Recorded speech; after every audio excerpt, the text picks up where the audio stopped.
gusto recibirlos en la CEPAL, en Santiago de Chile, en este seminario que hemos coorganizado con la cooperación alemana y que se titula El futuro de la protección social ante una cascada de crisis, avanzar hacia la universalidad con solidaridad y sostenibilidad. Este seminario es organizado en el marco del proyecto conjunto con la cooperación alemana, Reactivación Transformadora, superando las consecuencias de la pandemia de COVID-19 en América Latina y el Caribe. Y damos una gran bienvenida a todas las personas que nos acompañan hoy de diversos países de América Latina y también de otras regiones del mundo. Así que muchísimas gracias por estar acá presencial y conectados. Para partir este panel de inauguración, dejo con ustedes a Alberto Arenas de Mesa, nuestro director de la División de Desarrollo Social de la CEPAL, para su panel. Alberto, por favor. Muy buenos días a todas y todos. Un especial saludo al señor Rudolf Teusen, jefe de la División de Principios de la Cooperación con América Latina y el Caribe y México del Ministerio de Cooperación Económica y Desarrollo de Alemania, BZ, que se nos sumará en línea en esta apertura. Y un saludo muy especial a los estimados y estimadas ministras y ministros de Desarrollo Social y otras áreas sociales, autoridades gubernamentales, representantes de países de la región, especialistas, académicos y funcionarios de organizaciones internacionales, entre ellas la Asociación Internacional de Seguridad Social, el BID, el Banco Mundial, la OCDE, agencias de Naciones Unidas y queridos y queridas colegas de la CEPAL. Es un agrado darle la más cordial bienvenida a este seminario interregional titulado El futuro de la protección social ante una cascada de crisis, avanzar hacia la universalidad con solidaridad y sostenibilidad, y que hemos coorganizado con la cooperación alemana como parte de las actividades de cierre del proyecto Reactivación Transformadora, superando las consecuencias de la pandemia de COVID-19 en América Latina y el Caribe. Hoy nos reunimos en la CEPAL para dialogar, para debatir sobre el futuro de la protección social.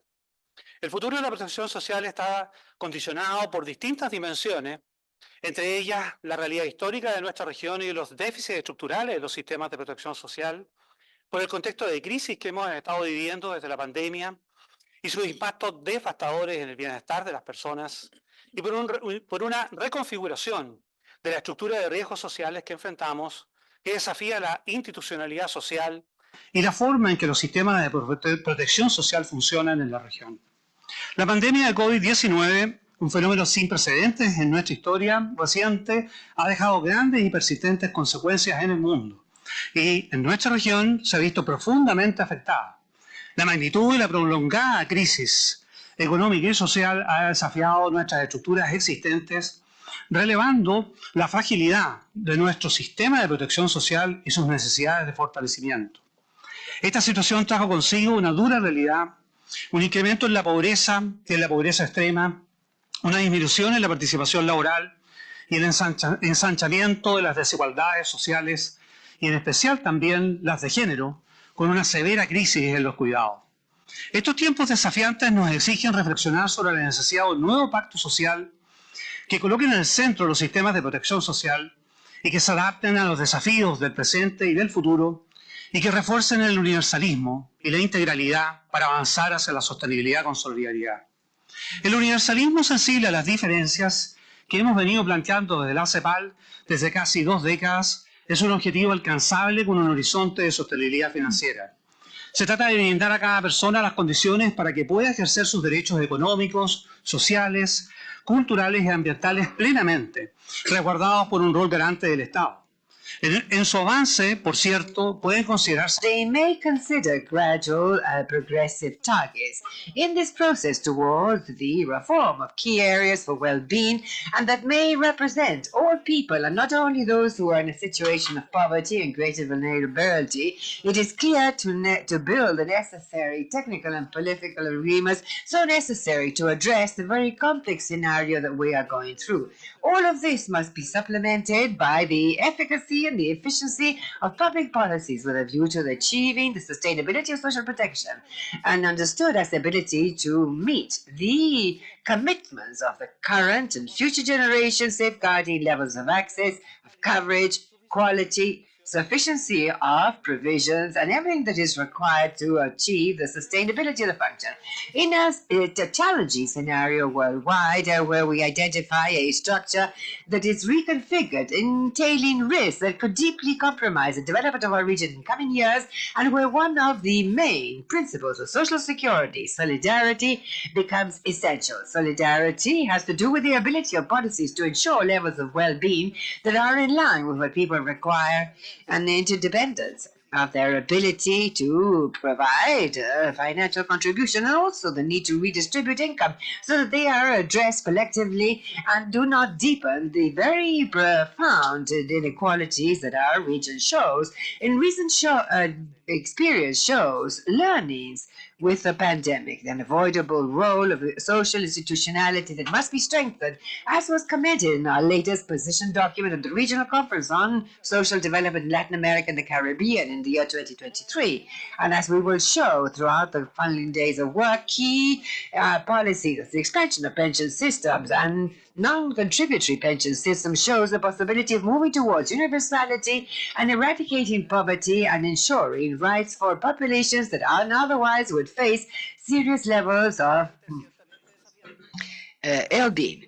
It is challenging but possible to achieve with major institutional agreements. At this seminar, we are closing the outcome of two transforming reactivation, overcoming the consequences of Latin America and the Caribbean. That is the Recover Better project, recently led by Claudia Robles and, of course, with German cooperation.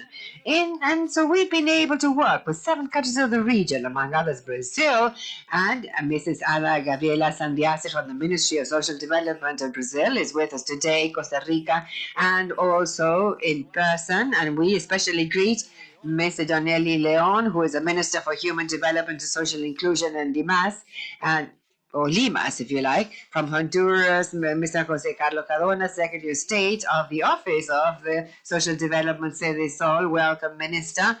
And from Mexico, Mr. Raciel Ramirez from the Mexican Institute of Social Security, DELINS. So thank you very much. And from Paraguay, Mrs. Maria Esther Jimenez, Vice Minister for Social Protection and Development, and thank you very much, Minister. From Peru, Mr. Victor Hugo Montoya, Institutional Head of the Office known as ONP.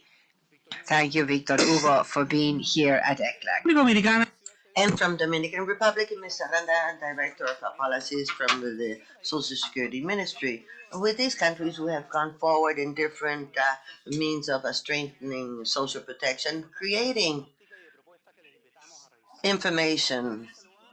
We also greet Ms. Marines Castillo, Minister of Social Development from Panama, Mr. Hector Cárdenas, Executive Director from the Social Ministry from Paraguay, and the Vice Minister from Chile, Ms. Paula Poblete. They will be here with us tomorrow.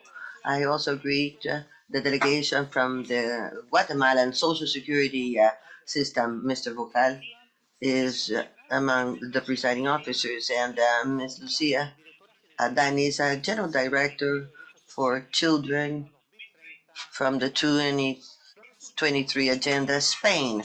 The result of this shows sustained cooperation with the German cooperation throughout these years in such an important topic that is a must for social development in the region.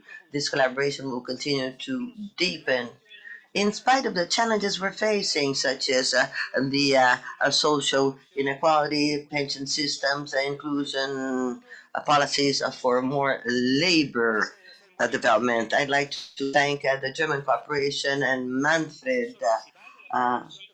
He is here with us, and he is the advisor from JIZ at ECLAC, and Fabian Crane, who is advisor of this project in a very close relationship during these 3 years when we faced the pandemic and the recovery in the in different contexts.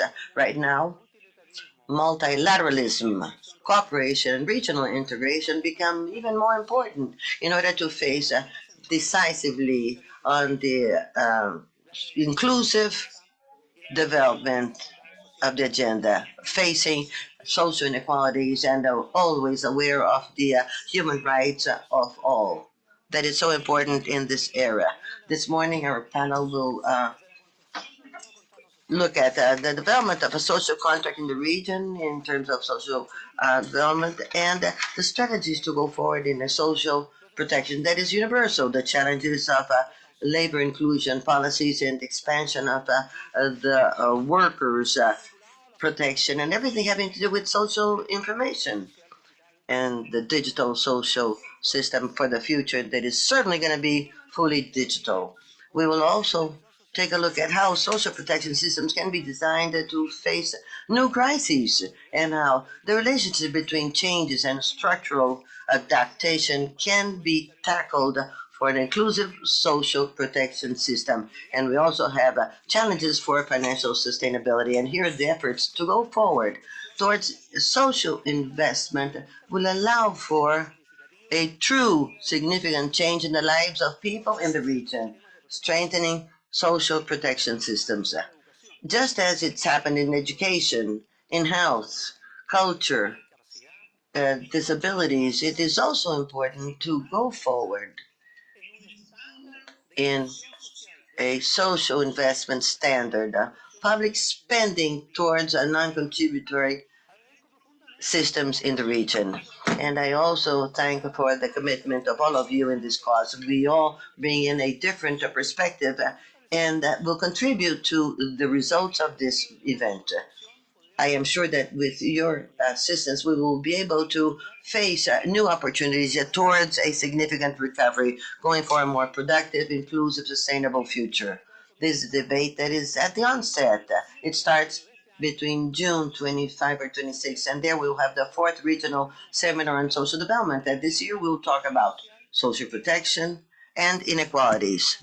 We're also in the preparatory work for the sixth meeting of the presiding officers of the social development conference that will be held in Barbados in the second semester. We hope that these efforts will bring in the regional's proposal going toward the second summit for social protection at UN in 2025. And we hope that we will be able to reach agreements going forward towards inclusive, sustainable social protection. Without further ado, I welcome to this seminar to all of you. Thank you for your attention.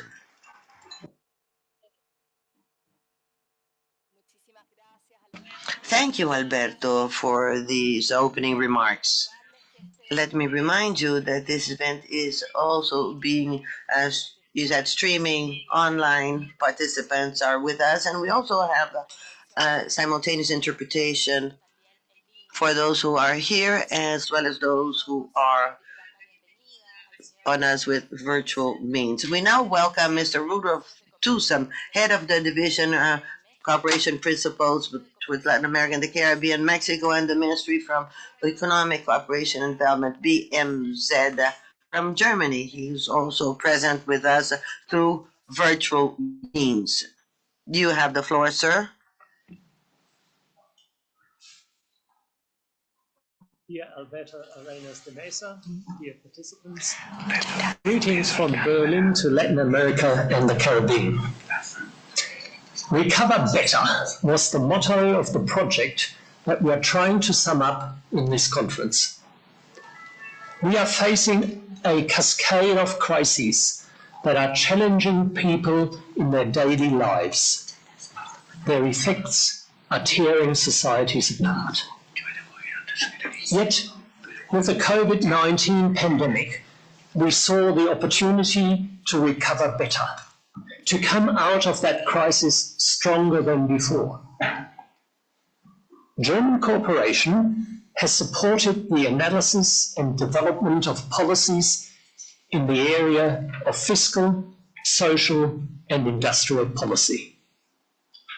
The aim was to find sustainable solutions to the social damages caused by the pandemic. The project has helped to strengthen ECLAC's advisory services in the field of social protection. It has helped ECLAC to to respond to specific requests from the countries on specific challenges in the context of COVID-19. I'm pleased that we were able to support 7 ECLAC member states in looking at improving certain areas of social protection. Mexico, for example, now has a clearer picture of the cost of access to health services for the population without social security. Peru addressed the issue of pension insurance for the self-employed, and in Honduras, we conducted a study on the introduction of a non-contributory basic old age pension scheme. Social protection can build and maintain more just and resilient societies. It is a cornerstone of a nation state that enjoys the trust of its citizens. And it is almost impossible to achieve the goal of leaving no one behind without functioning social security systems. For this reason, the leadership of Germany's Federal Ministry for Economic Cooperation and Development is determined to anchor our support for the development of social protection more firmly in our development cooperation. The great interest shown by ECLAC member states clearly proves that the issue also plays a major role in the minds of governments and civilian populations in the region. Our strategic alliance with ECLAC enables us to help shape solutions to the growing demand for social protection in the region. If we want to move forward, we need to work together. The increasing complexity of issues that arise from a rapidly changing world of work makes dialogue and exchange between countries and regions more necessary than ever. I wish you insightful exchanges at this conference. Thank you very much.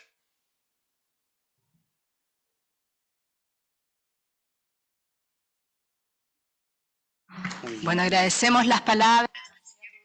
Thank you, Mr. Rudolf Thyssen. We also thank you for the cooperation from German cooperation. Thank you very much. As well, I also express our gratitude to Manfred and the local team. We will now finish with this opening ceremony. We start with panel number 1, and let me remind you that we have 95 persons who are connected through streaming. Thank you for your participation. We have 8 panels for these events. We do hope that this will be the time for dialogue, for conversation, and to look at the best policies available right now to face such complicated times in the region. I once more thank Alberto and the German cooperation. And I now hand over to Daniela Trucco, who is going to be our moderator. She comes from the Social Development Division, ECLAC. Thank you, Claudia. Good morning. I'm very happy to see you all present. It's so pleasant to meet in presence. Now, the first panel will be looking at the challenges and opportunities, the future of social protection. He will talk about the main factors that determine the future of social protection in different regions in the world, as well as all of the challenges and opportunities we may have to go towards a new social contract to strengthen social protection and to place it at the center of development strategies.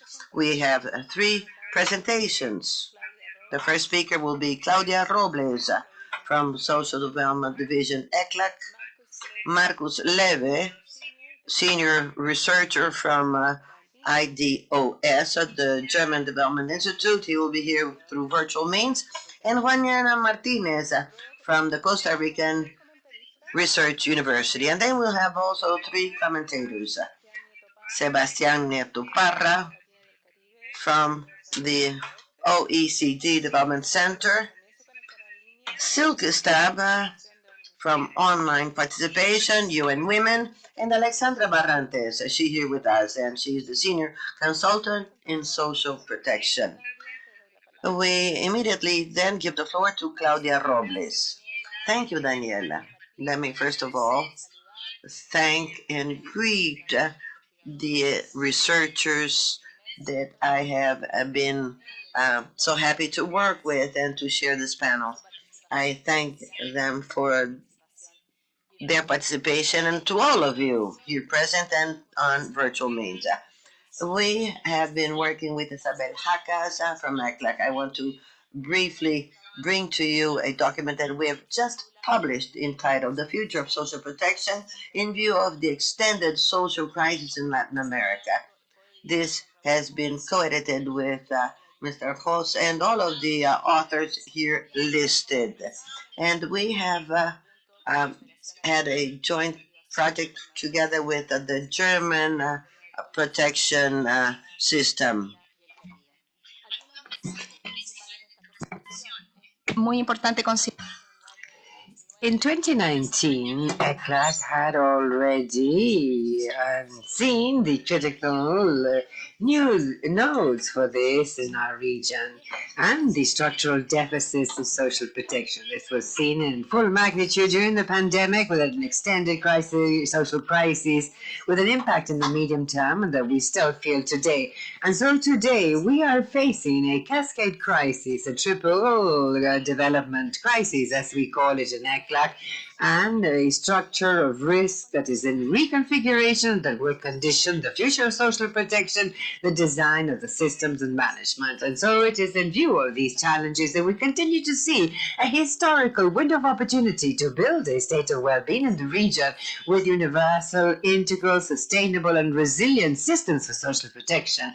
For this, it is key to identify priority keys to address poverty, but also the reduction of inequalities with a social institutionality and social investment that is strengthened, planned under a social and fiscal contract that expresses intergenerational compact to strengthen social protection.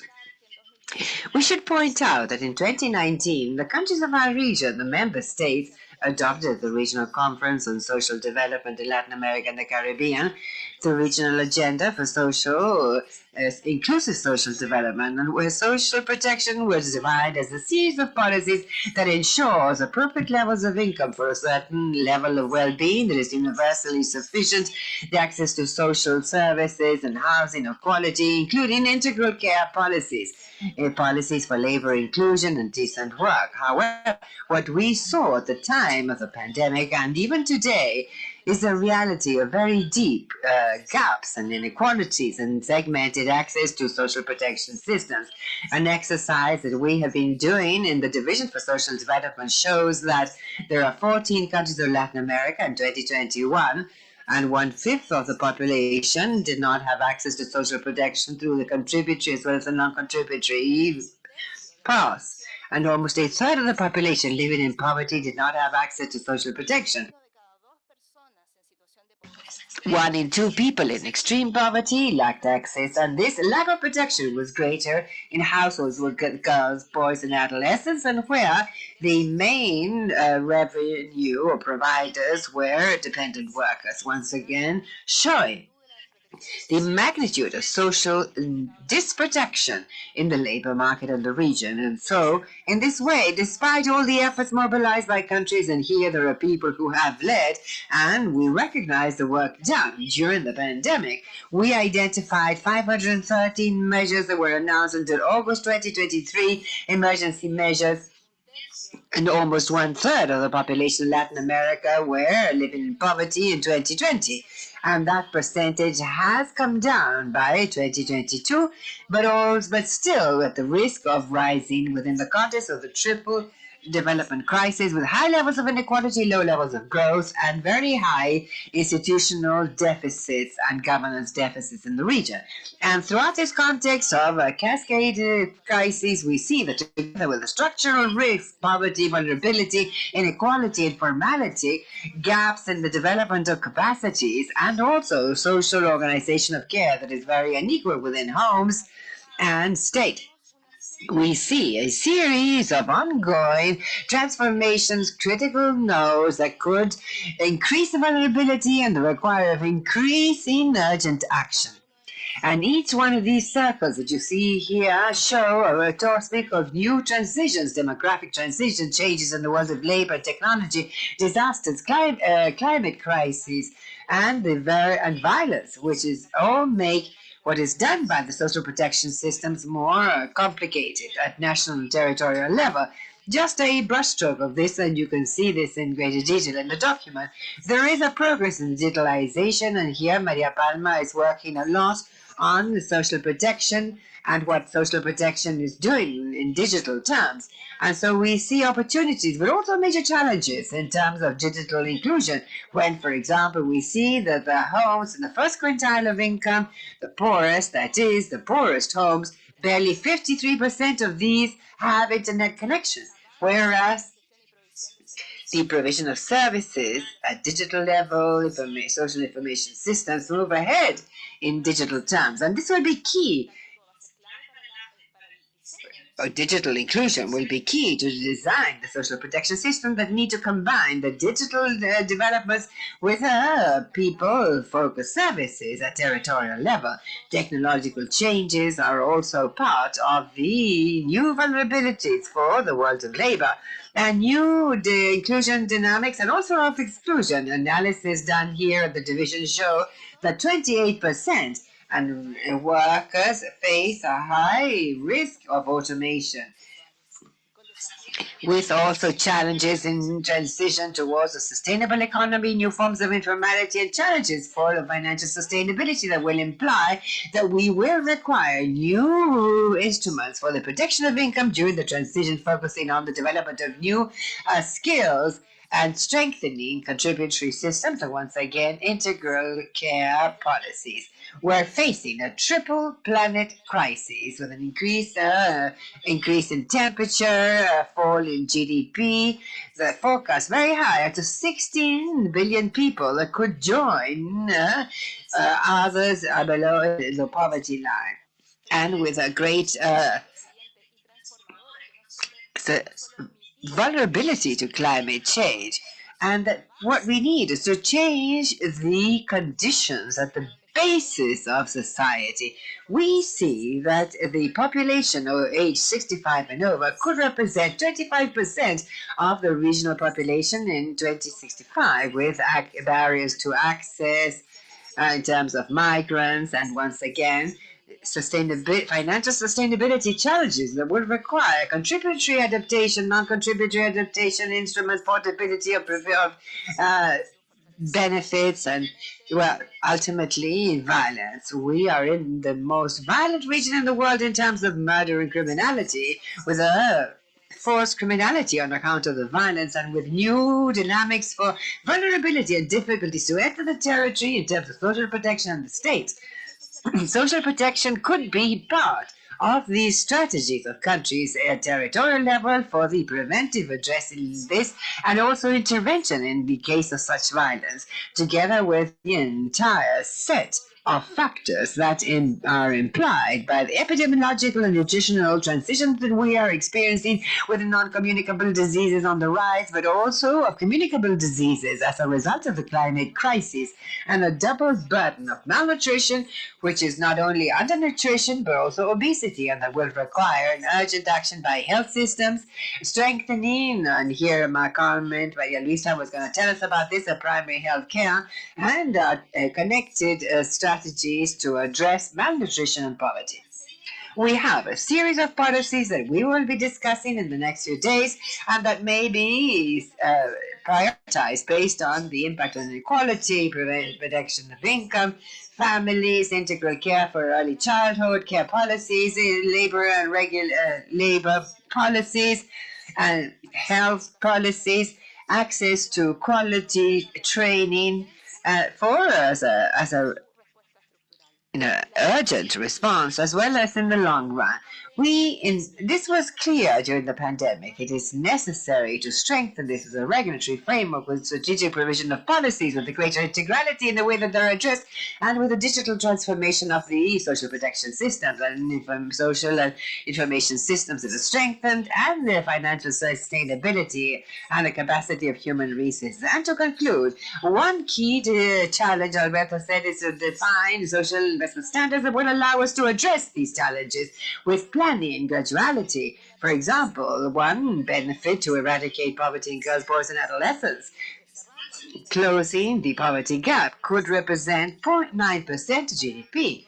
In order to eradicate extreme poverty throughout the population, according to our latest document of the conference, 0.24% of GDP. In 2021, expenditure in conditional cash transfers is equivalent to 0.26% of GDP, and we can make an additional effort and can plan this additional effort. A non-contributory pension equivalent to a poverty line for people aged 65 and over, covering 40% of the population by 2035. We estimate will represent a 1.1% of GDP in the comparison to current expenditure in these non-contributory systems of 0.42%. It is possible to move ahead with this tax target gradually, and that is the call that we are making today on financial responsibility. So, some challenges to close. The expansion of social protection in this century has allowed reducing poverty and turning around the social impact, such devastating impacts that were left in our region in the 80s and 90s. We cannot repeat that experience. We cannot once again face a crisis and once again the conditions that we saw during the pandemic. And in a crisis context, we're going to need to strengthen the social investment and in social institutionality and universality. And there are paths to move towards that. Must be possible to redistribute and collectively face risks in a sustainable manner, moving ahead towards a social compact with a new fiscal compact progressively, intergenerationally. In order to address these challenges, this will be of key relevance, focusing on the eradication of poverty and reducing inequality. And lastly, this call to continue strengthening and not moving back in multilateralisms and this World Social Summit in 2025, I convene everyone as a space to renew this space and this opportunity for a compact and construction of a collective future and not leaving anyone behind. Thank you very much.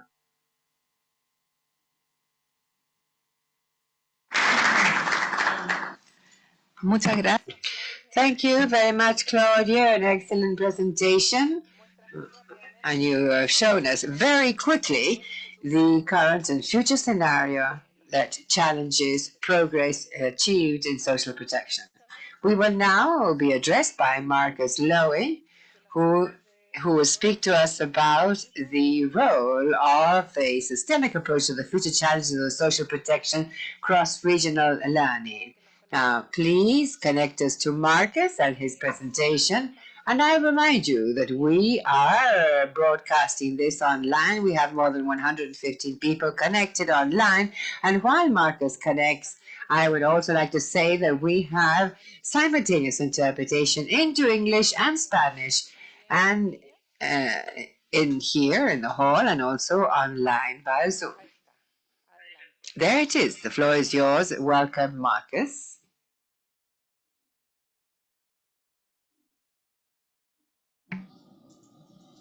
Marcus, no te escuchamos. Vemos. Marcus, we cannot hear you. We see your presentation, but we cannot hear you. Can you hear me now? Yes, we can. You're welcome. Yeah, I have an echo in the line, but I won't be able to manage.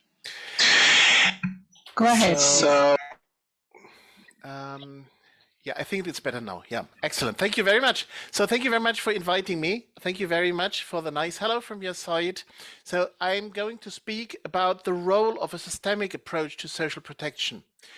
The word systemic approach has been all over the academic and policy debate And what I would like to do is dig a bit into it. I mean, not least ourselves, we have published a whole handbook on the topic, but I think it still needs some clarification what really a systemic approach is.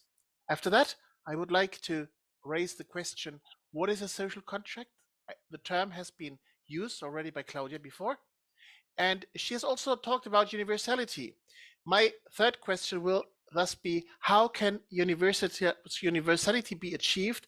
And finally, how can universal schemes be financed? Now, what is a systemic approach? To my opinion, it has mainly four elements. First of all, a systemic approach is that the different programs and schemes that we have in social protection are coherent in goals and effects. Second, they have to be synchronized.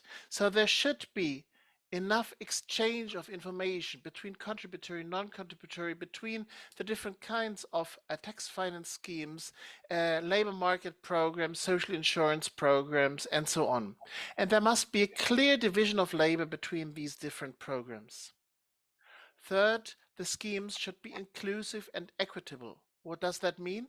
That means that they should cover all groups of society according to their respective needs, and that they should move towards universality, integrating all groups of society into the overall social protection system. Finally, to my opinion, social protection systems should be based on a social contract. That means that the state has the ultimate responsibility to provide social protection to all, even if private actors may assume some role in the overall system. But the state is responsible to fill the gaps that exist in social protection systems. And the overall social protection system should be based on a dialogue with all societal groups. That brings us to my second question. What is a social contract? At our institute, IDOS, we define social contracts as sets of explicit and implicit agreements of the various groups of society with each other and with the government, defining the rights and obligations of all actors towards each other. So social contracts have both a horizontal dimension, the agreements between societal groups, and a vertical dimension, the relations between the government and society, respectively the different societal groups, on the give and take between all these actors. So what are these gives and takes? To our in our eyes, the government can give and ideally should give 3 P's. That is protection, provision, and participation. Protection here, not to be confused with social protection, it's protection in terms of security, collective and individual and legal security against threats. Second, provision, that is the provision of social protection, health, education, infrastructure, and the like. Participation in political decision making. And on that part, society is expected to give back.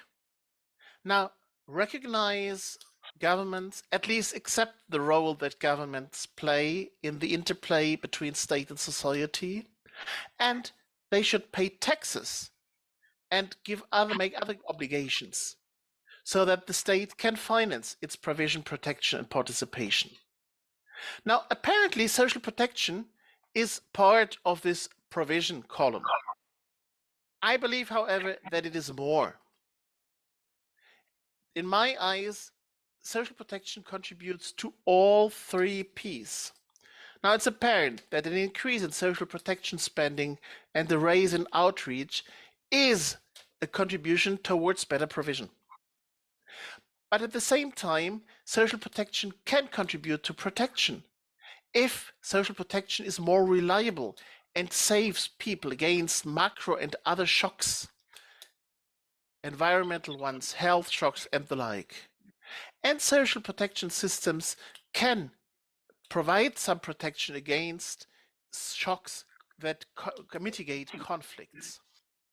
Finally, if citizens participate in the design of social protection programs, and if these are fair and transparent, they can also provide a contribution to participation. Now, if this happens, that means that there's higher government legitimacy and more intra-society trust.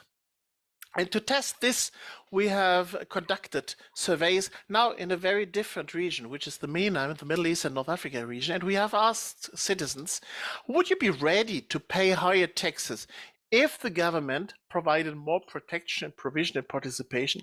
And now, without going into the details, just have a look at the three green fields. An overwhelming majority of the interviewees, they were selected representatively from the populations, affirmed, yes, they would be ready to pay higher taxes if there was more protection, if there was more provision, if there was more participation.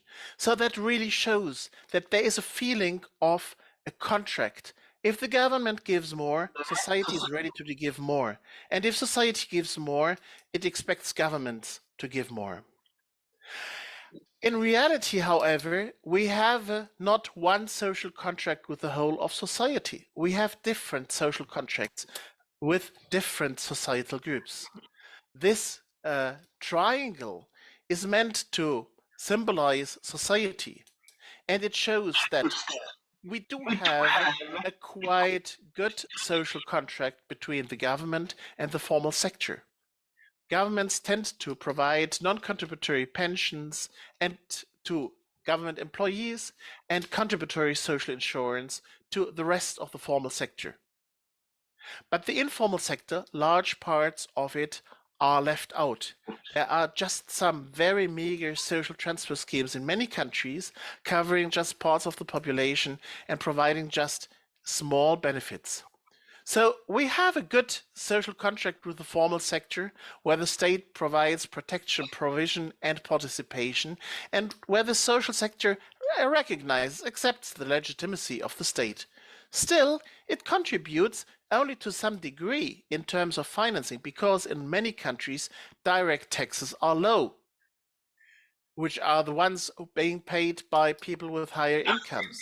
At the same time, indirect taxes are high in many countries, and indirect taxes are paid by the entire society, even though this part, the informal sector of society, receives much less protection, much less provision, much less participation from governments than the formal sector. Now, this calls for a more universal approach in social protection. How can that be achieved? Kidd and his colleagues have argued that there's mainly two ways to achieve universality. The one is that you do have social insurance for the formal sector, plus voluntary private insurance for people with higher income, and some tax-financed social transfer schemes for those with lower incomes, especially in the informal sector. The alternative is that you have a universal basic social transfer scheme providing benefits to all the population, which can still be complemented by social insurance and private insurance schemes. There is examples for both kinds of strategies worldwide. However, what we see is that the ones who follow the first strategy, the targeting approach, they suffer from this coverage gap that I have shown in the graph before already. So there is a social insurance for the formal sector. There is a social and other social transfer schemes for parts of the informal sector. But between these schemes, there's large groups of population which fall in between, a gap in coverage. And how big this gap is shows this graph. It shows the share of the population that is meant to be covered by targeted schemes as a percentage of those, the share of those who are not covered as a percentage of those who should be covered. For example, 97% of those who should be covered are left out. So a gap of 97% of the target group. Yeah? In this sample, the best example is still the Bolsa Família in Brazil with a coverage gap of just 44%. But we see this systematically. Wherever we have targeted approaches, we have huge errors of exclusion among those who are meant to be covered. Now, how can more universal schemes be financed? Let's have a look at those countries that do have universal schemes providing benefits to the entire population. The disadvantage of these schemes is that they have, of course, large errors of inclusion because even the middle class and the rich receive benefits. But this is perhaps the price to be paid for reducing the error of exclusion. In addition, we should not forget that targeting is highly costly. Yeah? In many countries, much more than 50% of the entire costs of targeted schemes are for the targeting, for the identification of those in need. These costs can be saved by providing just universal schemes. And you see a number of even lower middle income countries pay a high percentage of GDP on universal schemes. So they are able to finance these schemes. The same for child benefits. Even here, some countries are able to pay a considerable amount of GDP on universal schemes in order to really reduce the gap in coverage. How can such schemes be funded? Now, a lot of countries are mainly financed by indirect taxes such as VAT. The advantage of them is that they are easy to administer, but the disadvantage is that they tend to be regressive in redistribution. Income taxes are more progressive, but they are also more difficult to administer, and they can be politically challenging. Yeah, there may be resistance, especially from the middle class. Yeah, and there's an incentive of capital flight. Trade taxes are progressive and easy to administer, but nowadays they have become difficult to justify because of the current WTO rules. Real estate taxes are easy to administer, highly progressive, they don't cause much capital flight, and they can even contribute to the reduction of speculative investment, thereby encouraging investment into productive assets, manufacturing, agriculture, and the like. In any case, they require information on the value of real estate. And finally, of course, there can be a reallocation within the budget, for example, through subsidy reform. And as my last slide, I would like to present you the results of a paper which has looked at subsidy reform in 3 countries in the Middle East and North Africa. All 3 countries have drastically reduced their subsidies on energy and food and other commodities, but in different ways. So Morocco and Iran have run extensive information campaigns to explain why subsidies have to be reduced. They have also compensated households, at least to some degree, by the provision of direct transfers for the subsidy reforms, while Egypt has replaced the subsidies only by very negligible social transfers. In Iran, the Iranian government has established the only quasi-universal scheme covering the entire population by transfers that are quite generous. Egypt, in turn, have tried to intimidate possible protesters. So what we see is different strategies in reducing subsidies. Egypt has built a stability contract instead of the old provision contract. Morocco has tried to preserve as much as possible of the old social contract, while Iran has really tried to make the old social contract more inclusive. I think I should add some additional information that the scheme in Iran that has been set up in 2010 doesn't look as good anymore as it did. But at least at the beginning, it was an interesting example to look at. Thank you very much for your attention.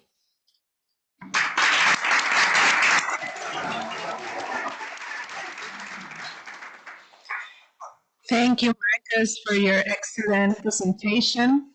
La presentación de Marcus Marco's presentation is providing a systemic focus where we see the needs for coverage, funding, and the different gaps that may exist if we do not work with a social contract. This is very interesting, and it provides us a good stepping point towards the next presentation from Juliana. That is entitled Opportunities Towards a Social Compact, the Public Opinion on Social Policies. Good afternoon. I thank ECLAC's team, especially Daniela Trugo, Daniela Robe, for their assistance and work behind the organization of this event. Well, we already started talking about public opinion. I was asked to bring to this conversation within the framework of concern over the construction of social compacts. The conversation on social compacts has been reiterated in the context of crisis. And since crises are abundant in Latin America, we would look for times without a crisis, and so social compacts are relevant. In terms of what sort of crisis have we addressed this? Well, economic crises within the framework of armed conflict crisis, as in the case of Colombia, peace agreements in El Salvador, Guatemala in the 90s, the crisis of social protection architecture, such as pensions in Chile and health in Costa Rica, issues of financing and coverage of the social protection systems as such, and of course, more recently, hand in hand with the pandemic, the COVID-19 pandemic. Together with Sanko Chair, an economist and researcher at the University of Oxford, we, for ECLAC, did a paper a few years back on social compacts, and with the line between the impact of the Swedish social compact in the 30s and 5 Latin American experiences of social compacts in very heterogeneous countries. And we found that we could extract many lessons. Now, one of the important things was to make explicit what are we talking about when we speak of social compacts. This is an ample compact. You could say a lot or say nothing. Clearly, this is a regulatory instrument. It is a regulatory instrument, and there is a sense of responsibility of something that leads to agreements among different sectors of society. In 2014, Jose Paulo determined how shared long-term approaches, and here ECLAC added a very important element that not just any agreement is a social compact. And so for an agreement to become a social compact, that means that you need to have intercorporality, something that is sown today and harvested tomorrow. And when you harvest tomorrow, it allows you to sow other things that will result in different fruits over time. And regularly, the formal and informal dimensions are involved. It's not just the formal rules determined, but collective processes that imply sensitivities and trust. And we have already spoken of this coming and going between the state and society, authority, authorization, and so on.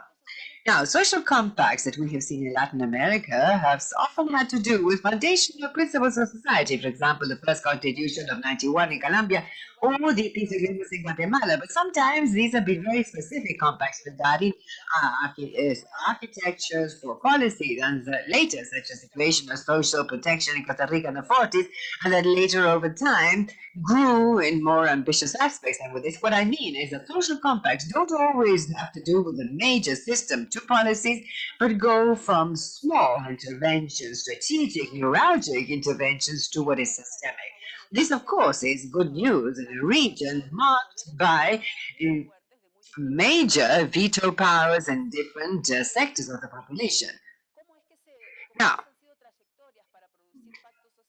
what has been the trajectory to produce these social compacts? Often these were decisions agreed on among parties in conflict, and distributory and non-distributory agreements have, of course, brought together the representatives of capital and labor, but in a scenario not too different to the European compacts. And when we're speaking of regions where, for example, in Honduras or in Bolivia, informality is more than 70%, and so the organization of labor is very different to what we could expect to find in countries such as Uruguay or Argentina.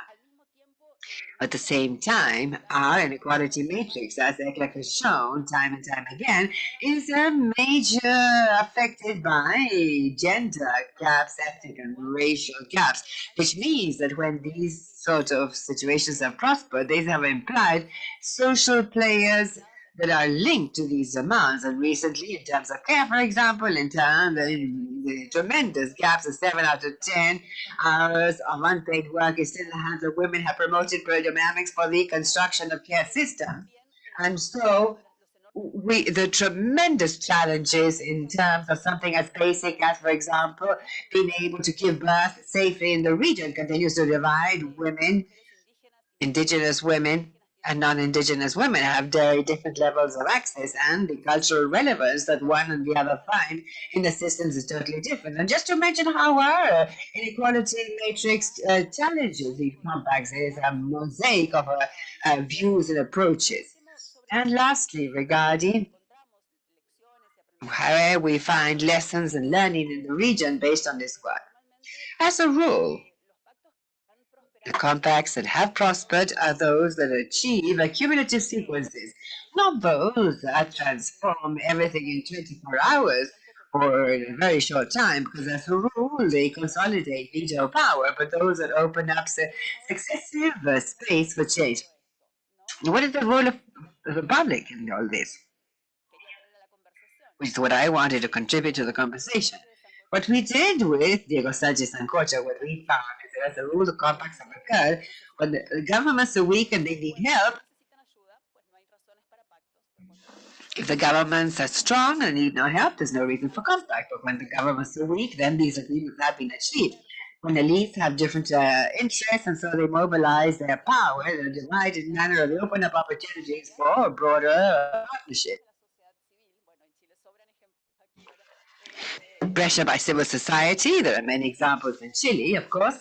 And lastly, when public opinion is favorable towards change. Social protection. Technically, these things have been broadly documented as necessary, as relevant, as cost-effective. For example, as is happening in cash non-conditioned cash transfers, and where we have governments desiring to find public opinion support that can tilt the balance. And so then we have the work that what we're doing with America Rufe and here with the support of BMZ for scientific research. And we did research on how public opinion sees cash transfers, non-contributory cash transfers, those for girls, boys, and adolescents. We were interested in these transfers because we know of the underrepresentation of the population among those living in poverty. Almost half the girls, boys, and adolescents in Latin America experience income poverty that could directly affect something as basic as their food. But this happens around the world. There too, we have the situation of the overrepresentation of this age group. And in the region, the population that live below the poverty line is 3 times more than among the population aged over 65. And we know that when poverty affects levels of food, the impact is devastating, not only today, but tomorrow, and not only for those affected, but for the whole of society. But we also know, and this is an area of social policy where there's sufficient empirical evidence to show that there are interventions that have highly effective outcomes.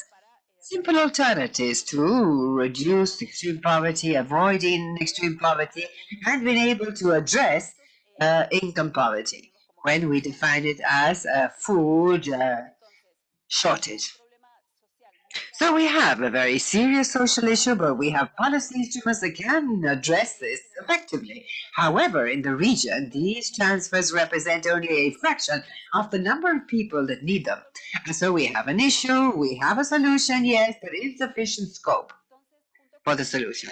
So together with what we did in 2002 was to do the public opinion survey in 7 countries of Latin America, considering 2 countries in the southern cone, Chile and Argentina, Andean countries, Peru and Colombia, Central America, Guatemala, Costa Rica, and also Mexico. And we were able to have a reasonable representativity of very diverse population in Latin America, federal countries, unitary countries with a low level of social development and others. And so what we did through the telephone survey was to focus on how people are seeing these cash transfers, non-contributory ones, and what depends on whether they see it one way or another. I here am going to focus only on the more basic information to show you how these transfers are seen in the relayed population. And we said, when there are government programs for transfers adapted specifically, she corrects herself.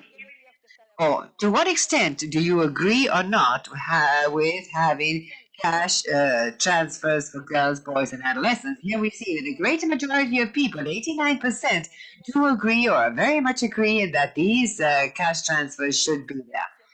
So there is a certain variation among countries. There are some countries, such as Colombia, where the agreement reaches 93%, and other countries, such as Argentina, where it rises to 83%.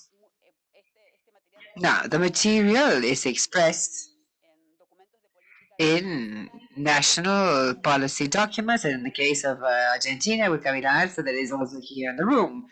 And as you can see, support is high for this sort of population and also for the elderly population, which is the other age group that is of interest to ECLAC in order to move ahead with the construction of social compacts and expand the social protection system. Not so what has to do with the unemployed population, where support falls to 68% and even lower for the migrant population. And so here we have material to continue working on how to extend these preferences or support by the population for cash transfers. Now, support is important, but it is not the only important thing. We also need to know what people think regarding what these transfers should cover. And so what we asked was, when these programs do exist for cash transfers, what should they cover in the specific case of girls, boys, and adolescents? And people could choose among 4 levels of transfers, equal to half of the food basket in green, equal to the total cost of the basket, extreme poverty in blue, and equal to the cost of the basket plus the cost of clothes, with other basic needs that are present below the poverty line. More than 97% of the people surveyed support that the values of these transfers be equal at least to the cost of the basic food basket. That is to say that the threshold of extreme poverty and the poverty threshold, less than 3% in the population, supports that this be restricted. And so the approach is quite broad in terms of what they should cover. And as you can see, in dark blue, almost half of the people surveyed supports the more generous option. Of course, the poverty line means not only food, but other goods as well. And then third, these transfers should cover, when they do exist, people could choose between among 4 options. And only those that live in extreme poverty, those who live in poverty, and most people or all people. And this was asked for girls, boys, and adolescents, as well as the population in general. And as you can see, the people prefer a much broader scope when you're talking about girls, boys, and adolescents than when you're talking about the population at large. Just over half of the population, 52%, said that they were in favor of providing transfers to at least all girls, boys living in poverty, and in all three categories of those who are living in poverty, the majority of the Indians, and all of them. And in the whole of the samples, or no, actually less than half, tends to address only people in extreme poverty. That's for those younger than 18. But when we go into the adult population, 63% of the people believe that we should only focus on this. So we see that the inclusion criteria are more favorable to cover children and adolescents. And here we do have a possibility to have a dialogue with the society. Why? Because there are people who believe we should go further, and also because of the possible dialogue. Even for people who support only extreme poverty, we can address the need to cover this and the risks involved and the costs involved to get people out of extreme poverty. Now, in terms of costs, there is a very strong, overwhelming support to monetary cash transfers for boys, girls, adolescents, and that will address at least the basic basket. And this may also lead to partnerships. There is strong support, although variable, according to the country, to cover at least all boys, girls, and adolescents that are poor. And all of the necessary resources, as Claudia has already said, the average cost for the region. And here is the fiscal investment that is needed to ensure a basic food basket for children and adolescents below the line of poverty is of 0.7% of GDP in Peru.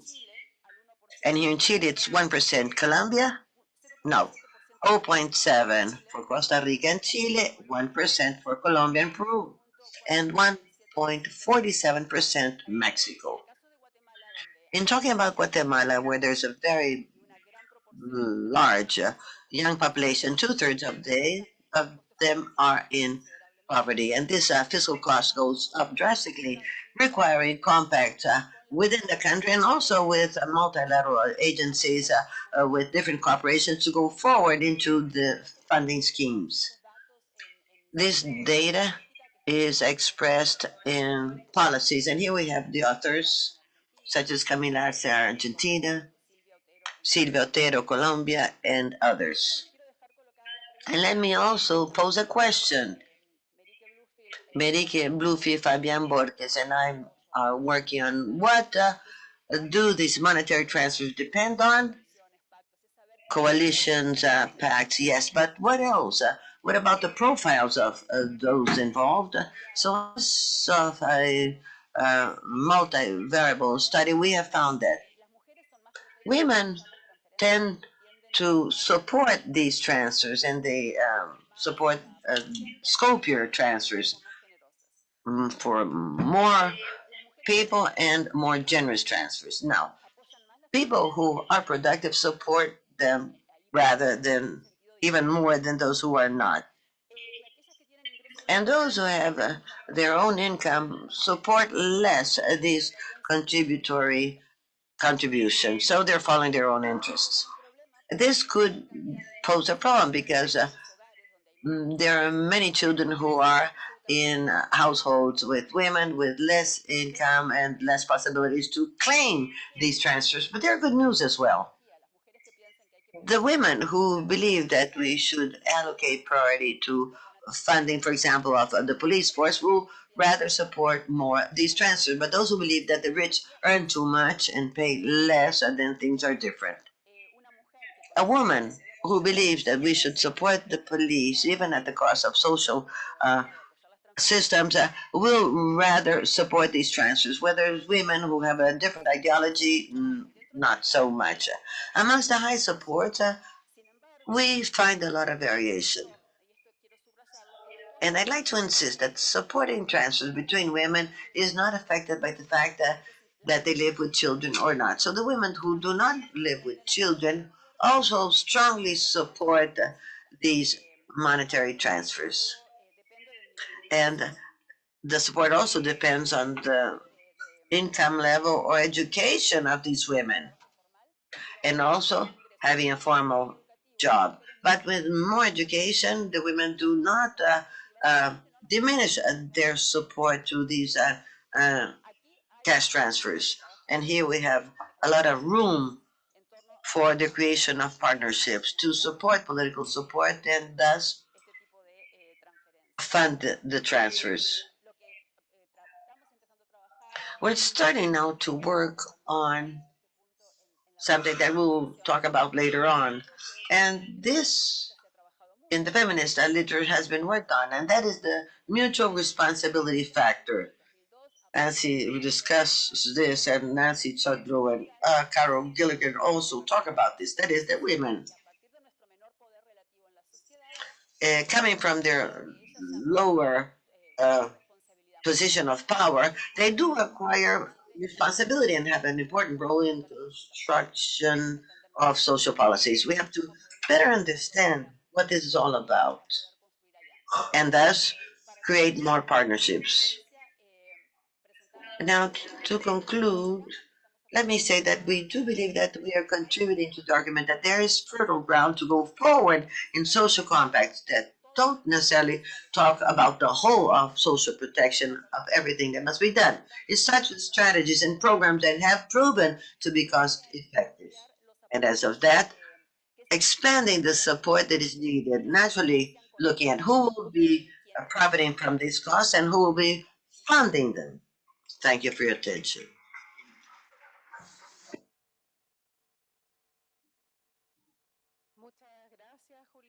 Thank you, Juliana, for bringing in this um, evidence that has to do with the support that may come about from the social protection, especially in talking about the poverty amongst adolescents and children. We have had three excellent presentations. I thank the speakers.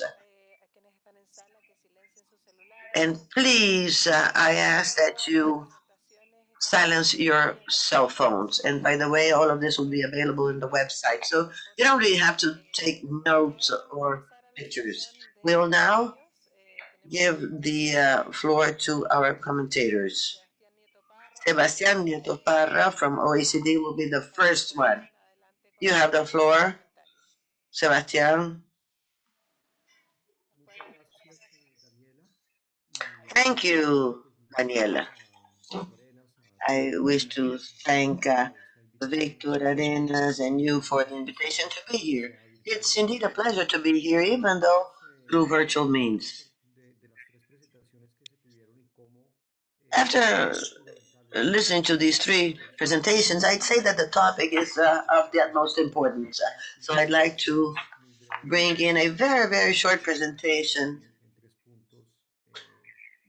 emphasizing three aspects. Can you see my presentation? Indeed, yes. Thank you. Let me first of all congratulate ECLAC for the study on social protection in view of the cascade of crises in the region.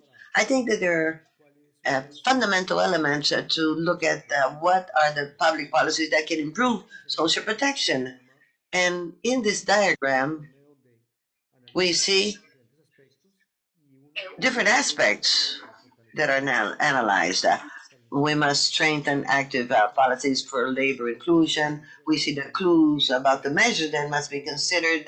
And when we talk about the protection of income with a fair transition, we've been working at OECD on this. So I'd like to supplement some of the results obtained from this research, aiming to have active policies for sustainability,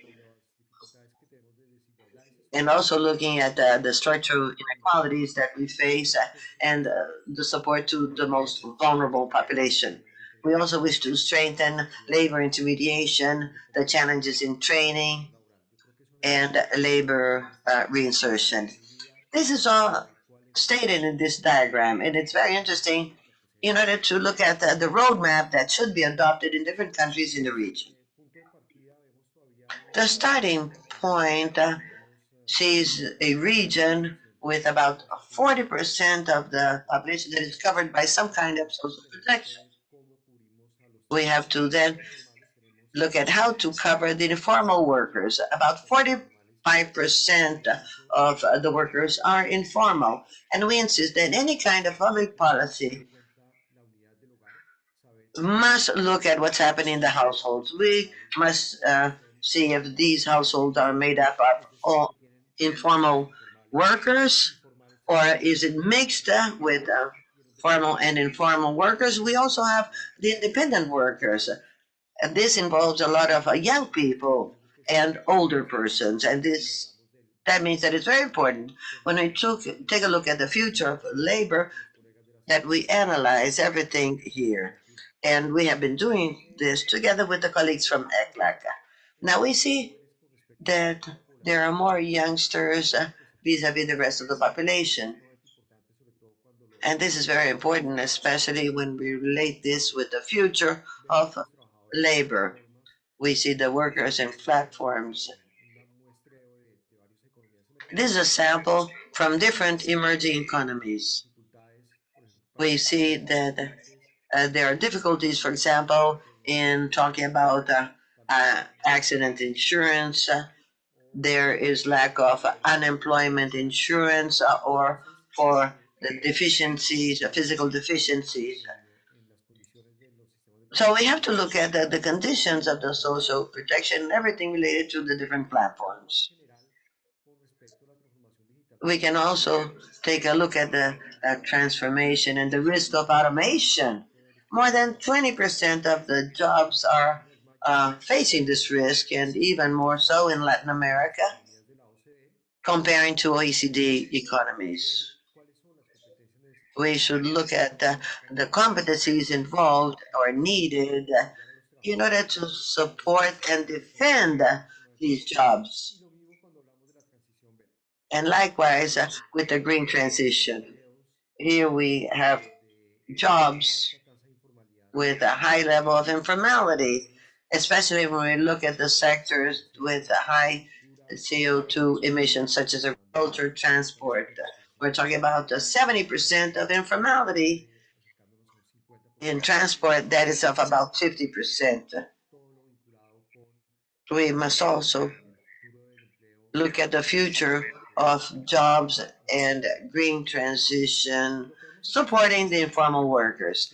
If nothing is done, if we continue as we are now in view of the green transition, you will see that there's a loss of jobs by 2030. About 10% of drop in jobs in those sectors with high emissions. But if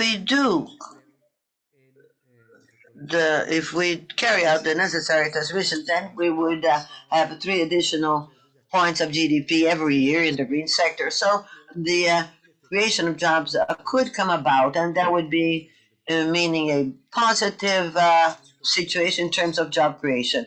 This is very important to consider and to address, especially having in mind the financial aspect that we've been hearing about this morning.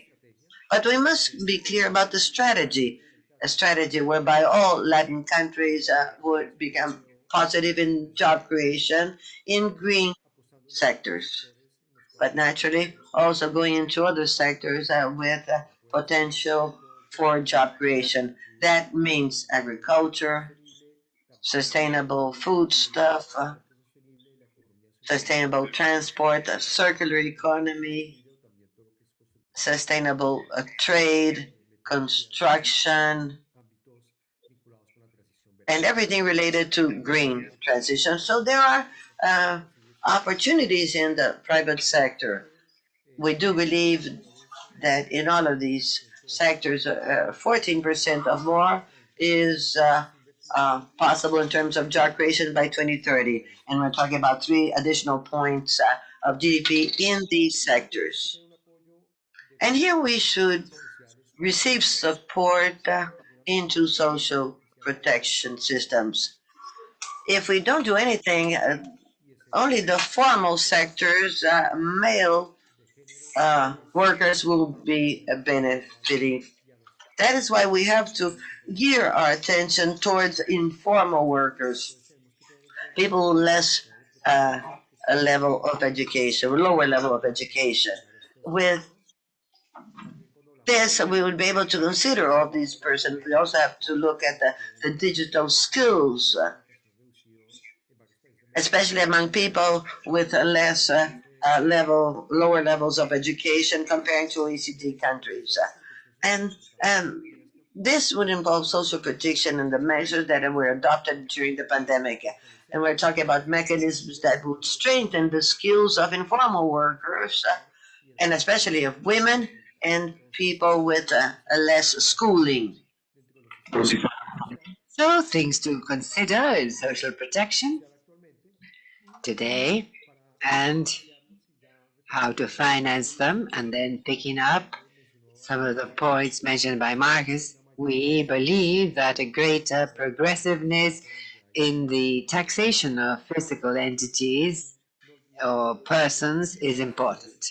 We should not forget there are other taxes such as everything linked to real estate property taxes, and it's today under 2% of GDP. And so there too there is room for maneuver. And not forget that we need to favor entrepreneurship and see how to have a lower rates for enterprises. Because with the marginal rate must be in relation to the average in the OECD. We should not forget the social compact. It was already mentioned by Juliana and Marcus. There is significant discontent in Latin America, but our social compact could help. Without a social compact, it will be difficult to improve the tax reality. Marcus mentioned this for other economies.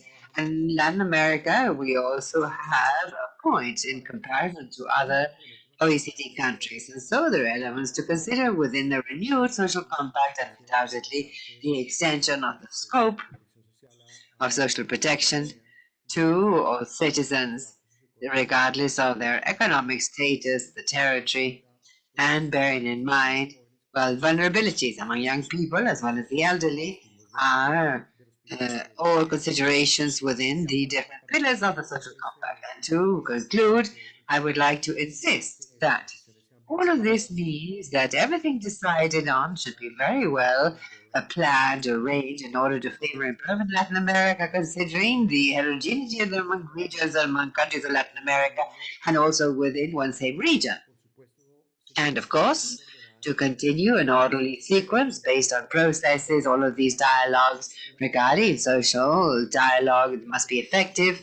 And of course, there must be coordination among the various actors for implementation. All these tools which are essential in thinking of the social compact and where the future of labor should be at the core. So thank you very much for the invitation and congratulations to everyone for the presentations and especially the report by ECLAC. Thank you. Muchas gracias. Well, thank you for that comment, Sebastian. Picking up on the transitions and the future of labor entail new risks for an issue as that is essential as this region, informality. And this leads to special concern for the social protection system. And I'd like to hand over to comments by Silky Stab, who will be with us online. Go ahead, Silky. Good morning, everyone. Can you hear me? Yes, thank you. I would like to thank Clark for the kind invitation to the seminar and also congratulate you for the closure of the project and the organization of this excellent meeting. I am very sorry I cannot be with you in person, but at the same time we have here in New York the meeting of the legal situation of women, and so unfortunately it was impossible for me to attend in person. It has been a pleasure to hear these three presentations, very solid and supplementary, and also the comment by Sebastian.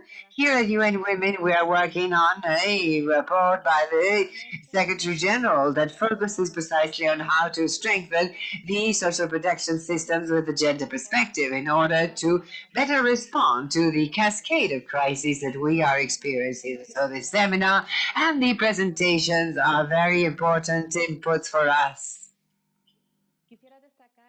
I would like to highlight and comment on two cross-cutting topics that struck me in the presentations by this panel. First of all, I think it is very important, the systemic approach that before with the association of crises and shocks of different types, the proposal is to move towards universality and integrality, and that also the presentation by Claudia and Marcus. And what we know is that our response during the pandemic had to do with the social protection systems, the sounder ones and those that had already the gender approach included, and they were able to respond to the multiple risks facing women. Those governments that did not have this institutional infrastructure up front were obliged to improvise. And we often saw that the rights in general of women were set aside. And also because in emergencies, of course, priority is given to speed in responding rather than the more consultative process. And it is true that improvisation may also lead to innovation that is interesting. And several of these could be observed during the pandemic, but the overall picture was not very encouraging, as has already been mentioned by various analysts. And the quick surveys done by UN Women in 2020 in almost over 40 countries showed that only 10% of women reported having received emergency cash transfers by the government in comparison to 60% of the men. And so there are systems that could be used to better respond to the crisis. And it would be very welcome. And from the overall approach, I think that this approach should be far more rooted in Latin America in comparison to other regions. And with and the approach is still very much on specific programs such as can transfers or specific processes such as digitalization. And that is why I also believe that it is systemic. It is something that the region and ECLAC contributes to global discussions and does so not only in terms of social protection, but also related to integrated care systems. The second thing I would like to mention is this idea of the social compact that, according to your presentation, has had to do with more inclusive social and integral social protection systems. I think it is extremely important that the different components of these compacts, for example, as indicated by Marcus in terms of rights and obligations, these should be conceptualized in order to respond to the multiple inequalities faced by the region and the world, with special attention to the intersection of vertical inequalities based on the economic level of income and the horizontal inequalities based on gender, race, ethnic group, and so on. The question as to how these compacts are structured in reality is an important starting point in this sense. And Marcos showed us, for example, how the experience with these compacts varies depending on the occupational status, either formal or informal. And gender inequalities are going cross-cut the different components of the social compact in exactly the same way. And then as to the right, there is important blind spots in terms of protection, for example. Annually, 245 million girls and Women over the age of 15 experience physical or sexual aggression by their couples. This is far from being an emerging phenomenon, but this is a permanent risk. But despite this, in legal terms, the progress made is very little and not much attended by the social protection system, and obviously something that is growing in these contexts of crises. In terms of provision, we know very well, as Sebastian also mentioned this, that women have lower levels of coverage and sufficiency by comparison to men in most countries. And in terms of participation, we continue to have important gender gaps in almost all decision-making areas, and with few institutional mechanisms so that women and under institutions may actively take part in the design of systems, policies for social protection, the implementation, monitoring, and assessment. And then, in terms of the obligations, similarly to the high and direct taxation and informal sector of the market economy, as indicated by Marcus, domestic work and unpaid care mainly carried out by women, as Juliana also mentioned. This means that this is an indirect taxation that they pay for and also represents a tremendous subsidy to the economy and the social protection system, either through the bringing of the next generation or the mass care given in terms of health. Elderly people, often the care given without any support at all. And so conditional transfers that in general require the mothers from meeting issues related to education and nutrition and the health of the children somehow formalize and perpetuate this. I have dwelt on these points, first because I thought it was an analytical framework that is very interesting, but also because it invites us to think about the future of social protection from a more transformative approach, as Claudia was saying, and recognizes multiple inequalities at the intersection as key factors that raise or increase the vulnerability to crises. And so, from our view, closing the gaps in terms of coverage and sufficiency in order to move towards universality is a clear priority. But the idea is also to prevent reproducing gender stereotypes and expanding the social protection horizon in order to address things that frequently left invisible or normalized. Thank you.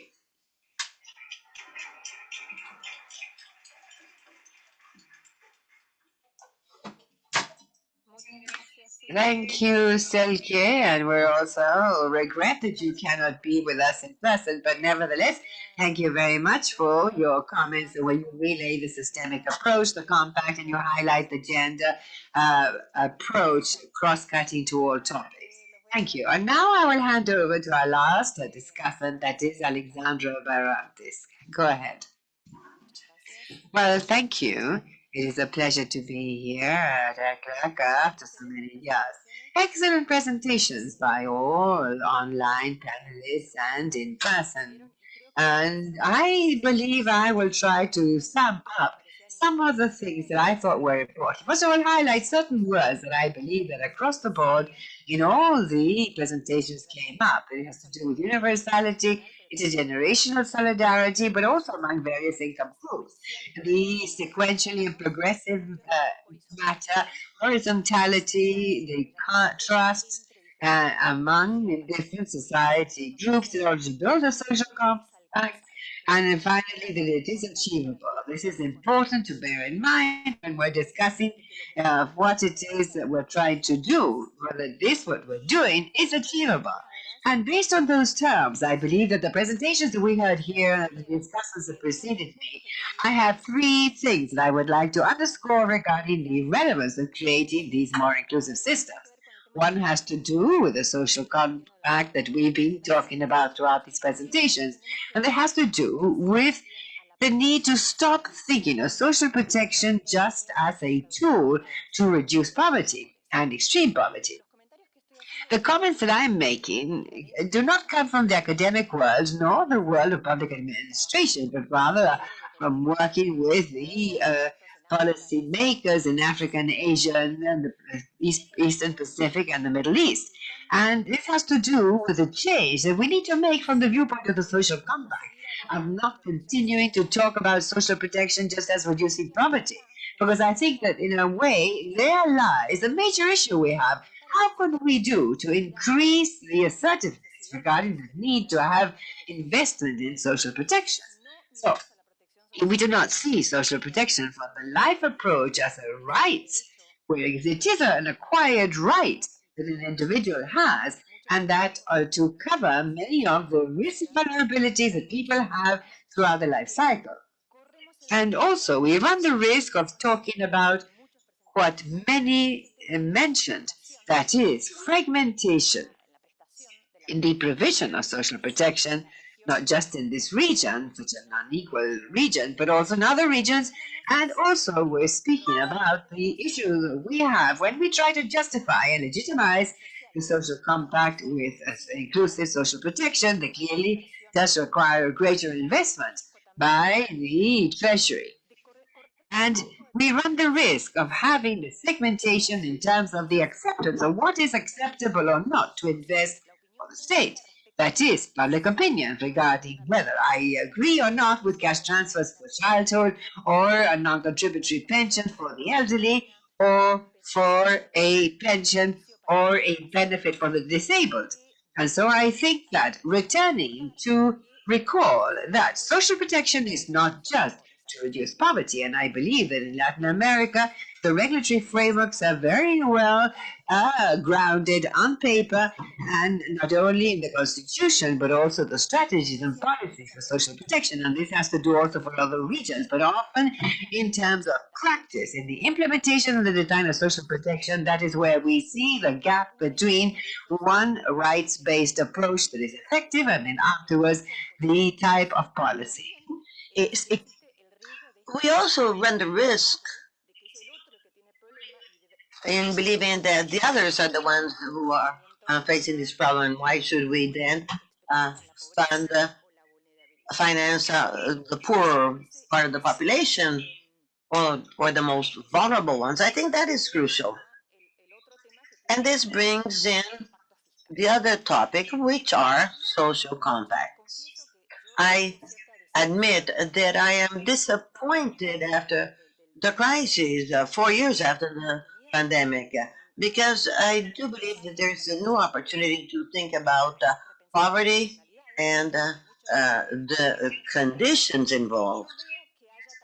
And I don't really see, I do understand the difficulties from a standpoint of fiscal possibility, but there are things that we must think about anew. In view of the crisis we're facing, there is a risk of going back to fiscal austerity. How to then bring about a state investment, how to better use these resources. This brings along the need to look at fiscal policy and social protection from a rights-based approach, using state resources as best possible, also addressing progressivity. Cannot be done immediately, but it is possible. Some of the graphs shown by Marcus and other studies on the costs involved in investing or the share of GDP in investing on cash transfers for childhood or people with disabilities. That is a relatively short or little chunk of GDP.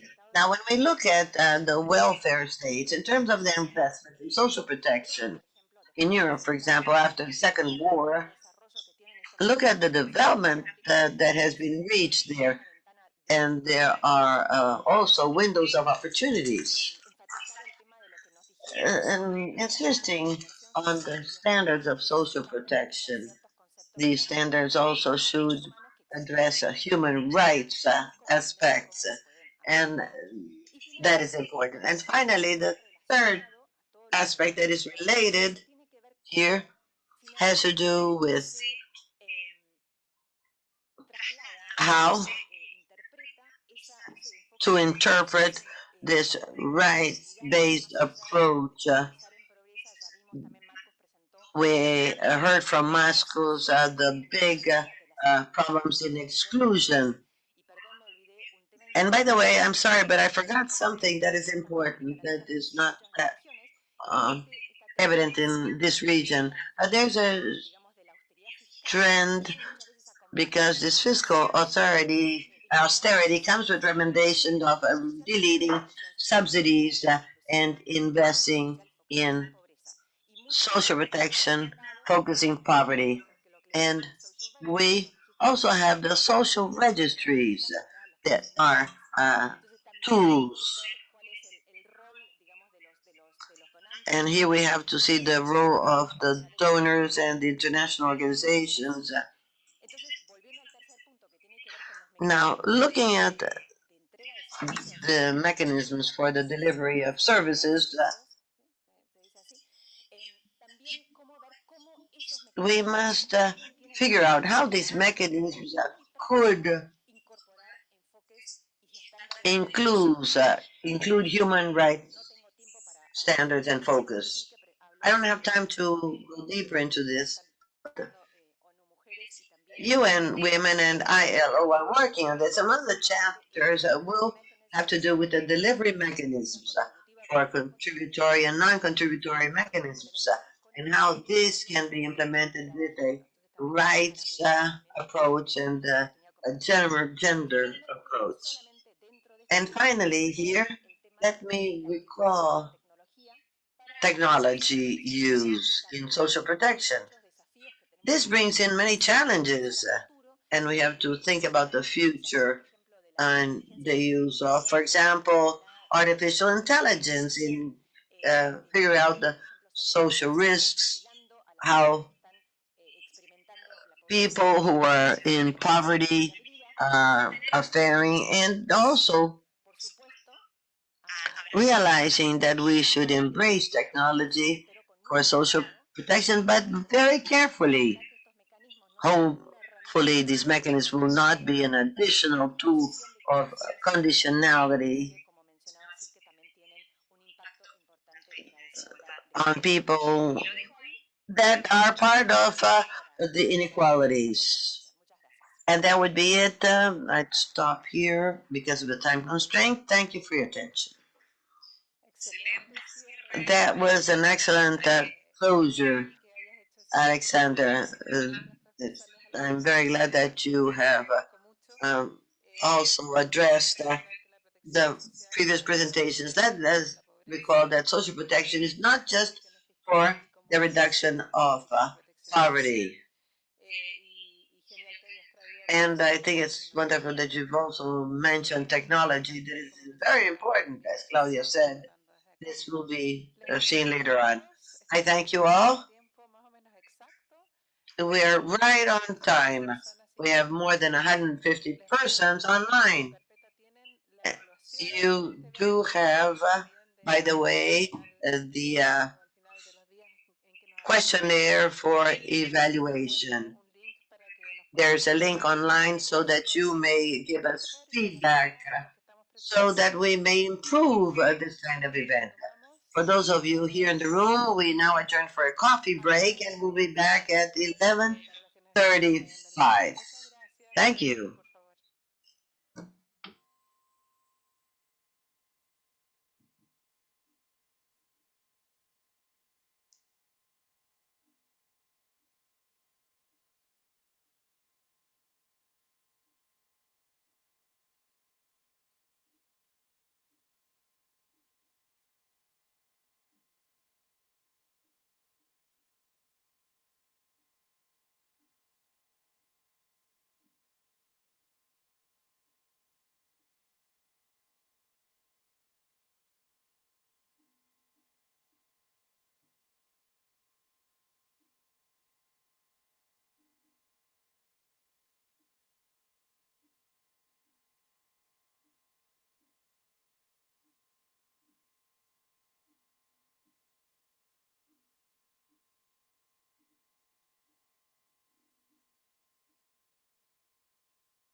be talking about these strategic bets. We'll be talking about the strengthening of family contributions, structural reforms, institutional agreements. Maria Luisa Marinho from Social Development Division in ECLAC will be the first speaker. We'll then talk about institutional compacts to expand social policies during crises. We will have the floor. We will allocate 15 minutes to Merrick Blofield, professor in global health and social policy from Hamburg University. And then we'll have discussants. Luis Abramo from the Ministry of Children from Spain. That would be Lucia Lozovita. Lucia, can you hear us? Are you there? Indeed. Good morning. Loud and clear. We'll also give the floor to Gala Daret from Social Protection Office from FAO. Unfortunately, though, Laís Abramo, National Secretary of Family Care Policies from Brazil, has not been able to be with us, but we have colleagues from the National Secretariat of Family Care Divisions. Laís has apologized, and we will certainly make available all of the presentations. We'll finally have 15 minutes for Q&A. As a result of the dialogue between experts. Maria Luisa, you have the floor. Thank you, Raquel. Good morning.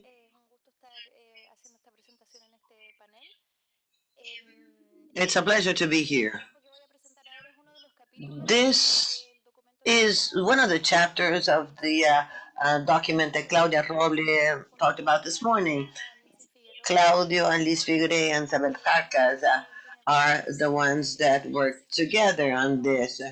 There are many sections involved, and I don't have time to read them all. But I invite you to read it.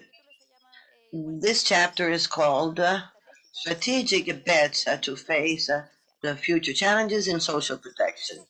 The main messages here are the importance for a social protection system to adopt a strategic guidance or guidelines that may end up in public policies that will in turn improve well-being state. The strengthening of these systems means that they should be universal, comprehensive, sustainable, and resilient. The efforts that the country should take up in terms of social protection systems must consider the peculiarities and the differences between the countries in the region. This is part of our analysis. That is, we recognize that the countries have different baselines and different progresses and different economic, social, environmental status, and this must be addressed.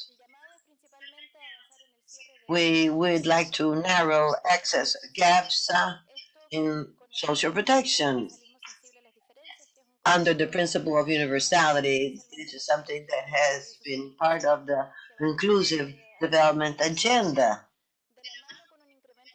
together with increasing sufficiency and the quality of the service with financial sustainability. In the previous panel, we saw the situation. Now we want to see how this can be translated into concrete action. And we wish to get effective means to allocate priorities. The idea is to go towards a universal social protection system, but gradually. And one of the chapters provide guidelines so that we may gradually reach that universality. We then have a threefold challenge: narrowing gaps, changing the or reversing the impacts of COVID-19, as well as strengthening the system so as to better face emergencies as crises with more resiliency without interrupting the access to the social services that were already there, adopting as well new tools in order to face new challenges. We have identified four dimensions. First of all, to go forward in closing gaps in coverage. This has to do with the structural deficits in social protection in the region. We wish to provide comprehensive services considering the different dimensions. This would have to do with the benefits as well as the coverage.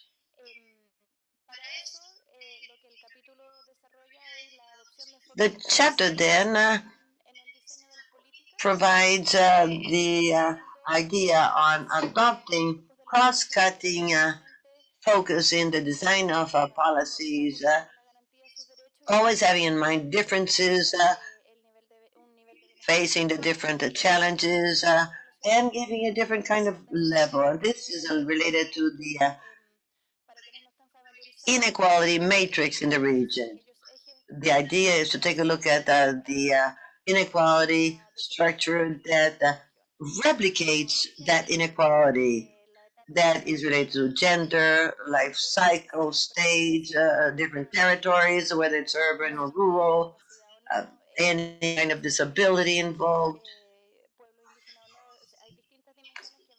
indigenous peoples, everything that may be helping reproduce or replicate the inequality in the region. Thirdly, we believe that we must improve the quality and sufficiency of the services. That has to do naturally with closing the gaps, but notwithstanding the gaps, we must provide more and better services so as to improve the quality and let's face the risks involved in poverty and inequality. As we already said, in this we must have social compact, fiscal compact. We must all realize that we have to go forward in universal services, and we would have to also figure out how to get more resources.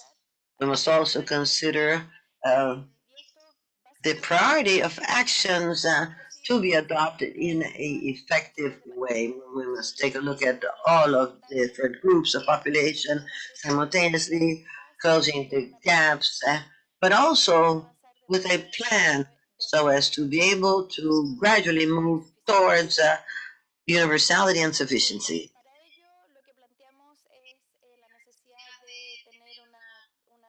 In this, we must have a wide, comprehensive concept of social protection systems that involve the coverage and sufficiency of the benefits, including non-contributed policies. In this graph, first of all, we consider the non-contributory and contributory aspect, having in mind the life cycle, the different moments of a person's life. And this shows that there are different policies that will help out going towards the reduction of poverty and better facing inequality. The goal is to go forward, but considering the different aspects and different moments in a person's life. And this involves contributory and non-contributory aspects, but also the labor aspect that is going to be, by the way, subject of one of the panels in this event.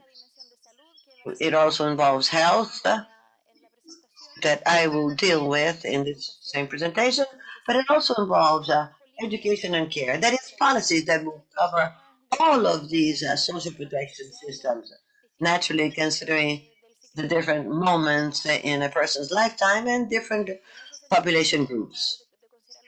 We should consider the cross-cutting elements that are seen in inequality. In figuring out what is an effective list of priorities, we should first of all identify the subjects that are in need of these actions and which would be the strategic benefits that would help out reach a social protection systems with all of the features we've talked about. First of all, we should identify the life cycle stage. And here we have a simplified diagram that's in the chapter that I invite you to visit, where it appears in more detail than here. But on account of the short time, I've summed it up, but I invite you to check it out because it is very interesting. First of all, identify the life cycle stage of the population to which these actions are directed, and then considering the match between the life cycle and other axes of the social inequality matrix, income or ethnic group, considering the risks that exist, structural risks and the new emerging risks that we heard of in the panel 1. So this is a combination of different criteria that allow you to design and implement social protection policies to ensure the well-being of the population. In the chapter, there are various areas covered. Here, I'm going to focus on only 3: income, health, and care. With regard to income, in the region, it is key to adapt existing designs considering the deficit that the countries of the region are experiencing in this area. One challenge, as we saw earlier in the presentation of the OECD, is informality, the high levels of informality in the region, and the limited access to social protection for this group. And with the ensuing repercussions in the various dimensions of inequality of these groups. During the COVID-19 pandemic, we saw that income is highly vulnerable to sanitation, which leave people in a very high levels of vulnerability and poverty. So we identified what conditions the protection of income and which would be the mechanisms to move ahead in this area. With regard to what conditions, the protection of income, of course, the reconfigured structure of risks, and one thing that has a direct impact on changes in the world of labor and interaction with disasters such as the pandemic. Second, the conception of having income protection as a guarantee. Universal access, and that can be triggered when necessary.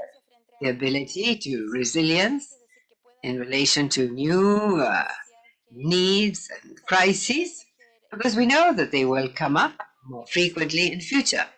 And of course, there must be financial stability and despite the restrictions imposed by overall conditions.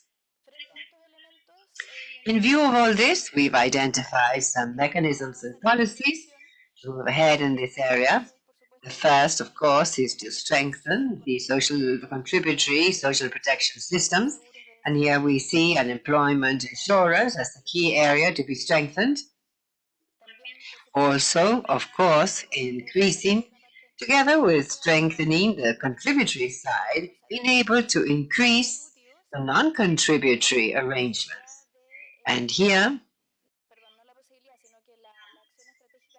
the idea is to give priority to the life cycle extremes.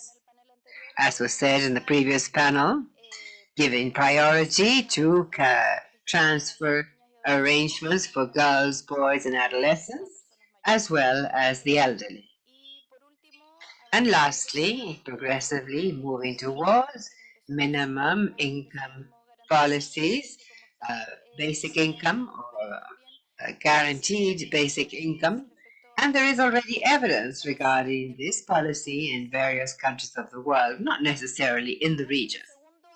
A second area that we identified as strategic to strengthen the social protection systems is, of course, family benefits and long-term care, focusing on early childhood and the elderly, but also other population groups that may need access to support and care, such as, for example, people with disabilities. Of course, among the new risks, we have demographic changes. We know that we're facing a time of population aging, and undoubtedly this will exert significant pressure on care systems and also health and pension systems, another dimension addressed throughout the seminar. What we're saying is carry out actions and policy to protect these life streams in contributory and non-contributory arrangements. On the one hand, we identified the family benefits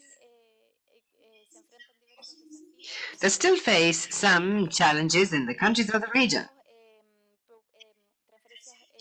We have transfers for families with girls and boys that directly or indirectly, conditional or not, or contributory or not, the aim is still limited, and the amounts that the families receive is not necessarily sufficient or as universal as we would like. We also have leave policies where there is a deficit in access and coverage, and of course, preschool education and helping to provide care for young children. Regarding the policies for care support, we have different tools that could be implemented, and that, of course, the region is increasingly seeing the need to move in this direction and not necessarily overcome, and gaps still exist. She says she's going to hurry up even further. Systems. We believe that it is necessary to ensure universal coverage and also other dimensions of the social protection system. During the COVID pandemic, we saw the various weaknesses of the health systems in the region, and then now in a scenario with new risks and processes that are going to put greater pressure on health systems, such as the demographic transition, but also the epidemiological transition, as Claudia said this morning, the emergence of new disorders and conditions that are communicable. And we had already controlled communicable diseases, but now we have new ones, and we don't necessarily know how to manage them or handle them quickly. So we highlight the relevance of the overall determinants of health and how this is linked to social protection systems. We know that the health of the population is affected by the conditions where people are born, grow up, and live. And this is directly related to the various spheres that the social protection systems cover. So here we show how, through primary health care, it is possible to contribute to not only the right to health, but also reducing poverty and inequalities with an impact on the nutrition of people, financial protection that these systems provide for those who are the users of these health systems, and also monitoring the risk and ensuring the rights. Also, the social protection system in its various dimensions will also contribute to ensuring the access to health services. And so here we can prioritize by identifying the various population groups that are more vulnerable to not having access to health and not being able to exercise their right to health coverage at different moments of their life. And to conclude, in sum, I apologize for the speed at which I am speaking and with a lot of information. I'd like to highlight that the main message of this chapter is to move ahead with the social protection systems and address, on the one hand, address the structural gaps that exist in social protection and coverage as well as access to ensure collective well-being, and face the new uncertain scenario where there are risks that are now structural and known to all, but with emerging risks, so that in this way we can move towards inclusive and sustainable social development. So this matrix, you can see it here and also in the publication of the document, we've identified, or rather have cross-matched emerging risks and the various policy examples that could be prioritized considering the specificities of each country or the region. And I will stop here. Thank you.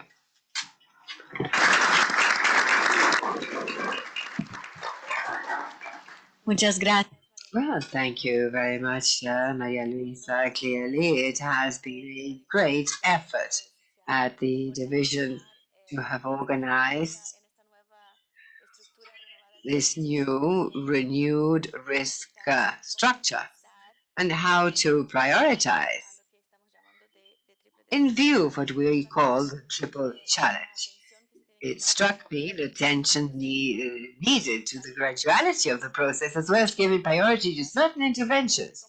And the chapter makes proposals on this, and also paying attention to the specificities and the heterogeneities in each country. Also, which you said, regarding what we could call the core benefits of public policy, that is primary health care, and also this will contribute to social protection. But well, that is it because time is running short. I now like to invite Merike Blofield, Professor of Global Health and Social Policy at the University of Hamburg, to speak to us about institutional arrangements for the expansion of social policies in times of crisis. Now I can see you all right. It is an honor to be here, and thank you for inviting me from Hamburg. I hope it was worthwhile.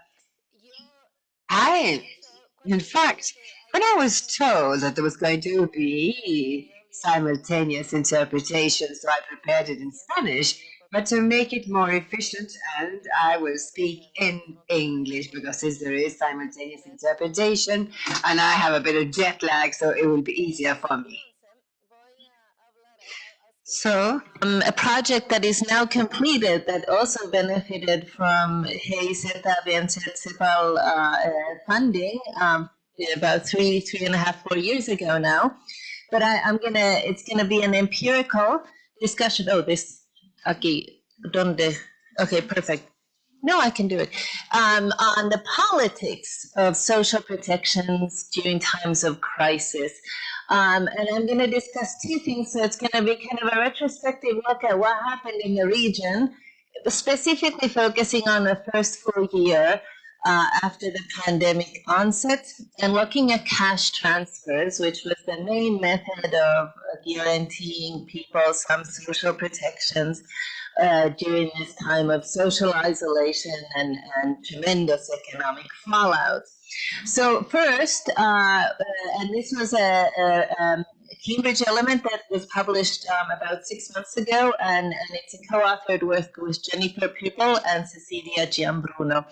And first, I'll discuss the main findings, the reach and sufficiency or adequacy of these cash transfers in 10 Latin American countries.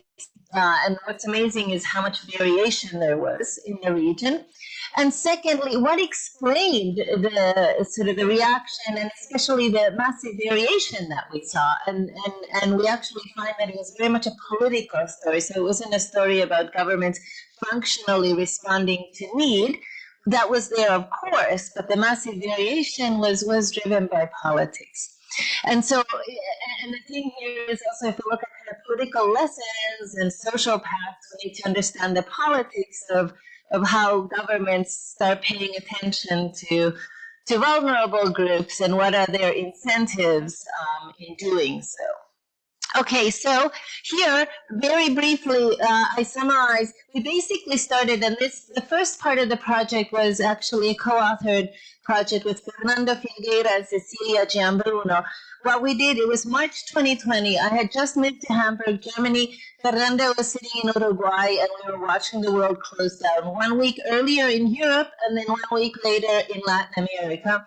And immediately, we were already working together on issues related to families and social policies.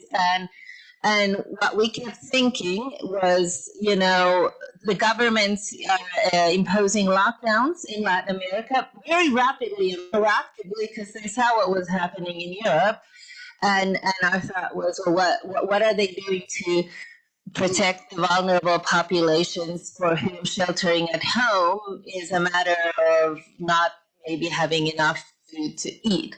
And so we looked at the two socially vulnerable, specifically socially vulnerable groups and what governments were doing to them. And there you see the first graph is poverty by age. We already talked about that, but you know, during the pandemic, of course, the elderly were epidemiologically most at risk, but children were socially most at risk.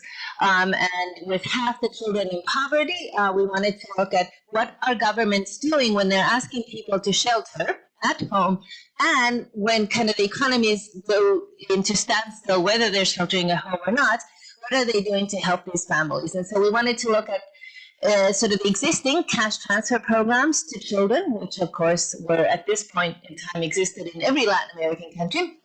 And then second, the group we've talked quite a bit about is the informal workers and what we ended up calling informal households, people who fell in between the contributory and non-contributory systems. And we were part of either roughly 1/3 of the population or households in the region, very dependent on the country, of course. And so we wanted to look at what were governments doing to reach these households, and basically the new programs, emergency programs that they created to reach informal workers and their families. So our challenge then was, we started collecting data like about March 20th, was, well, how do we, governments were announcing all these kinds of programs relatively fast. Well, how do we want to look at policy effort and whether they're actually meeting need. So we came up with some measures where we could basically compare countries with each other. And what we did was, kind of rough measures, but one was look at, in the cash transfer programs, what percentage of children were actually included in them, universe being all children. And then with the programs towards informal workers, what is the percentage of the how do they compare to the percentage of the employed population and the informally employed population? How many recipients are in these programs, and how does that match up with the number of informal workers in the entire country? Okay, as a proxy of whether governments were actually responding to need. And of course here, there was a third element that is not included here, but we also looked at some unemployment insurance programs and programs of cash transfers to those who were in the formal labor force. Here we didn't focus on them because there, as you can see, the other measure, formality correlates very strongly with higher income. So they were already better off. And then secondly, governments did create separate programs for formal workers.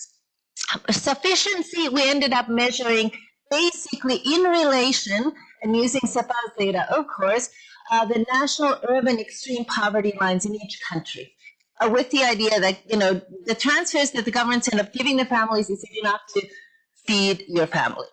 And we look at it, we sort of a prototypical family of 4 in the lower income households, and so how far do those transfers go to cover basic needs for 4 members of a family. And this here, I also can, like all the other presentations, yay, we have this CEPAL study that came out in September 2020. And basically, we ended up collecting data on 10 countries. We would have done more if we could have, but I was basically up 24/7 collecting that data for the 10 countries in real time. And so the selection of cases was basically democratic countries with minimal state capacity, and most importantly, perhaps transparency in reporting. Because I was sitting at a desk in Hamburg, it was everybody, social isolation times, and so it was what was available online. That was the sources, and so 10 countries there. Central America is definitely underrepresented because of that. We have Costa Rica in there, but that's it. The selection of cases took place during the last 2 weeks of March. And here, there's a lot of data. Let me just quickly try to summarize it. You might not, well, hopefully you can see it, but it's, available online and available. Anybody who wants, I can send you the Cambridge element where these graphs are included. So this reflects coverage. So on the left is coverage in existing conditional cash transfer programs towards children. The universe there is all children in the country. And so, for example, we see there the first 3 countries, Peru, Mexico, and Ecuador, at the beginning of the pandemic, had the lowest coverage in these programs, like 15% in Peru. The yellow graph shows coverage at the time the pandemic hit, like early 2020. And then we have halfway through the first year of the pandemic is the graph, the bar in between, and then the blue one is 1 year into the pandemic. And you can see the countries were different points of departure from the ones with lower coverage to countries like Uruguay, Brazil, and Bolivia that had much higher coverage and could therefore reach a higher percentage of children through these transfers. What's also interesting is that governments didn't really, coverage remained pretty static, right? You see some differences there. Ecuador doubled. Bolivia temporarily increased the coverage. Brazil also incrementally increased. And then you have some surprising cases like Costa Rica and Colombia, less so, but that actual coverage decreases during the pandemic. That said, overall, you can see that there weren't major fluctuations in the sense that governments kept the coverage that existed. An interesting counterpoint to this would be the crisis that took place in Latin America in the 1980s during the last decade, when you didn't have, most countries were transitioning to democracies, where you had this major contraction. So the good news here is that governments in economic crisis didn't contract significantly, that they maintained the programs or slightly increased. So that's there, the coverage in the cash transfer, existing cash transfer programs for children. On the right, what you see here, you have the major state building. These, all those graphs or bars, those programs didn't exist in March 2020. They were created in the first 2 months of the crisis. And so you see this massive extension of programs to informal households. Here, what you see is the universe there is 100% is the total, it's, sorry, oh my God, like my side is not very good. But basically, the graph is, so the 100% is, oh my God, sorry, I need to see it better. Basically, this is the total occupied population is the 100%, okay? Then the graph, the blue graph, so in Brazil, I think it's a 60%. I remember this almost by heart. That is the number of, basically the share, the number of transfers that went to informal workers or basically these new emergency programs as a share of the total occupied population. Okay? Then the red line is the share of the population that is informal. So that is a measure kind of functionally of the need, because everybody above the red line is ostensibly covered in formal social security. Everybody below that isn't informal. So the highest need are in countries like Bolivia and Peru, and the lowest need is in countries like Uruguay and Costa Rica. Right next to you. Yeah, right. Needed. Oh, okay, thank you. I need better contact lenses. Thank you so much. Okay, but I think now I'm okay. So anyhow, so what you see is that there was a tremendous growth, and there were countries that actually extended even further, like areas of inclusion, if you want to call it, Brazil and Argentina. And then there were countries where there continued to be a massive gap in terms of need versus the reach of these new programs, such as Colombia and Ecuador, and then most strikingly the case of Mexico, where the government didn't create any national level programs, emergency programs to react to COVID-19 among informal workers of any significance. So the variation here is quite impressive, really. Here we have sufficiency. So this is the measure, the red line, horizontal line is extreme poverty line, national urban extreme poverty line in each country.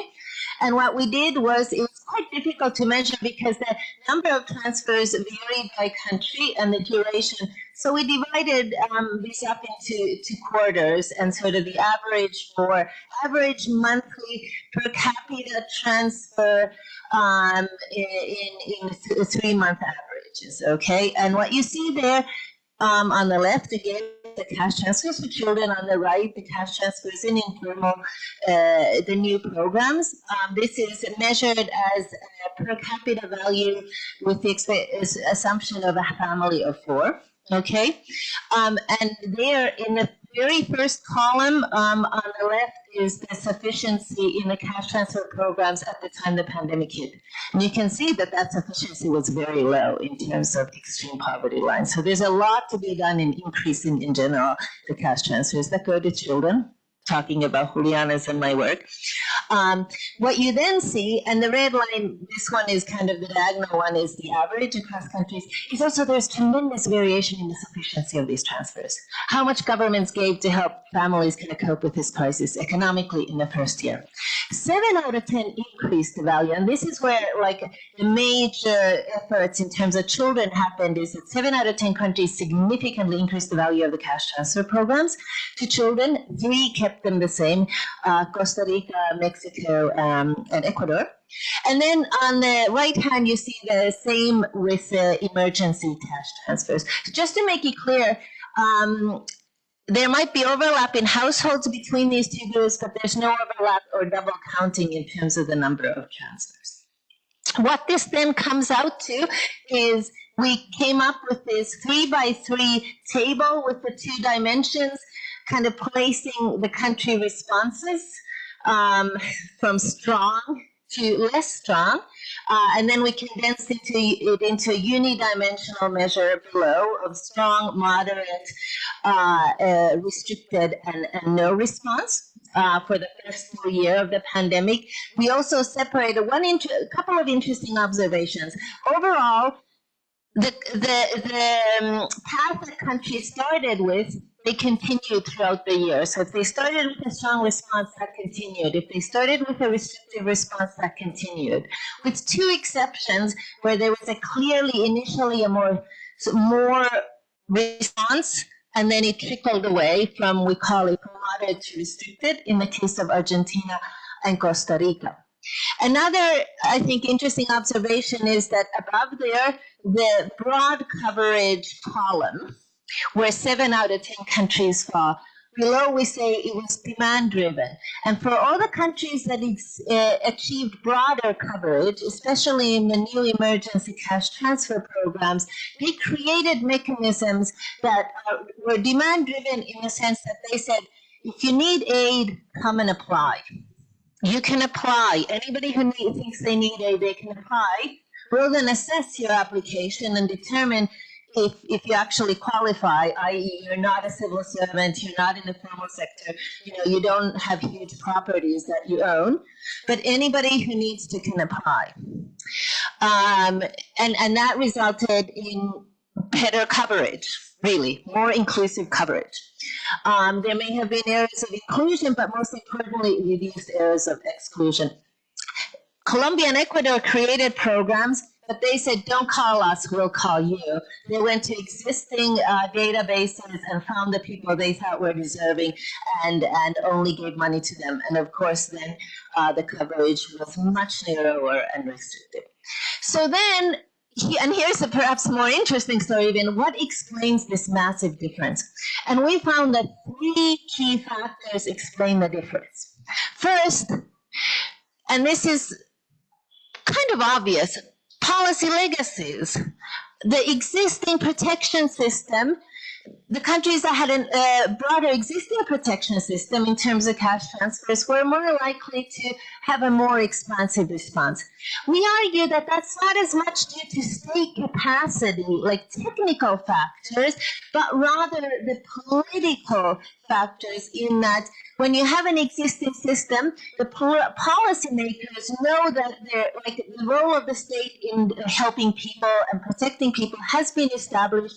You have circles of technocrats, civil society members, and now we have to go back to March 2020. Huge, like a time of crisis, extreme uncertainty. Politicians don't have a lot of time to deliberate, right? It's not a time of incremental change. They have to react super fast in conditions of uncertainty. What do they go back to? They go back to what they know. We know cash transfer systems help people in need. We go to that, we focus on that. We make the same kind of argument about social norms. In countries that already have strong programs, there's an expectation among civil society that this is what governments do to help people. For example, Bolsa Familia in Brazil. So those were the mechanisms through which policy legacies influenced in those times of crisis. What was less intuitive is our second explanation, oh my God, which had to, I'm running out of time, which had to do with kind of the politics of it. March 2020, all the countries that we looked at, they were presidential democracies. 2 key factors. They were democracies. In democracies, when you have a crisis, political leaders need to appear caring. Most of them probably are. Even if they're not, they need to appear caring because they want to be reelected. It's a democracy. So they have to show that they're going to help people.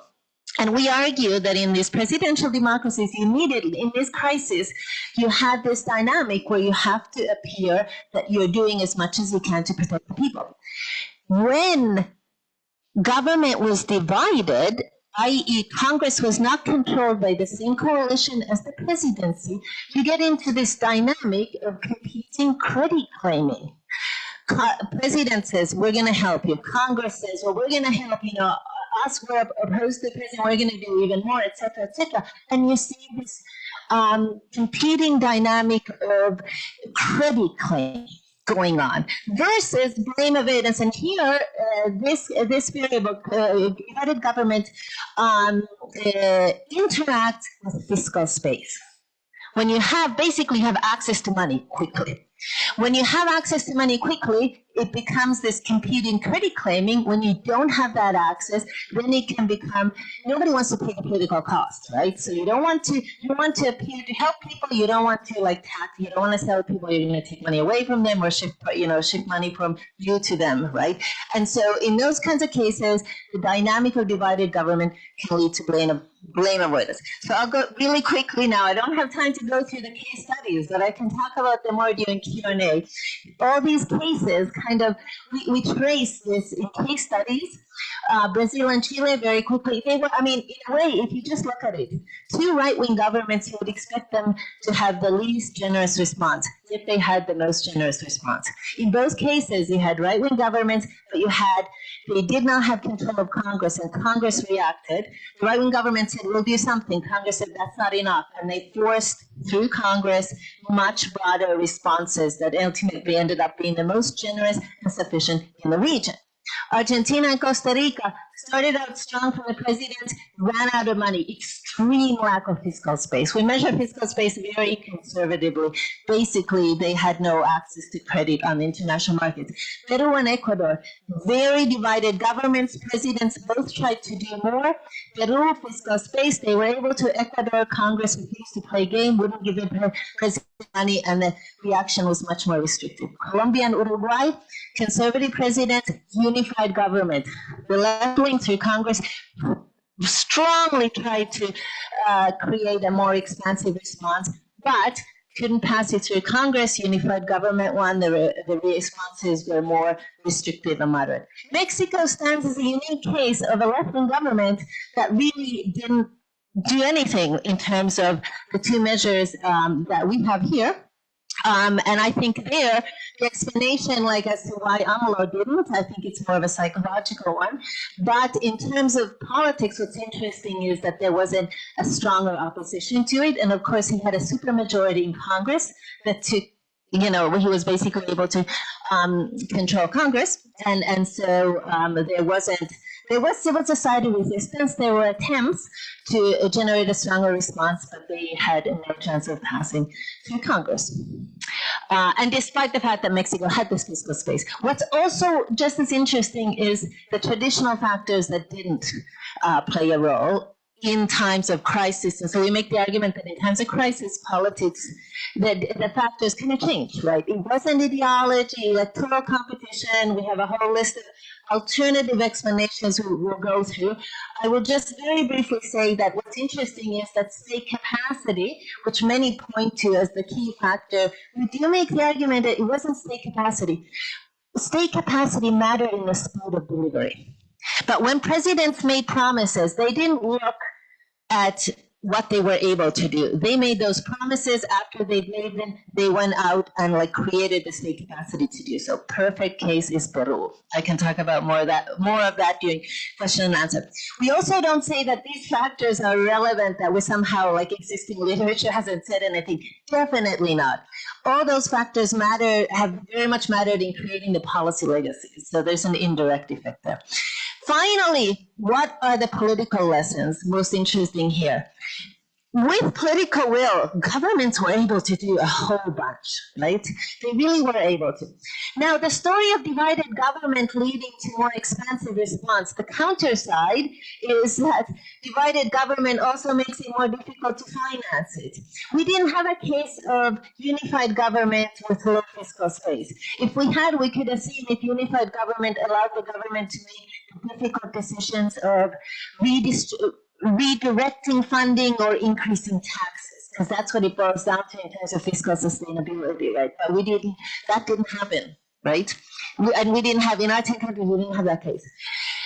Despite these temporary advances in social protections, half children continue to live in poverty, and how today, some years after the pandemic, how can we find the political space to increase coverage and sufficiency in cash transfers for children? And there I would point to some of the issues, like fiscal space is endogenous to political space. Some of the research after this finished, actually, Julian and I did this public opinion research, and so that built directly on these findings. And I would say, here the message, the policy recommendation can't be, let's seek divided government because that'll make people. But I think the political lesson here is that we want to encourage political actors to want to credit claim on child well-being. We want to make that a political issue, an electoral issue, where protecting children from poverty sells politically. And that's how you get politicians to do something, because it's kind of absurd, given all the evidence we know about what can prevent extreme poverty. Cash transfers can do a lot. They can't do everything, but they're an easy solution to reduce extreme poverty or even eliminate extreme poverty. Why the hell haven't we done it, right? Well, those are political reasons, and I think we need to make protecting children sell politically, and that's a bit of the message from my empirical analysis. And there, I've gone over. I'll stop right now. Thank you.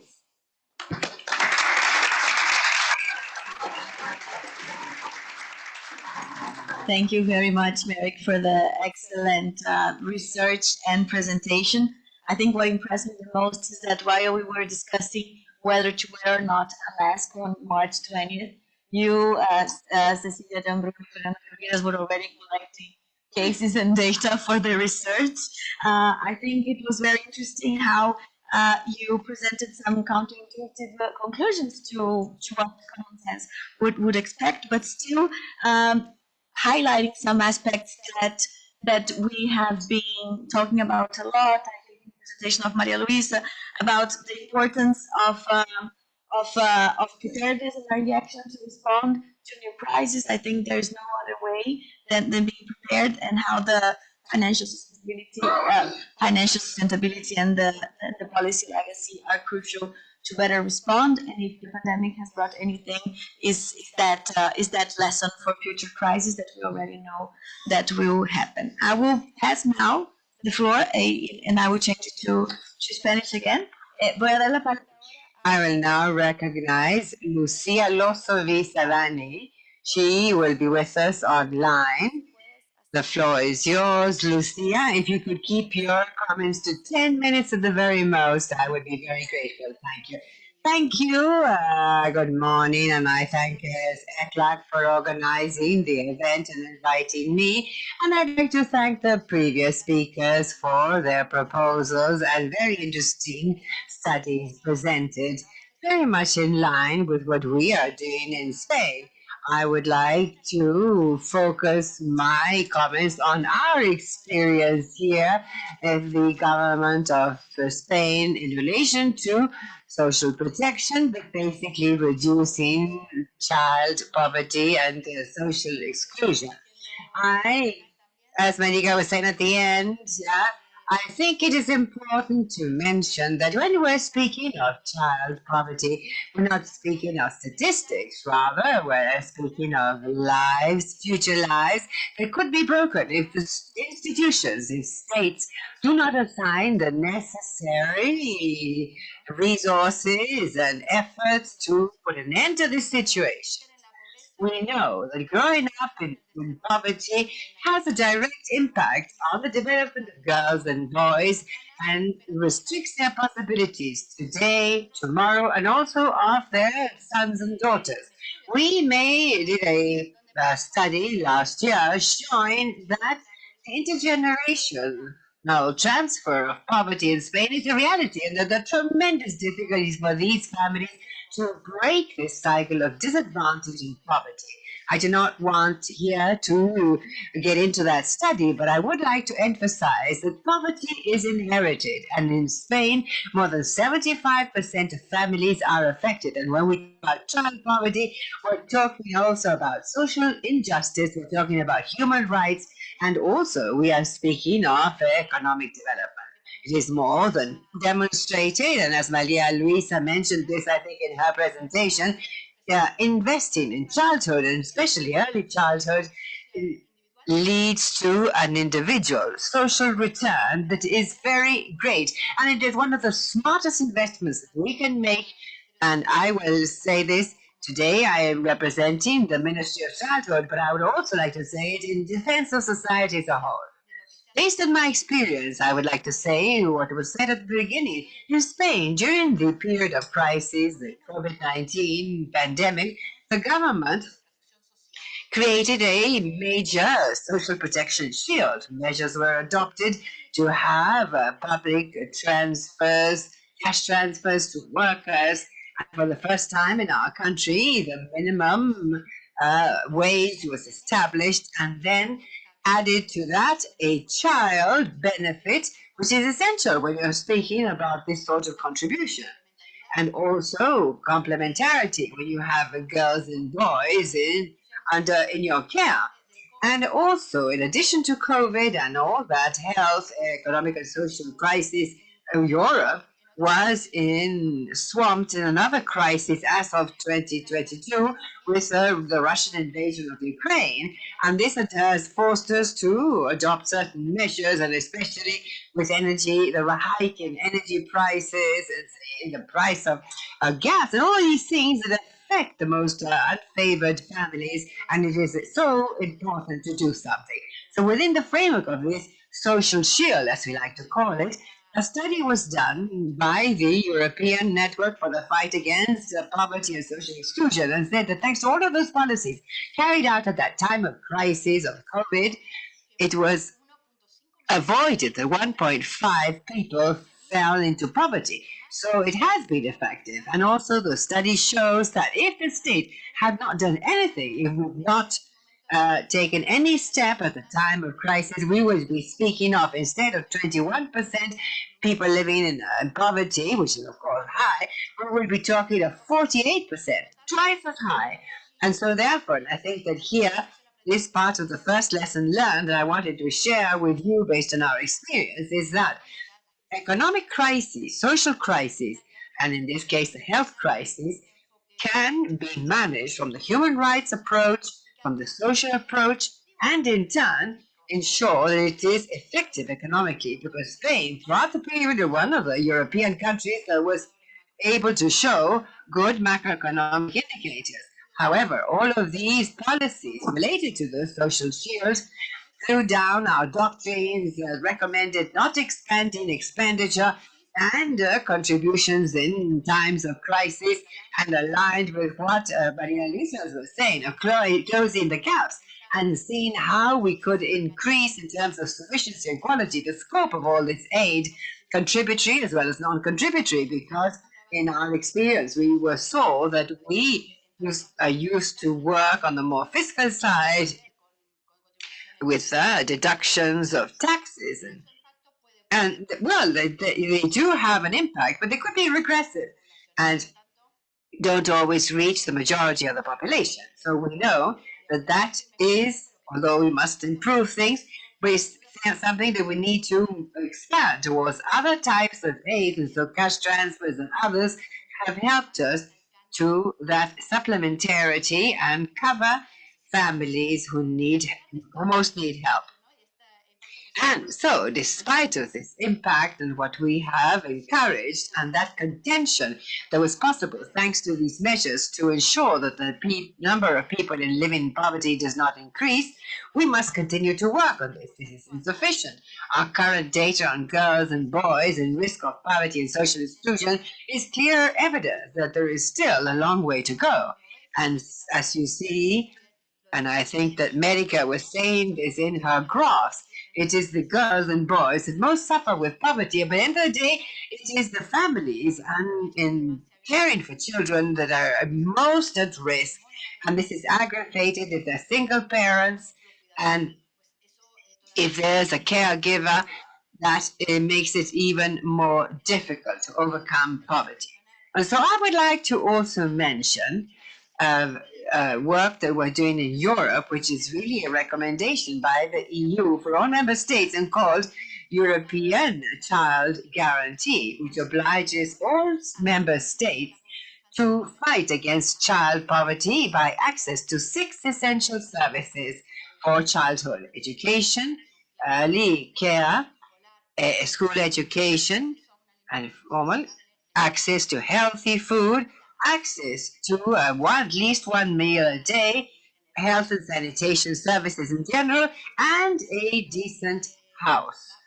And this should also allow us to remove barriers to these groups that are particularly excluded, above all when we're speaking of girls and boys with disabilities who are living in residencies, girls and boys from gypsy cultures or migrants, and so different aspects, and to help us understand that all these groups, although they're percentage-wise, they're always encompassed, there are nevertheless groups that are at greater disadvantage than others, and so we need to remove those barriers for these children to access these essential services that ensure the early development of children and try to break the cycle of poverty, as I told you earlier, that is occurring generation after generation. And so in Europe, we are seeing child poverty from a multidimensional approach. And it is not only an aspect of income, but it also has to do with social rights, the full development of girls and boys, and also allows us to wear the lens of equity to ensure that no one is left behind. And then the second lesson learned. When we designed the action plan for children in Europe, we realized that we advocate for these universal policies. We believe that that is the approach that we need to have when we're speaking of social protection and social services.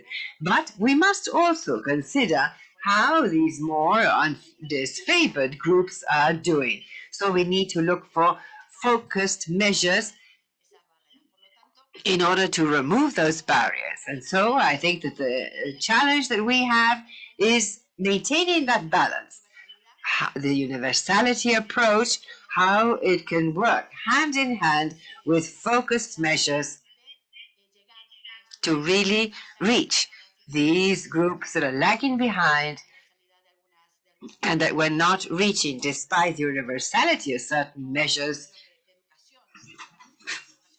and are still disadvantaged regardless the education systems, because there is attrition or different aspects that all indicate that there's more that needs to be done to make sure that these girls and boys may enjoy their rights like any other and develop their full potential.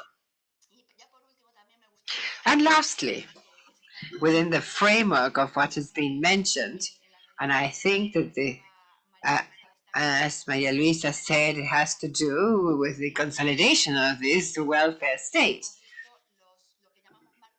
What we have called the enabling frameworks, measures, laws, policies that create real protection, that strengthen systems to make them more resilient and make sure that at every moment, crisis or no crisis, everyone should enjoy social protection when they need it and feel that their rights have been protected.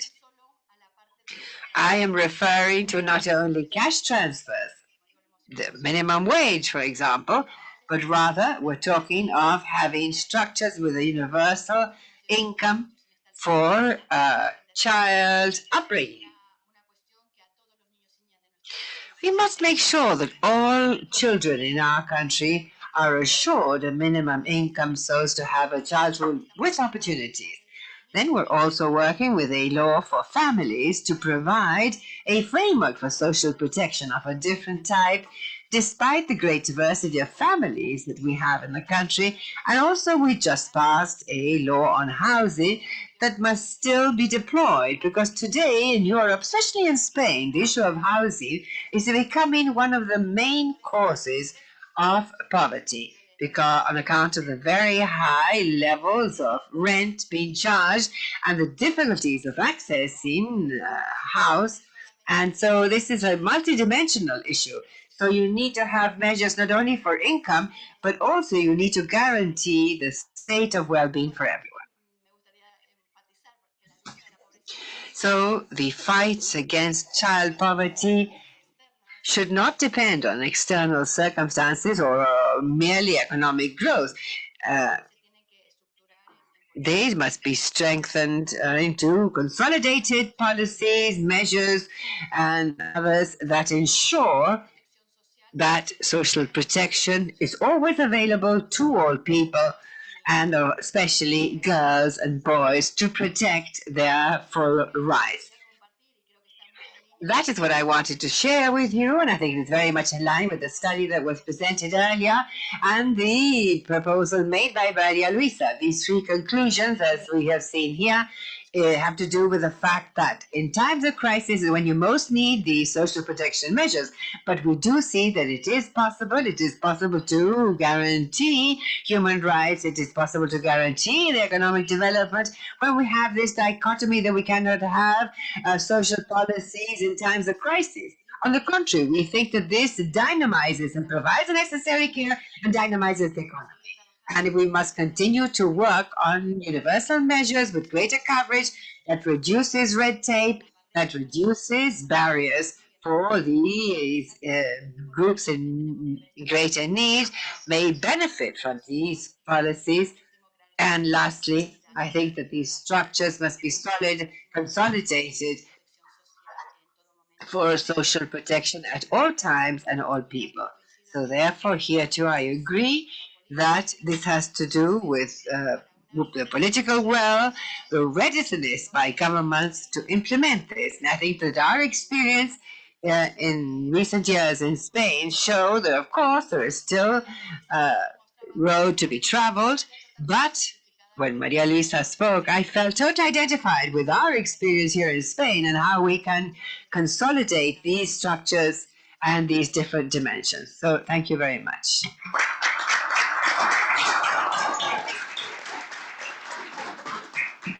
Excelente, Lucía. Muchísimas. That was excellent, Lucia. Thank you so much.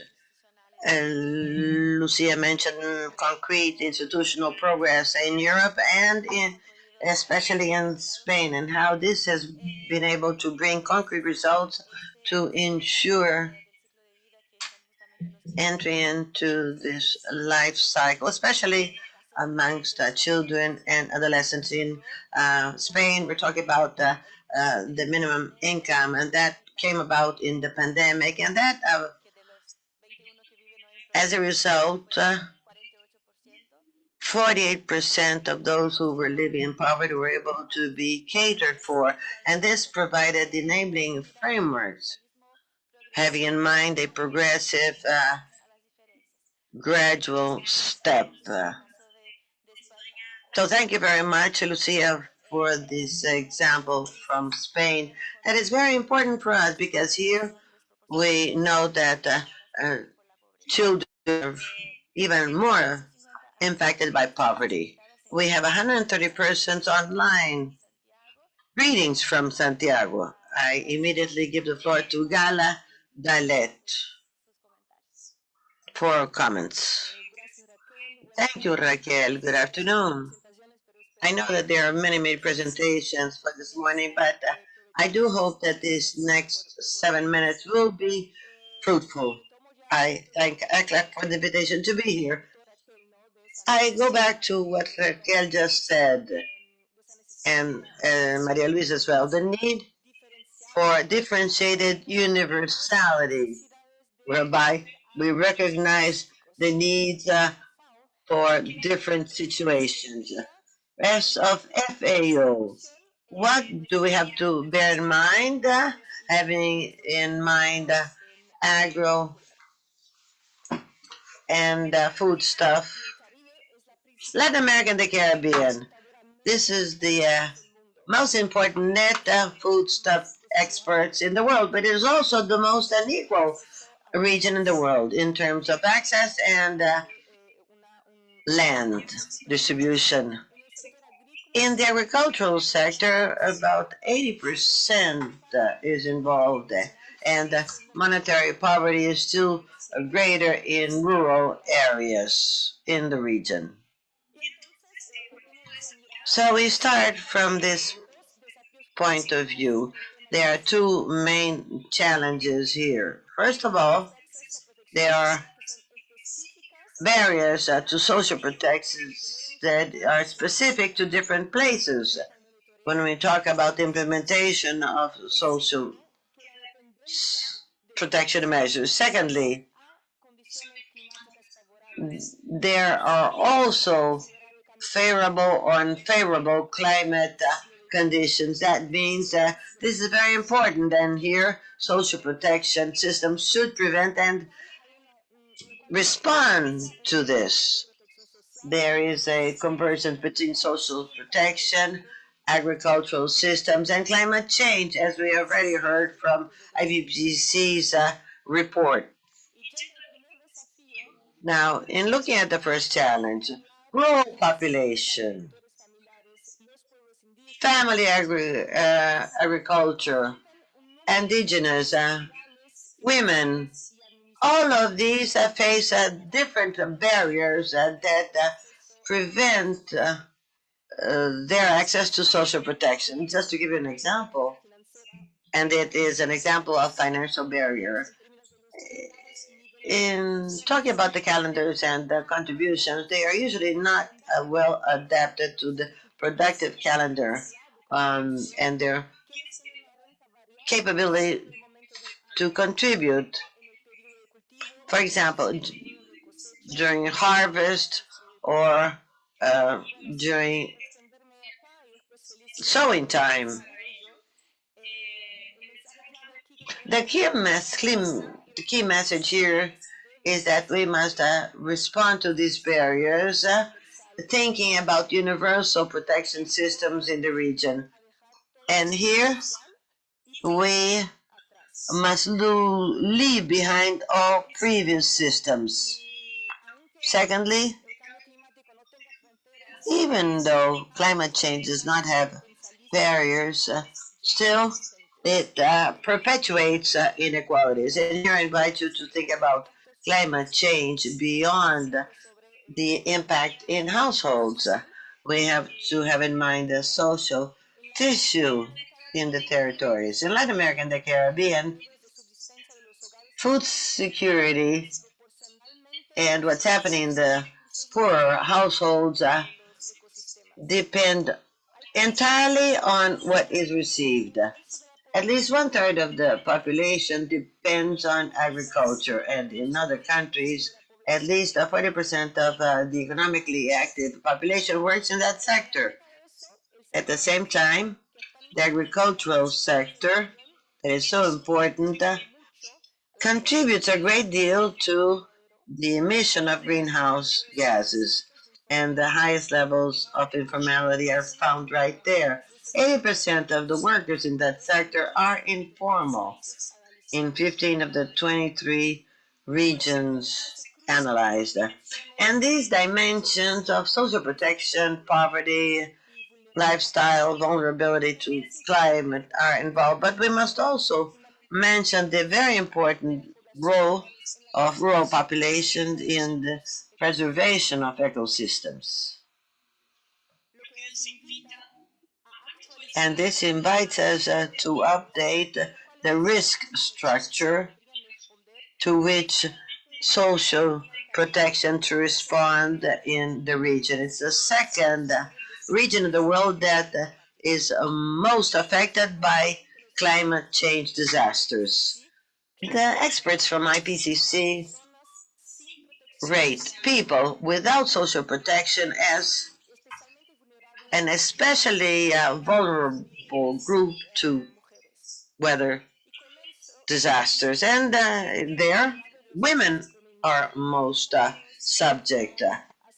FAO then is talking about these protection systems. So I invite you to go beyond the traditional or basic systems for social protections to include its potential transformation effects. This could become an instrument to ease the transitions toward resilient styles. Concretely speaking, those are the ones that feed the world. And to wrap up, let me say that even though there are innovative practices in the region that aim at more synergy between social protection and productive adaptive systems, and by the way, here I'd like to greet the countries involved. These are efforts, though, that are more documentary and not really pragmatic. We have found that only 3 countries in the region, following that methodology, that do talk about social protection in their national contribution statements. We are now updating these contributions. It would be important then to reinforce social protection in trying to help out with the adaptation and resilience of households. This, I think, is the most immediate challenge. That is to grant more social protection in view of a cascade of risks. and also climate change, leaving no one behind. Thank you. Thank you very much, Gala. Lucia did talk about the structural inequalities, and now Gala has talked about the other pillar that involves the territories and the people living in rural areas. There's another risk that has to do with climate change. We do know that policymakers in climate change look at social protection as a solution to protect and to offset the population of the region in view of disasters. It is indeed a pleasure to have a representative from FAO here. Unfortunately, because of the time, we do not have the possibility for questions and answers, but we still have a chance to get in touch during coffee breaks. We now adjourn for lunch. At ECLAC, there are two options. There is a coffee on the left, and we also have a cafeteria with warm dishes. The colleagues outside will be able to guide you on the way to lunch. Thank you all for being with us, those online, the members of the panel, the speakers, and we'll continue in the afternoon with panel number 3, the expansion of social protection coverage for independent and informal workers in view of the challenges in the future of labor. Thank you.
La pandemia de COVID-19 dejó profundos impactos en América Latina y el Caribe, que reflejan la alta vulnerabilidad que enfrenta la población ante las crisis. En 2020, la pobreza afectó a 1 de cada 3 personas en América Latina y se profundizaron las desigualdades en sus diversas expresiones. Entre marzo de 2020 y agosto de 2022, los países de la región anunciaron 506 medidas de protección social no contributiva de emergencia, según la información recopilada por la CEPAL. Pero esta inédita respuesta no fue suficiente. A la crisis sanitaria se sumó una crisis silenciosa en educación y una crisis en cámara lenta en materia de inclusión laboral. Según los análisis realizados por la División de Desarrollo Social de la CEPAL, en el marco del proyecto CEPAL BMZ-GIZ, Reactivación Transformadora, superando las consecuencias de la pandemia de COVID-19 en América Latina y el Caribe, es clave fortalecer los sistemas de protección social para cerrar las brechas que persisten en la región y hacer frente a un contexto marcado por una estructura reconfigurada de riesgos. Resulta fundamental expandir la cobertura de la protección contributiva y no contributiva, incluir a los trabajadores informales e independientes en los sistemas de protección social y reforzar los vínculos con las políticas de inclusión laboral. Estas medidas tienen que ir de la mano de sistemas universales de salud, de sistemas de educación de calidad y de políticas integrales de cuidados si se busca cimentar sistemas de protección social universales, integrales, sostenibles y resilientes. Solo así, América Latina y el Caribe podrá avanzar hacia el desarrollo social, inclusivo y sostenible sin dejar a nadie atrás.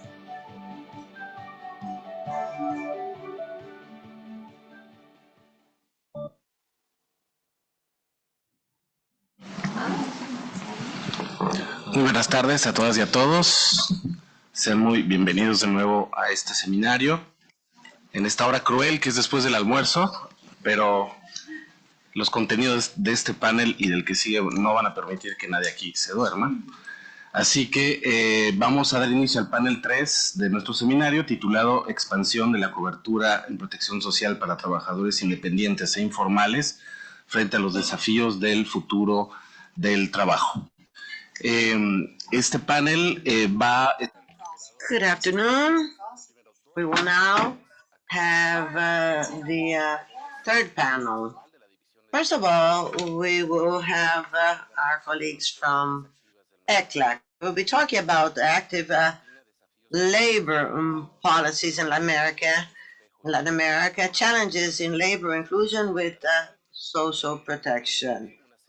Andrés Espejo and Nina Figueroa from ECLAC will be the speakers. Then we will hear about the challenges in social protections of platform workers, reflections for the region, Isabel Jacas. And then we'll have, as discussants, Ramon Pineda, who is the coordinator of employment studies from ECLAC. Afterwards, Ms. Slavina Spasova, who is senior investigator from the European Social Observatory and from the Brussels University. This panel, as the title says, deals with social protection for independent and informal workers in view of the future labor challenges. Before handing over, I'd like to talk to you as well as to some of the people who are following us by streaming, some questions that will guide this panel. Some of these are, what are the synergies that should relate labor policies and social protection policies, considering actually the special needs of informal and independent workers? What learnings can we get from the pandemic from elsewhere, and what experiences can be relevant for Latin America and the Caribbean? In view of the growing phenomenon of platform workers and the future of work, what are the policies that should prevail to ensure social protection access? And finally, what kind of measures or institutional agreements can Latin America and the Caribbean take up in order to make headway in this topic? These are the questions, and I immediately hand over to Andres Espejo and Ninan Figueroa. You have 20 minutes, both. Thank you. Go ahead. Thank you, Carlos. Good afternoon. We will talk about the active labor market policies and the relationship of these policies with social protection. It's very important to have this in mind during economic crisis, and they can afterwards prevail in time.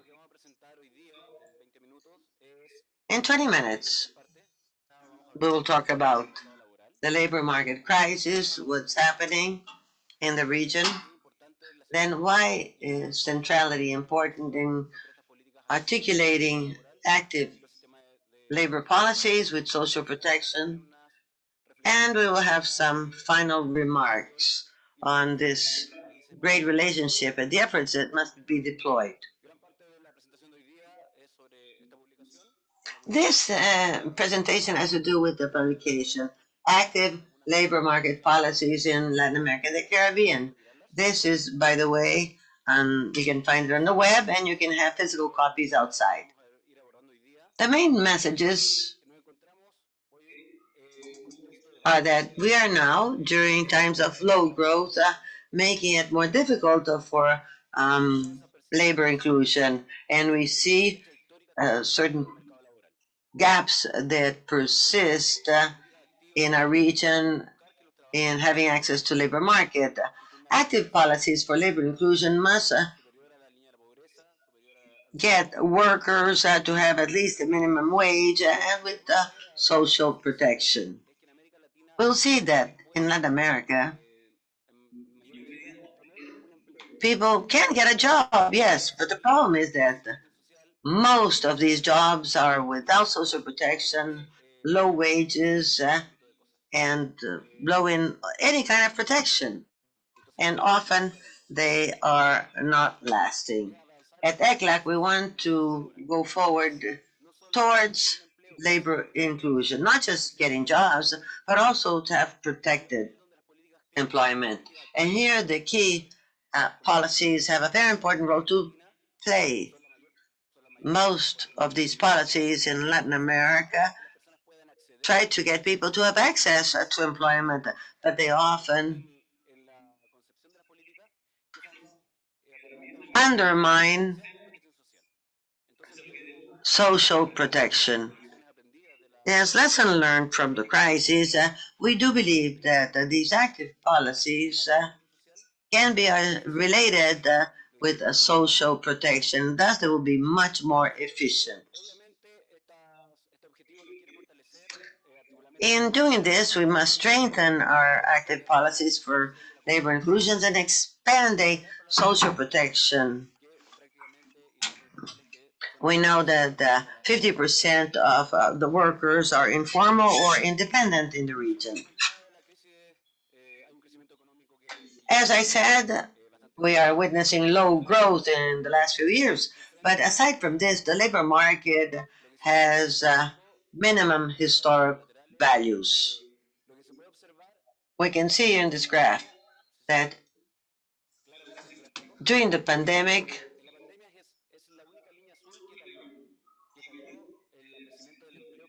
the growth of jobs decreased in 8%. We have information for 70 years, but this is the only year when the growth of employment dropped. In the last decade, we see that the growth from 2014 and 23 was of only 1.26%. And it was even lower than during the last decade of the 80s. And during those days, it was of 3.2%. And now it's at 1.26%, where therefore facing the need of more social protection and the creation of jobs with active policies. we still see historic gaps in the labor markets. We saw several examples today. We see deep gender structural gaps, gaps in the territories, or differences between rural and urban employment.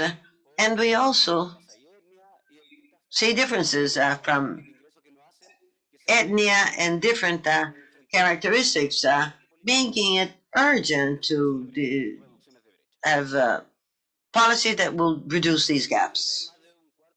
And actually, more than a fourth of the population lacks social protection, whether they be workers with contract or independents. I would say that most of the population, even 32% of independent ones, do not have social protection. This access must be resolved through articulated bond between all active policies. Let's take a look at what active policies means. We have different types of politics, employment policies, and Ramon Pineda, who is in charge of employment at ECLA, will be able to expand on this. These are politics under the Economy and Finance Ministry to encourage employment in an aggregate demand, but with different regulations, minimum wage, that will encourage more jobs. And we also have labor market policies. This involves different policies with the public sector with that address insertion and unemployment. We also have policies that have to do with the supply and demand. And naturally, there's something that is called labor intermediation. These are actions and instruments in the hands of the government to strengthen policies related to supply and demand. Among labor market policies, we see that there's a deep conditioning related to economic growth. As we can see here, though, social development policies are also crucial. Here we have education, health, care, and social protection, whether it be contributory or not. At ECLAC, we suggest that every successful strategy for inclusive social development must place labor inclusion at the center. Economic growth is not enough,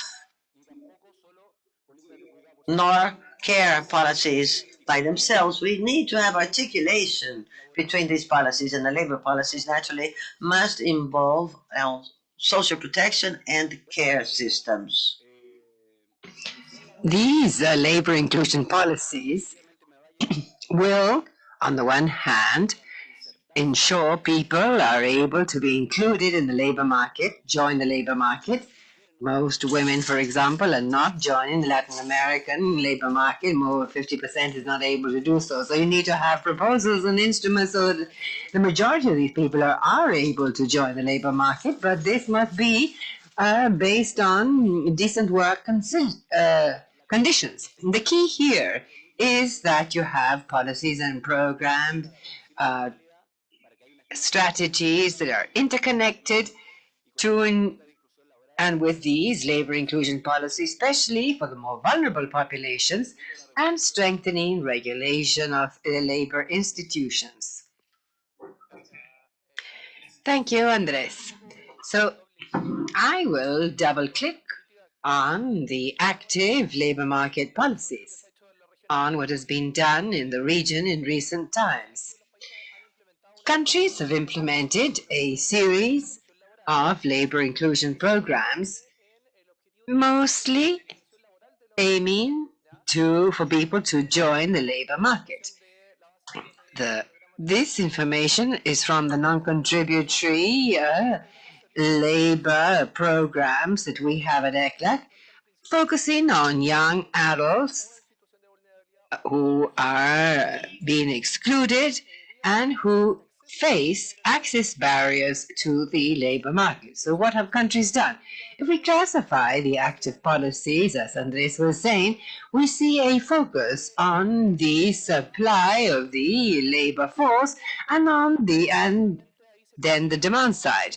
Here we have all labor inclusion policies implemented by countries in order to increase the technical and professional training of workers, and also develop education throughout life in order to update knowledge due to the new matrix of risk, as Claudia mentioned this morning, and on the other hand, the risk of automation. This has to do with the demand side. Basically, you have policies for direct or indirect job creation, as well as supporting self-employed work. And in the media, the labor intermediation services through public or private institutions that countries have. So these policies have been implemented by countries, and in a process of systemization, we have seen that these programs have increased since 2014. They have remained quite stable in the past year, totaling about 117 labor inclusion policies, active labor inclusion policies in different countries. There may be more in the region that are not within this classification, but there is also a process of systemization as to what these labor inclusion policies imply. These have to, some are for adults, other for young people, informal workers, women, or people in the poor. There are a number of programs that are specific regarding the target population, say people with disability or women, indigenous people, Afro-descendants, or others who are deprived of freedom. The idea is to address the exclusion and obtain train and to ensure an appropriate job and wage. In terms of the training on the demand side and support self-employed work, no, he corrects himself, so strengthening supply and demand. That is most common in the region, although we do see that there are differences according to the target populations to be benefit. About of the 117 programs that we have systematized, 39% have to do with technical professional training and the rest supporting independent or self-employed work. But if we see what is happening among young people and the population that includes adults, basically we see a difference in terms of the analysis. Both populations, technical professional training is given, but direct generation on the bar on the right, the 39% you see there, is one of the great majority of programs offered to the adult population, contrary to what happens with young people, where you have labor intermediation as well as training. So the focus has been differentiated. So this is like an overall characterization. Now, spending. Spending in active policies has been relatively stable if you take out the period of the pandemic. But in 2020, we see a major increase in expenditure. This occurs on account of the pandemic, on account of the support given by countries to the active policy. The greater proportion of these resources, and here we see diversity in the scenario, is basically given by or carried out by the Ministries of Labor and Social Development. So there's a series of efforts in the region in order to increase job inclusion and also decentralized training in organizations. But if you analyze the bar in the center in 2020, the Ministries of Economy and Finance played an important role in 2020, providing active labor market policies. And then in 2022, these three institutions carried out close to 72% of all active labor policies in the market. So here we see a joint work, interinstitutional often, that allows increasing labor inclusion in the region, with the difficulties, of course, that exist. Now, if you compare this to other regions, say Europe, we see that in organizing active policies as well as the passive ones, we're seeing that the region of Latin America here, this increased the number of labor policies on account of the impact of the pandemic and also policies to support and over and above the passive policies. But there are significant differences basically in the composition in different countries, in Latin America and in Europe, and perhaps Lavinia later on can talk to us about that based on her experience. And so the characterization as well as the expenditure in these active labor market policies, what does the literature say? Well, basically, it points out that the labor inclusion policies implemented by countries have a positive and significant impact on the processes for the labor inclusion of people. And so on the other hand, the labor inclusion policies have a significant impact. Systematic reviews, academic studies, or more technical studies by countries show these impacts in various variables. But nevertheless, we see that in the region, the reality is a little bit non-homogeneous in terms of whether these policies ensure the accessing social protection systems. So the policies have been able to significantly get people to join the labor market, but there are difficulties still in terms of accessing benefits offered by the social protection systems. And in fact, when we analyze the 117 programs, only 24 in 11 countries actually have access to social protection. So some experience in the document. There is a table that sums everything up, but basically in Argentina, we have the Independent Employment Program. In Chile, the Young Employment Subsidy for women, the subsidies. And in Mexico, other countries, Young People Building Future, Acceso in Uruguay. And so a number of policies that do allow making this connection between access to social protection and access in terms of labor inclusion. And so there we have those challenges. To conclude, and then discuss and see or hear about Isabel's work, some final conclusions that have to do with what Andres was saying at the start, that it is essential for the active labor inclusion policies be closely tied to the social protection system, especially in the case of independent or self-employed workers or the platform workers that we're going to see next, or in certain populations such as informal groups that have less access to the labor market or difficulties in accessing. This implies designing the joint measures institutionally, intersectorally, to facilitate labor inclusion, but also allowing access, ensuring labor protection.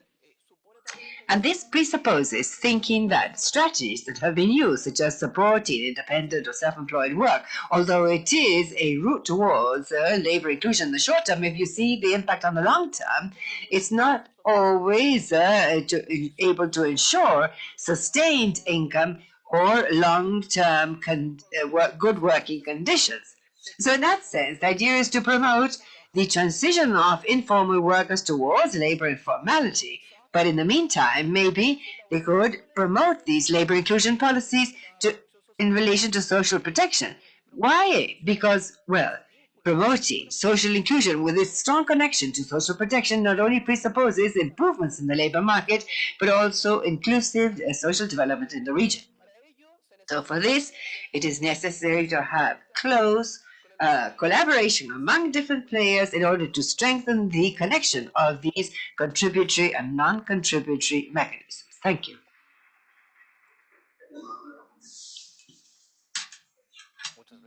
Well, thank you very much, Andres and Nilsson, for that presentation and this outlook of the challenges in this regard.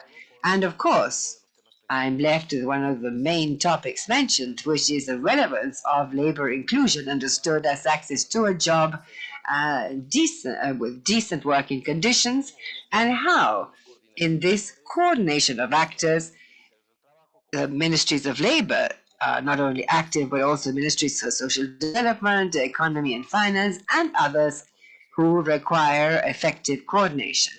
And now we will be addressed by Isabel Jacas, who brings us more into the challenges towards the future. That is, changes in labor in our region and the rest of the world.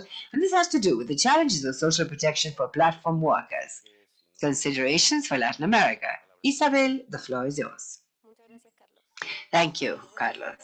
Well, good afternoon, everyone. And I, as Carlos was saying, will present on the challenges of social protection for platform workers. And because why did we want to show this paper in this panel? Because talks of the expansion of social protection coverage to independent and informal workers. And so these platform workers, what they do is not always clearly defined. They're often bunched together with the informal workers, or often bunched together with the self-employed workers. This can be found outside in the publication stand, and together with Claudia Robles, the co-editor, here we have a short agenda that we will see next: an introduction, key concepts, characteristics of the workers, and then we're going to do double-click on social protection, and then we will go through the main social protection measures in Latin America and certain recommendations. First, I would like to say that in the region, Latin America, informality is a structural feature, unfortunately, especially after the pandemic. And this labor informality, well, also as my colleague said earlier, this is a determinant factor in coverage, insufficiency, and in inadequacy of the social protection systems. In Latin America, the estimates for 2022 was an informality rate of 48.1%.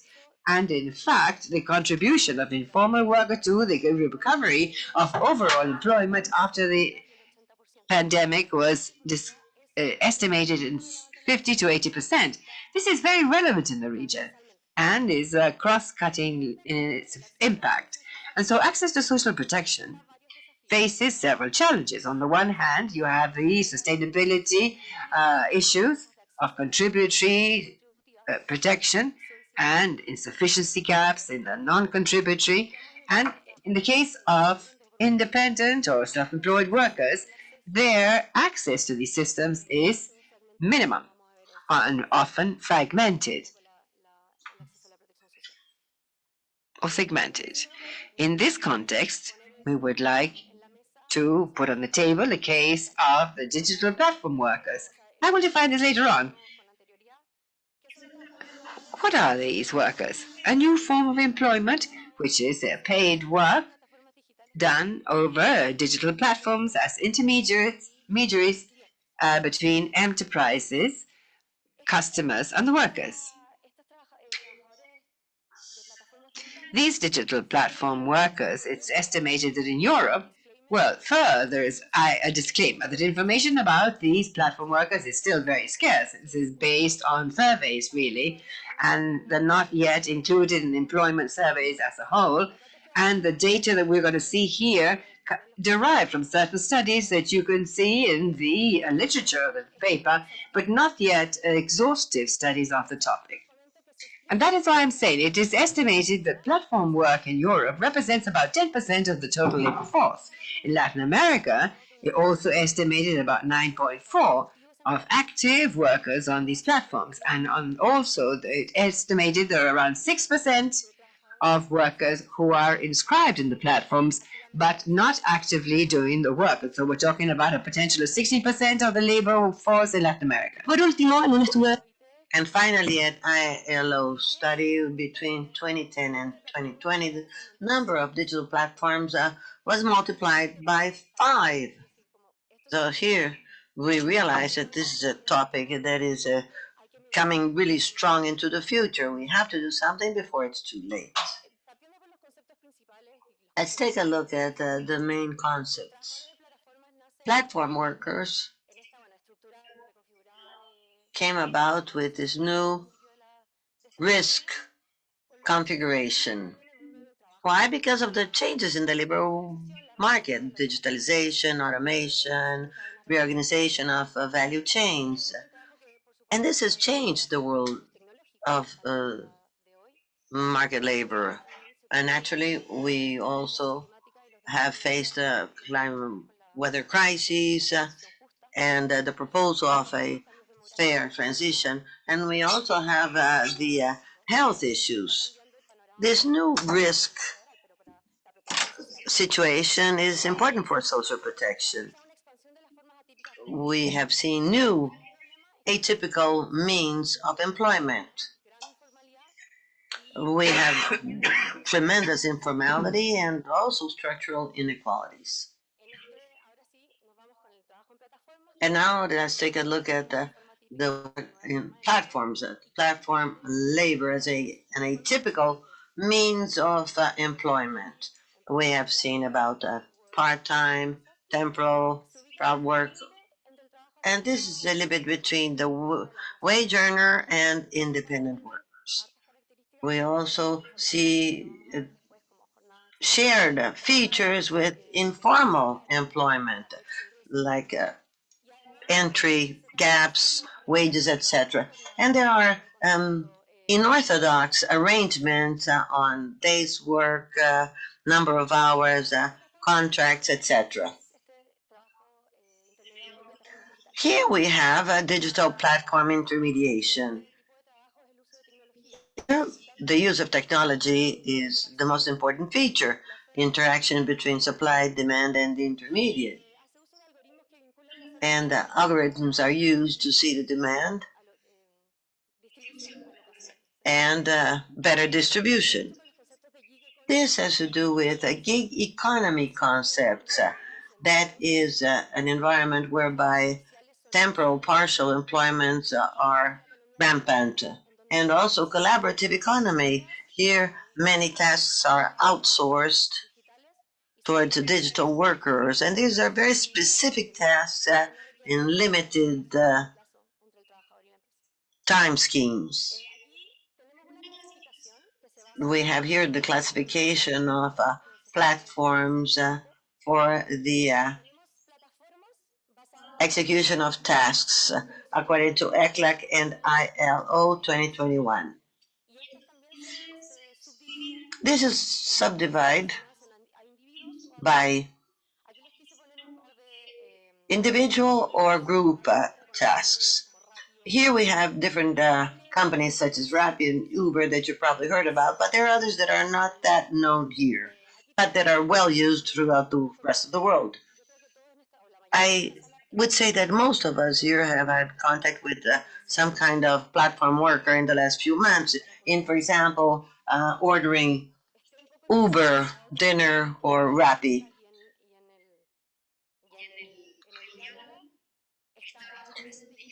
We know that this is a growing workforce, so we must emphasize this group of new kind of workers.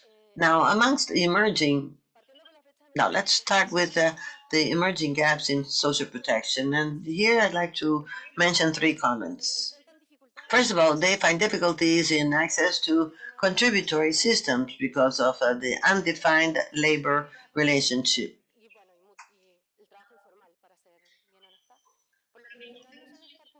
These workers usually are not covered by contributory systems, and these workers are said to be independent, then the system whereby they can have access to contributory systems is not well defined, and often they have fragmented benefits. On the other hand, there's a high level of informality. Secondly, we have gaps in the access to non-contributory systems, and this is faced by all informal platform independent workers at large. These systems do have gaps in sufficiency, even though in the pandemic in the region it would be a great progress. A great progress was witnessed, but it has not been enough to diminish these access gaps. Platform workers also have a certain level of income. They don't fall under the extreme poverty levels, but they are not earning that much, so they are kind of in between. And finally, in this kinds of jobs, there's a big risk of reproducing inequalities. When we create ad hoc systems for platform workers, for example, we see the creation of policies that may be useful during emergency or for the short run, but in the long run, these workers will be categorized, and we will be repeating the same gaps as before. Now, who are these platform workers? Here we have differences between what's happening in Europe and in our region. In Europe, platform work has to do mainly with secondary work. I'm talking about 1 or 2% of people who depend on this income.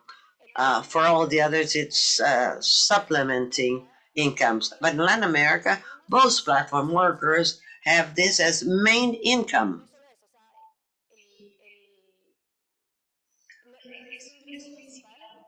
It's their main income, and besides, it is not financially reliable. There's also a very important gender gap. In Europe, the gender gap is not that strong, but it does exist. Between 30 and 50% of workers of that type are women. In Latin America, there are some sectors that only 5% of the workers, platform workers, are women. I recommend a document that was made by IDP and together with Uber, showing what's happening in Brazil, Colombia, Chile, and Mexico, I think, if I recall well. And the data says that between 91 and 95% of these workers are male. This gender gap does not include digital platforms that offer domestic work, because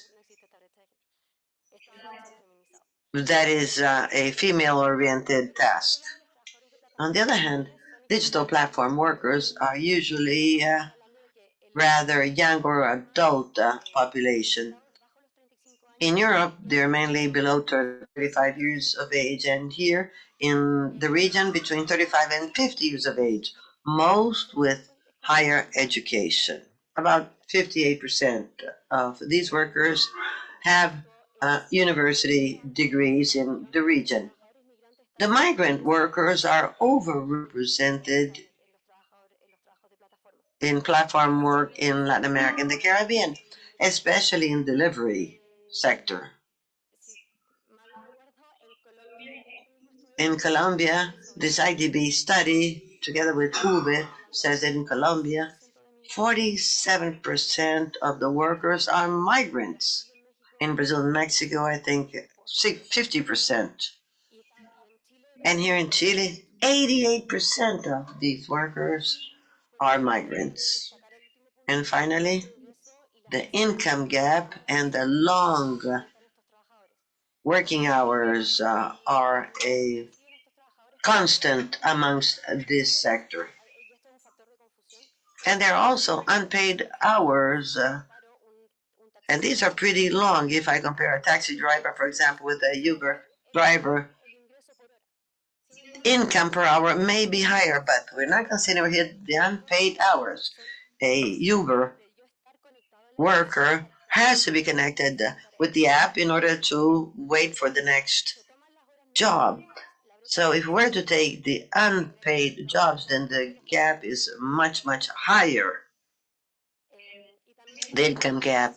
And we're also talking about long working hours, even more than 60 hours a week. Here we're talking about access to social protection that they face. In the world, we have a diminished access to social protection among these workers. And even more serious, though, is that the access to social protection is slighter for the workers that most depend on these incomes.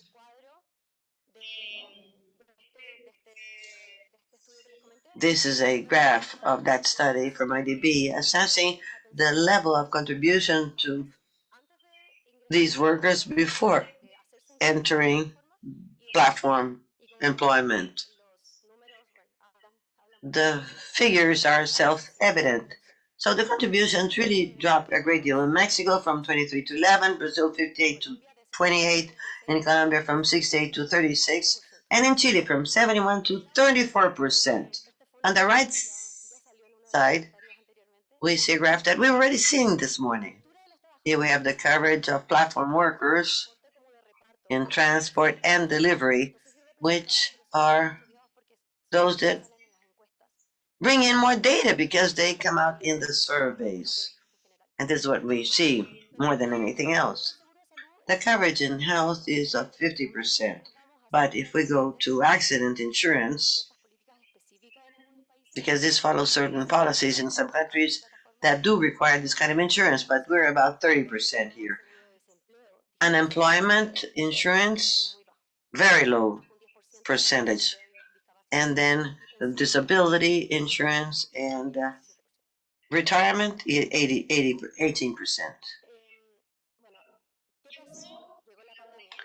But then the pandemic hit us, and the gaps in access to social protection became even wider. In EU, we have a protection and compensation measures for independent workers, and that includes platform workers. Examples, the expansion of access to unemployment benefits, bring in more flexible conditions for eligibility, such as in these 4 countries, Ireland, Portugal, Romania, and Sweden. And we also have seen new specific schemes for platform workers, which are very useful for emergency times, but the risk is fragmenting access. But yes, there were problems of coverage and sufficiency in Europe. But in Latin America, except for exceptions,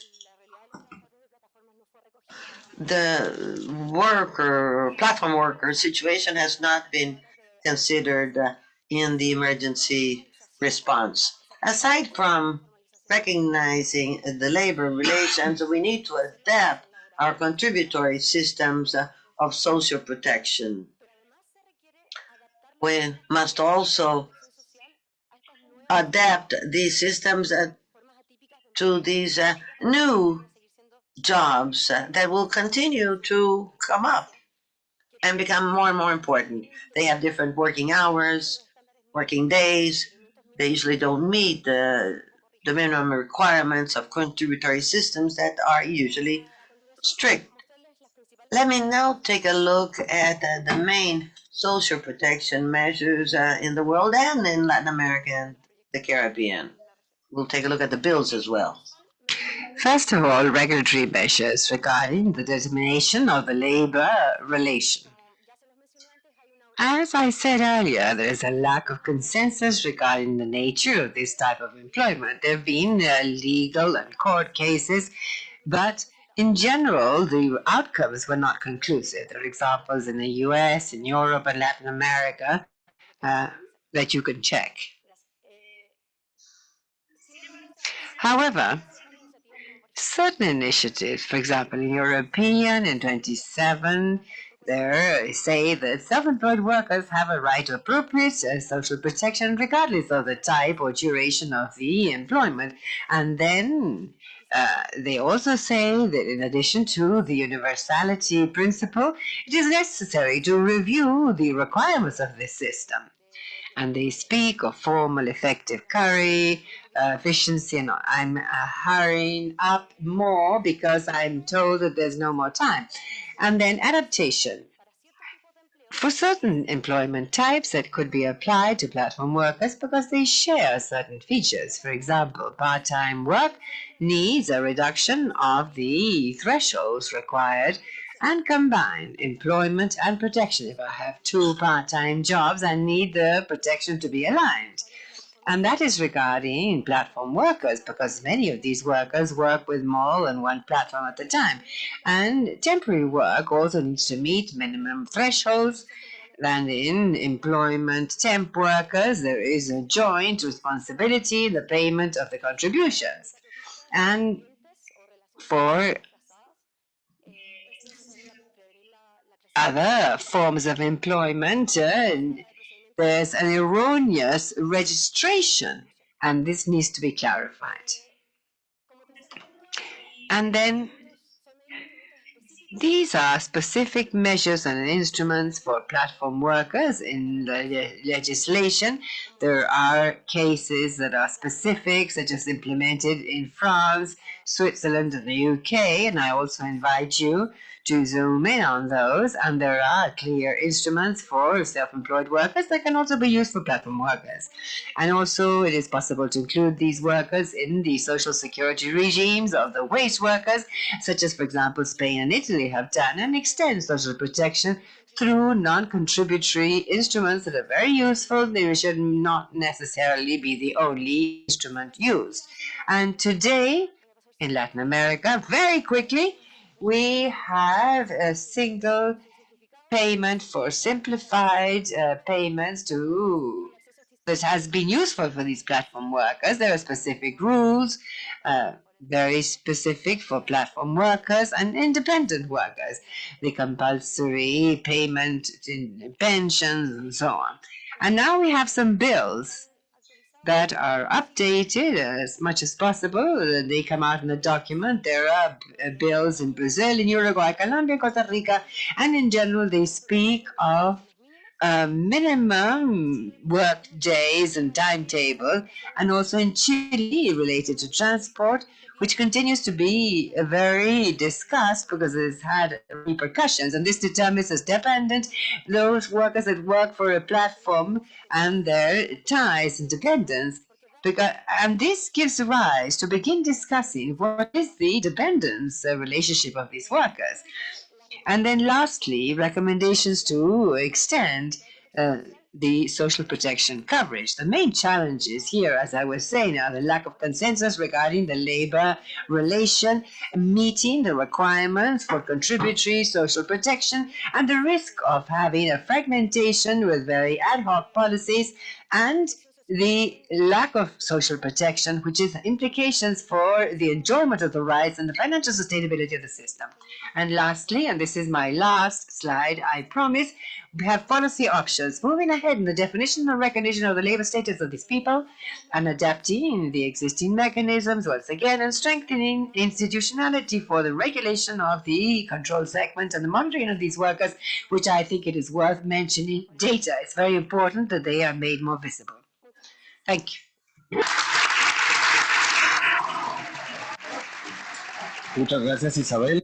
Thank you very much, Isabel, for sharing this very recent and innovative paper, addressing an old issue, informality with a new face, these platform workers that are each day less atypical from what we're seeing, but how the policies will have to adapt and change to address the needs that are linked to these workers. I would like to remind you that all the publications mentioned here are in the chat, the links, and for those who are following us online, there is a survey that you can answer, which is very important to ACTAC in order to address, assess, and this type of meetings. And so now we would like to move on to the comments. First of all, Ramon Pineda, who is the coordinator of the Employment Studies Unit of the Economic Development Division, TECLAC, and who is very familiar with the evolution of labor markets in the region, especially pre- and post-pandemic, and the very difficult recovery. So I would like to hand over to Ramon for up to 15 minutes. Thank you. And first of all, I really thank you for the invitation to be part of the seminar. It has been too good to me, very fruitful. And my comments will not be specifically on either of the two presentations, but I do have comments once I learn how this works. what I've learned so far. They've shown us that the region has very low social security coverage, high levels of poverty, high levels of inequality in different types of inequality, levels of formality that are very low, lack of appropriate care systems linked to everything that is here, and very clear in the last presentation by Isabel, important changes in the labor markets, which mean that the overall outlook is even more difficult today than it was before. Now, these issues are persistent. They're not new. They've lasted a very long time, and the levels, regardless of the characteristics of what the economies are facing, once they reach a certain plateau, they stay there for a very long time. And in fact, the pandemic, as we will see, changed all this, and we are grateful for all the efforts made within the framework of this to see how the post-pandemic recovery has been. But what we're seeing so far is that the pandemic only sharpened and clarified what the situation was. But these issues, on account of their persistence, their nature, inhibit convergence in various dimensions in terms of poverty, in terms of inequality, of growth, productivity. And so the region is not only worse off than many others, but at the same time has accentuated existing gaps. And I will not get into each one of these things because that would be too much, but what I did want was to say, well, but this that we have seen, which has been very well put across by all speakers, there is an additional dimension here, which is the one that I would like to highlight here, linked to what was presented recently by Andres and Nielsen. But the issue of the low growth, the issue of the low productivity, the issue of low levels of investment of physical capital, social capital, and environmental capital, human capital. But basically, that is what we're seeing today. And so we have limited space for fiscal policy, monetary policy. Here, I would like to highlight the recent cost of financing, not only locally but internationally as well. Many Asians have been seriously affected in terms of the fall of the balances that they had, as well as the increased debt on account of the crises, but also less financial flows. So not only do we have a public sector that has been breached, also we have private agents that are being affected by this overall situation. Then also we have education systems that although they've been able to increase coverage, there are still many criticisms in terms of quality and of the skills that have been acquired. In addition, as though that were not enough, we have 300 increasing migration flows that have increased pressures on the systems for identification and registration. That is, for you, those who see social policy, how to do social policies without knowing who you need to address. And also, people are arriving. I'm Venezuelan. And yes, and the contribution by Venezuela to all of this has been significant. Migratory flows that make it all the more difficult to the already difficult situations that countries have had in order to identify who the people are living in the country. And the overall situation is very complicated. So I would like to focus on three main aspects. One is growth. That is, the region has a growth issue. Basically, in the literature, it's been called the problem of development in Latin America, and low growth that has been sharpening and being each time more and more. It has come down significantly since the 80s, but this graph for me is the most eloquent of all, showing that in the last 10 years, basically growth or the level of output per capita in Latin America has stagnated. So imagine doing a social policy, talking about social contribution systems, when what you have is population that income per capita in the last 10 years has worsened, and what we've done now is just returning to the levels that we had pre-pandemic. And so this behavior of the output per capita is what you see here. Andres, as well as Isabel, and everyone today have spoken of the issue of wages. That is, it's not just an issue, as it was well put across by Andres a time ago. The problem is not getting a job, but getting a job that will give you sufficient money in order to live appropriately. And so here we see one of the variables that regardless of the position that we may sustain, we know that this is connected to the ability of a country to pay wages. And that is the productivity of the labor sector. Basically what we're saying that since 1980 to date, in the best of cases, we can speak of a stagnation that in fact occurred since 1980 through 1990, a drop, a significant drop. There has been a recovery, yes, but still by 2022 and 2023, the same thing has not yet recovered the levels it had in 1980. So how can we speak of decent wages, if the capacity of what is being given by each worker measured based on the productivity has simply fallen off over time? And so for the contributory system, for authorities, for countries, the problem is serious.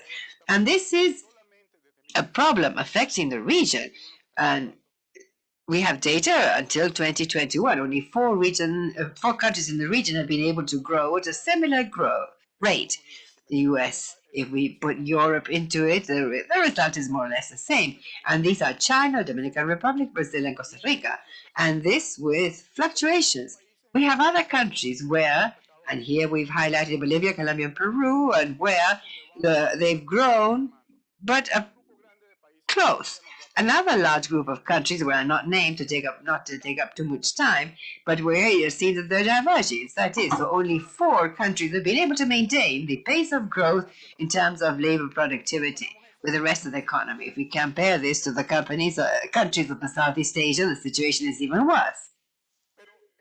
But this is an issue. Well, if we take a look and say why certain sectors such as transport or deliveries may have room to, in some cases, be offering, well, although this has been an overall problem for all economies of the region, and the graphs here are showing that this is a problem for many sectors, there are some sectors where they've seen a growth in productivity, and these are precisely that are attracting each time more labor. For example, the challenge for us here is precisely to identify that this behavior will translate to all other sectors, and that this behavior may translate into better wages and better services for all workers. A second problem that I would like to highlight is the public sector. We're speaking of doing social policy, of doing investment policy, a number of efforts in various dimensions, but we are in countries where the level of debt, which is the graph on the right, is growing significantly. I'm showing you the behavior in Latin America as well as in the Caribbean. In the Caribbean, the situation is even worse in terms of the labor, although the dynamics has been smoother in terms of the slowdown since 2020 because the debt has come down. But for all of these countries, there is a combination of impacts which is fatal in order to apply social policies, investment policies in general, as Alberto said. And I think that this is an appropriate manner of doing things. It is a sort of social investment. The thing is that these countries, first of all, on account of the increased debt, and second, the dynamic experienced by interest rates, and they are focusing each time more and more resources to pay off interest instead of other activities. And as you can see here, education, health, social protection, that are when they're showing the payment of interest in comparison to the expenditure. That is, we're spending 73% of what is spent in education in 21 to pay in of interest, and we're seeing that share representing the interest paid is 47% in 2012, and now it has increased. In public investment, the figure, well, there are issues with the measurement and the variable, but this is an indicator of how much we are assigning as a region to investment in public infrastructure, public works, public goods, in comparison to what we're assigning to paying off debt servicing. So before 1.8 or 1.9 in comparison to what we were investing as a region in public goods. Entonces, este seminario nos ha dicho. So this seminar has said that ultimately we are in a difficult situation. I'm saying that the situation is even more complicated than it seems, but it has also shown that there is space to redefine the social arrangement, a social contract that is necessary not only to stimulate and strengthen the social protection systems, but also to drive forward. And this is the part that I believe that ECLAC, we have been repeating this very strongly recently. We must encourage a transformation of an economy, of our economies. We can't transform to stay as we were. No, I think it would be nearsighted to conduct all of these efforts to try to stay where we were. We have to go further, and that means increasing physical capital, human capital, etc. As Andres said, having a holistic point of view in policies in terms of the problems, but also a dialogue, exchange of ideas is a must because of our challenges and also because of the positive things that may be reached. Some investment sectors have been identified that could foster growth in the region and thus this productive transformation. But what I'd like to emphasize here from what I've learned from these presentations is that we are facing difficult times. And climate change is going to make it even worse. The labor market brings in new challenges. Meeting all of the commitments that our countries have subscribed to in terms of the environment and others is difficult. Foreign financing and foreign investment is more difficult. If we don't do things differently, better, with coordination, we won't be able to get a balance where we will all go along the same lines. But it's going to be difficult. It would become even more difficult to take advantage of the opportunities. So the challenge is if we're going to have a social compact, we should be ambitious in what we want and what we offer. Having more social protection, yes, but providing education so that people may have the tools to enter this new labor market. For a family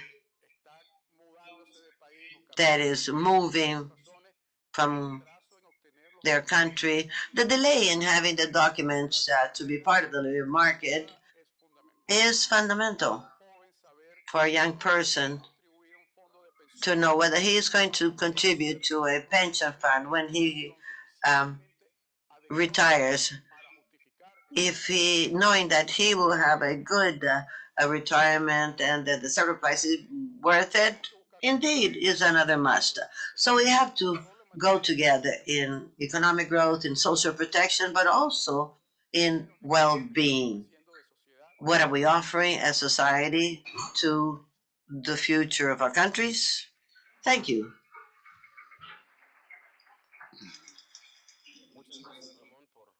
Thank you, Ramon, for sharing this outcome or this outlook. This has to do with low growth, productivity, investment, indebtedness, high indebtedness, and how in this social compact, part of the conversation has to do with how to fight these restrictions. We now have another discussant in the hands of Ms. Slavina Spasova, who is senior researcher from the European Social Observatory and the Universidad Libre from Brussels. We're going to take a look at the policies in EU, especially those adopted during the pandemic and the evolution in the last few years. So without further ado, I hand over to Slavina, who will be speaking in English. You have 15 minutes, madam.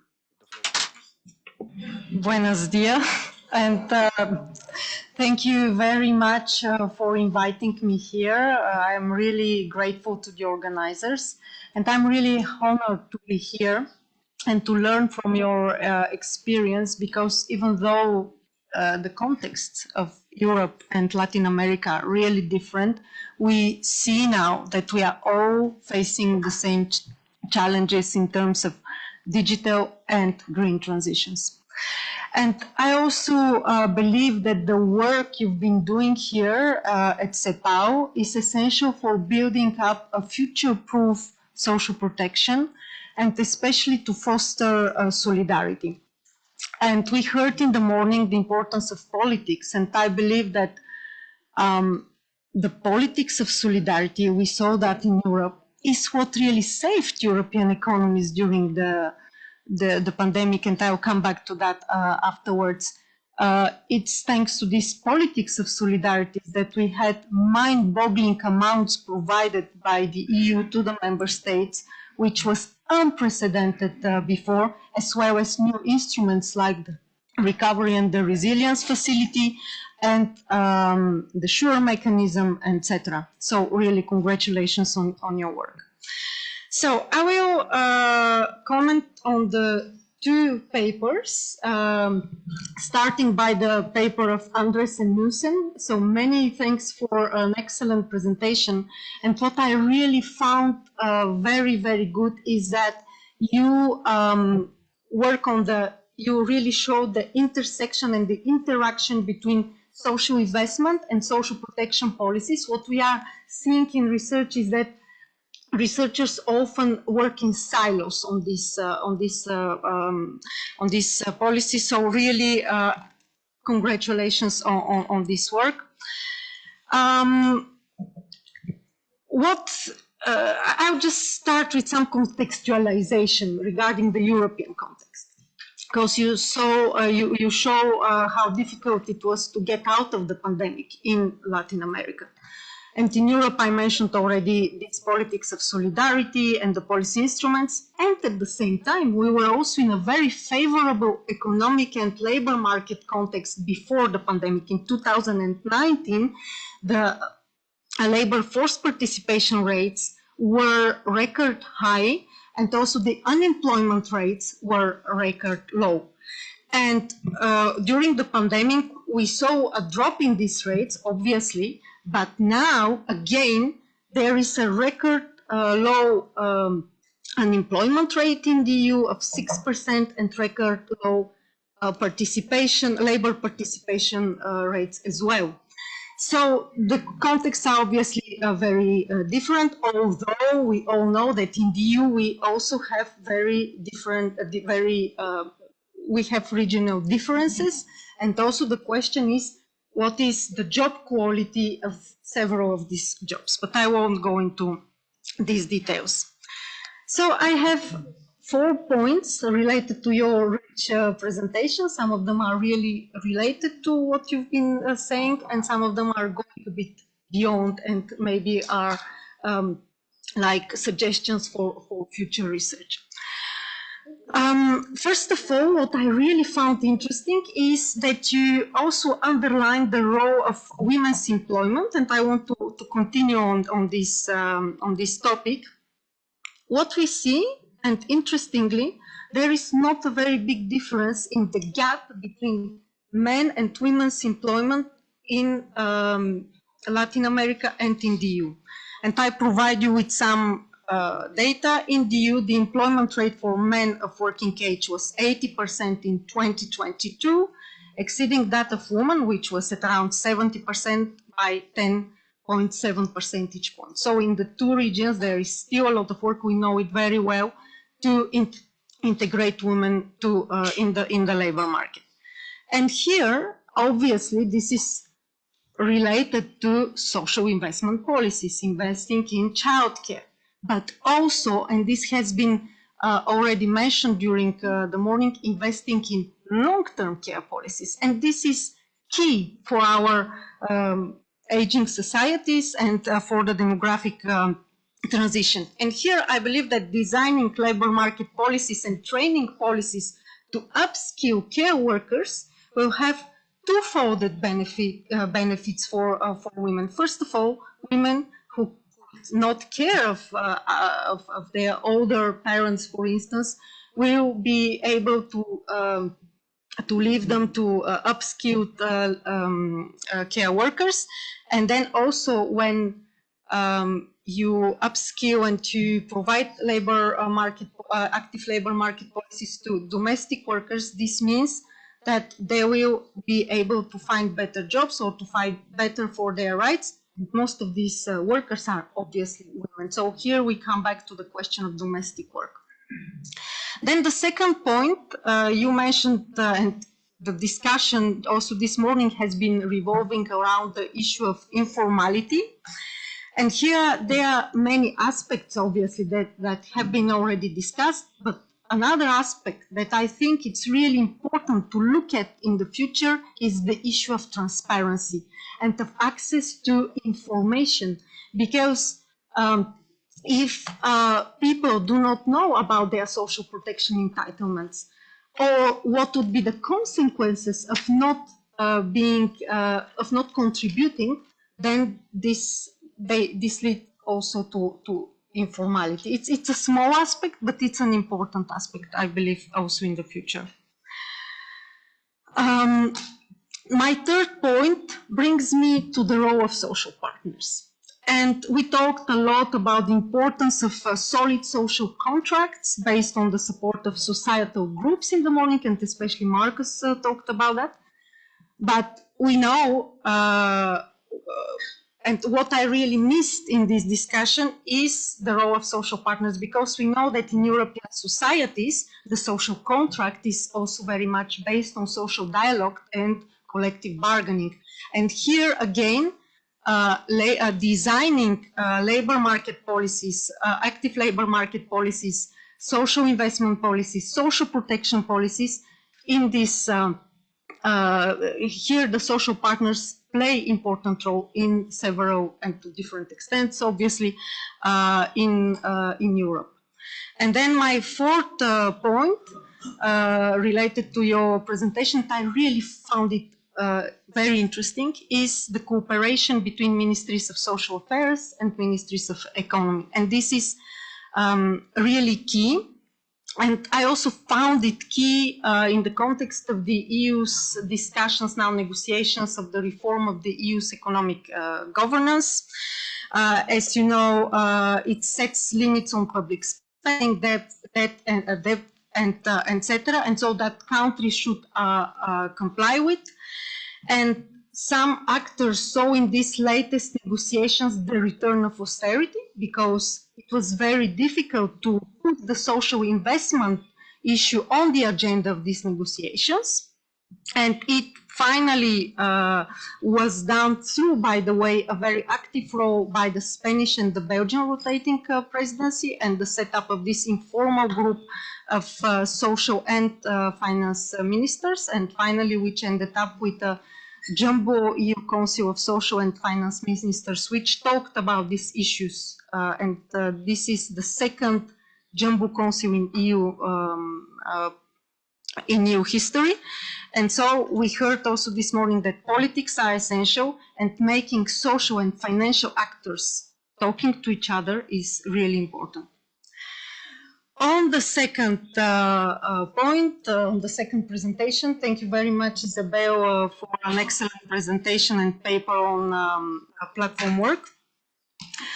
What I really like is that you compared in a very precise way the Latin American and European situations, and there are two key points that you highlighted and that are really big differences. The first one is these people in Europe mostly work as platform workers as a second job. And the second point, we have much less informality on platform work compared to Latin America. And just to go back a bit to the European context, some of you may know that we reached now a provisional agreement on the directive on platform work. I won't go into details, but this directive has been negotiated now for 2 years. At the end, there are two main points to be highlighted. First of all, the negotiations were very difficult because of the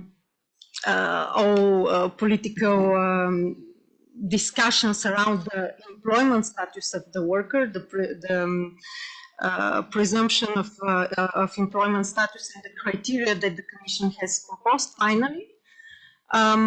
Here, at the end of the day, the provisional agreement is much weaker than what the European Commission has proposed. It leaves the member states to implement their own policies, but they're obliged to have such a presumption in their law. But here, some commentators also say that, well, at the end of the day, maybe it's not that bad not to have very strict criteria, because this area of platform work evolves so quickly. Platform companies find new practices, etc. So maybe that's so we have to kind of, when designing such policies, also think of the trade-off between very strict legal criteria and a kind of a more flexible way of controlling employment status. And then the big breakthrough is related to the algorithmic management. And this will also have impact on the employment status of the workers. And so if you are interested, I'll just provide some details on that. So when it comes to automated human resources, categories of decisions supported by or outsourced to software must be revealed to workers along with the underlying parameters of their relative importance.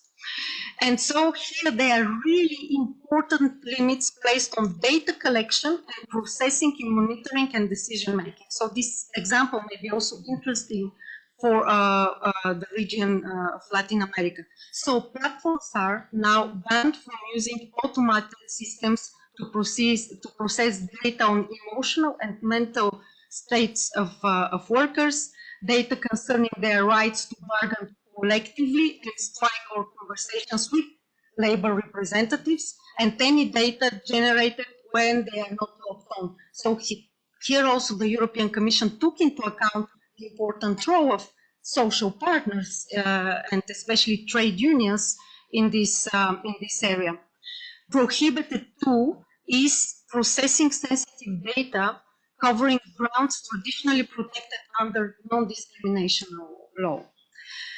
And so basically the directive gives workers the right to obtain justifications, request human review, and this is really key, request human review and challenge or rectify those decisions which infringe on their rights. But so now let's go back to the core of your presentation, social protection of these workers. And as you rightly pointed to, these workers are either employees or so salaried workers, or in most cases self-employed in Europe. But, and this is also important, as you said, there are some kind of third statuses in some countries, including in Belgium, and there was a law which was set up in 2016, and up to a certain threshold of earnings, these workers may not declare or some taxes, so there is really a reduction of taxes and are not obliged to have social contributions to contribute to the social protection system, meaning that finally they are without protection if they are part of this very low income earners. And so basically having this kind of third status, we don't think, and many of us observers in Europe, we really think it's not a good idea. And we know that there were countries lobbying to have this kind of idea included in the directive. Unfortunately, this was refused by the European Commission. So indeed, they can provide the kind, maybe in the region of Latin America, kind of not a kind of possibility of not being in informality, but I think that we should be really very careful with these third statuses.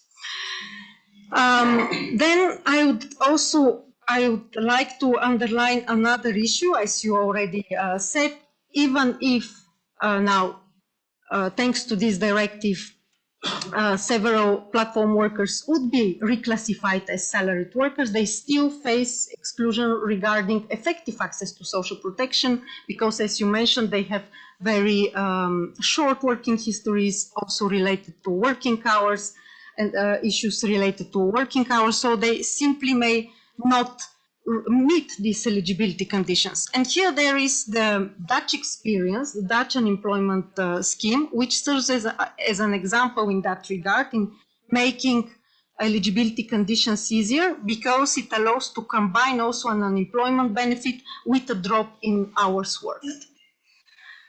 And then, obviously, and I won't go into details, you also mentioned that estimation on adequacy of platform work.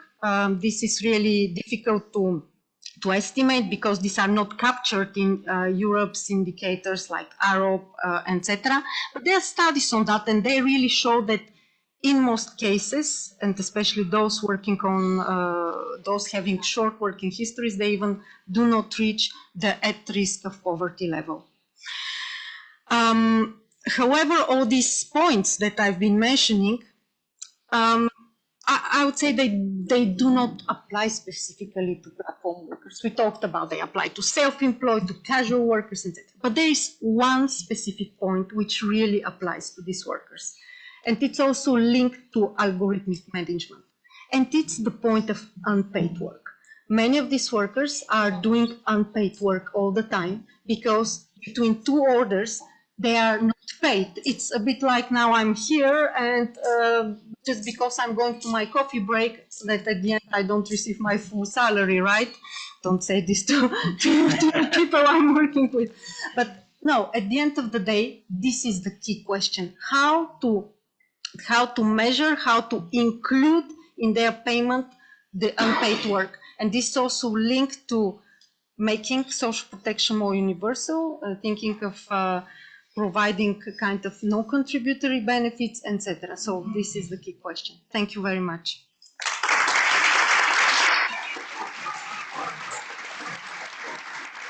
Thank you, Sabina, for a very meaningful comment based on the realities of the European Union and particularly in the case of platform workers. Voy a pasar al español ahora. We're running short of time for questions. And since we're now breaking for coffee, we can exchange comments there. But I would like to say one thing that has to do with the presentations. This is the question that came in. What is the situation in Colombia, and is Colombia addressed in the study mentioned by Isabel? And what are the labor policies, but not only for platform workers, but for different countries? So in a moment, if you could answer these questions, and of course, just a reaction.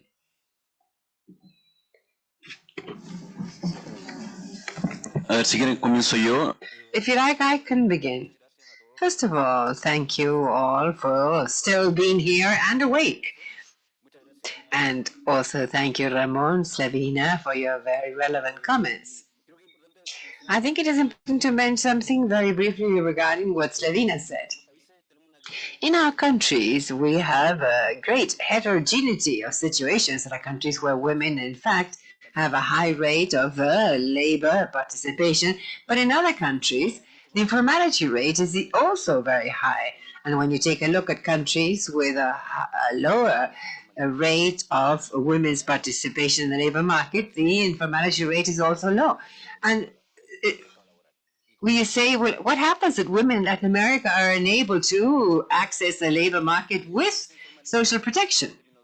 And then what happens in the region? The women's inclusion, the rate is pretty average, and which means that, in fact, there are entry barriers for women, particularly in Colombia, but also in Colombia, we see that regardless of the geographic area where you're located, and if you belong to an indigenous group or Afro-descendant, you have a greater entry barrier to the labor market. And that is why our study could address policies in terms of active labor market policies that have favored the access, in particularly of young people in Colombia, and They have a decentralized training entity in Colombia that have generated a type of program, and that related to what you mentioned, Slavina, of the dialogue between the different institutions. I think that Colombia is a good example of this, and where the Ministry of Labor is connected to a decentralized training unit, and where the Ministries of Social Development and also the Ministry of Economy and Finance have done a lot of work in order to have public policies, active labor market policies for these young people, and specifically women who face greater entry barriers. Well, just to add to that, first of all, I would like to thank Ramon and Slavina for their comments, especially in the case of Slavina. It makes a lot of sense what we were talking about in an internal seminar yesterday, and this has to do with transparency of the information on the benefits, social protection, which is something that remained going in my mind. And then regarding the question and adding to what Andres has just said, in the case of Colombia, we see that labor inclusion strategies that are pretty varied, with impacts that in general the assessments show that it is significant. As Andres was saying, this is a country that overall appears with policies that focus on population groups that are more vulnerable or are more excluded socially, and so they've shown progress. For example, Young People in Action, that focuses mainly on those population groups, shows very positive impact in terms of what they do. Thank you. I would like to thank Ramon and Slavina for their comments. And regarding Colombia, I don't have much specific data, but I would like to say that in the comment that I spoke about, in collaboration with IDB and Uber, there is a talk of Colombia, and so I would recommend that you check it out. One thing that struck me is that 47% of the Uber workers in Colombia say that they are living in financially insecure conditions. And Colombia, in many of the studies that we reviewed and shared many of these informality and insecurity features present in other countries in Latin America, but I would like to add that several bills have been drafted in Colombia, many that came to no good harbor, but the one that we chose for the study, I'm not sure if it has already reached a safe harbor or if it was reformed. But the bill that was considered in Colombia spoke of establishing labor contracts with the platform workers, which was pretty innovative among the bills being considered in the region. And also explicitly spoke of ensuring access to Social Security for these workers. And so I think it is also interesting to read it to know what the situation is really like in the country. Very well, so thank you very much for your answers. And now we will have a short coffee break before resuming our work in panel 4, headed Non-Contributory Pension Systems Latin America and the Caribbean, Moving Towards Sustainability with Solidarity. And that is a pre-launch of a book. So we will be back here at 4:10. And for those of you who are online, I remind you that there is an online survey that you can answer. And we have up to 110 persons with us online. So thank you, and a big round of applause for our speakers. See you again in a few minutes. Thank you.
La pandemia de COVID-19 dejó profundos impactos en América Latina y el Caribe, que reflejan la alta vulnerabilidad que enfrenta la población ante las crisis. En 2020, la pobreza afectó a 1 de cada 3 personas en América Latina y se profundizaron las desigualdades en sus diversas expresiones. Entre marzo de 2020 y agosto de 2022, los países de la región anunciaron 506 medidas de protección social no contributiva de emergencia, según la información recopilada por la CEPAL. Pero esta inédita respuesta no fue suficiente. A la crisis sanitaria se sumó una crisis silenciosa en educación y una crisis en cámara lenta en materia de inclusión laboral. Según los análisis realizados por la División de Desarrollo Social de la CEPAL, en el marco del proyecto CEPAL BMZ-GIZ, Reactivación Transformadora, superando las consecuencias de la pandemia de COVID-19 en América Latina y el Caribe, es clave fortalecer los sistemas de protección social para cerrar las brechas que persisten en la región y hacer frente a un contexto marcado por una estructura reconfigurada de riesgos. Resulta fundamental expandir la cobertura de la protección contributiva y no contributiva, incluir a los trabajadores informales e independientes en los sistemas de protección social y reforzar los vínculos con las políticas de inclusión laboral. Estas medidas tienen que ir de la mano de sistemas universales de salud, de sistemas de educación de calidad y de políticas integrales de cuidados si se busca cimentar sistemas de protección social universales, integrales, sostenibles y resilientes. Solo así, América Latina y el Caribe podrá avanzar hacia el desarrollo social, inclusivo y sostenible sin dejar a nadie atrás.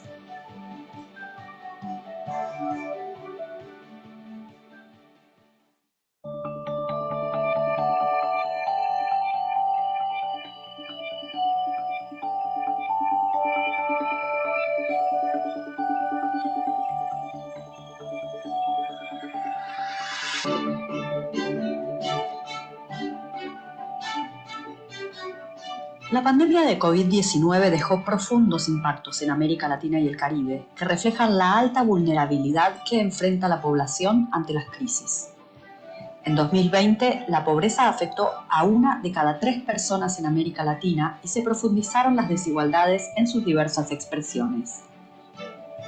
Entre marzo de 2020 y agosto de 2022, los países de la región anunciaron 506 medidas de protección social no contributiva de emergencia, según la información recopilada por la CEPAL.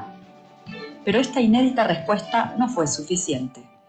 A la crisis sanitaria se sumó una crisis silenciosa en educación y una crisis en cámara lenta en materia de inclusión laboral. Según los análisis realizados por la División de Desarrollo Social de la CEPAL, en el marco del proyecto CEPAL BMZ-GIZ, Reactivación Transformadora, superando las consecuencias de la pandemia de COVID-19 en América Latina y el Caribe, es clave fortalecer los sistemas de protección social para cerrar las brechas que persisten en la región y hacer frente a un contexto marcado por una estructura reconfigurada de riesgos. Resulta fundamental expandir la cobertura de la protección contributiva y no contributiva, incluir a los trabajadores informales e independientes en los sistemas de protección social y reforzar los vínculos con las políticas de inclusión laboral. Estas medidas tienen que ir de la mano de sistemas universales de salud, de sistemas de educación de calidad y de políticas integrales de cuidados si se busca cimentar sistemas de protección social universales, integrales, sostenibles y resilientes.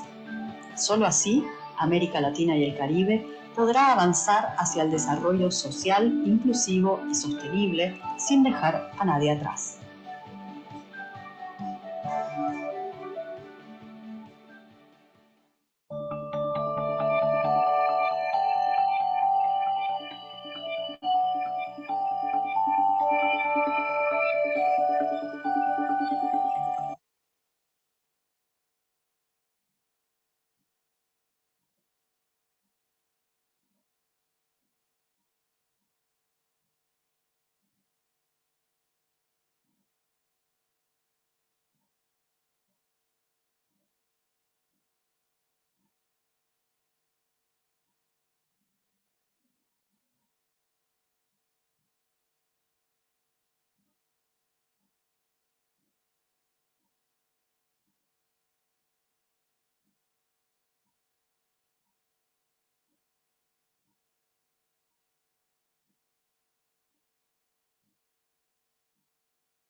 Ahora este libro es tuyo también, Claudia.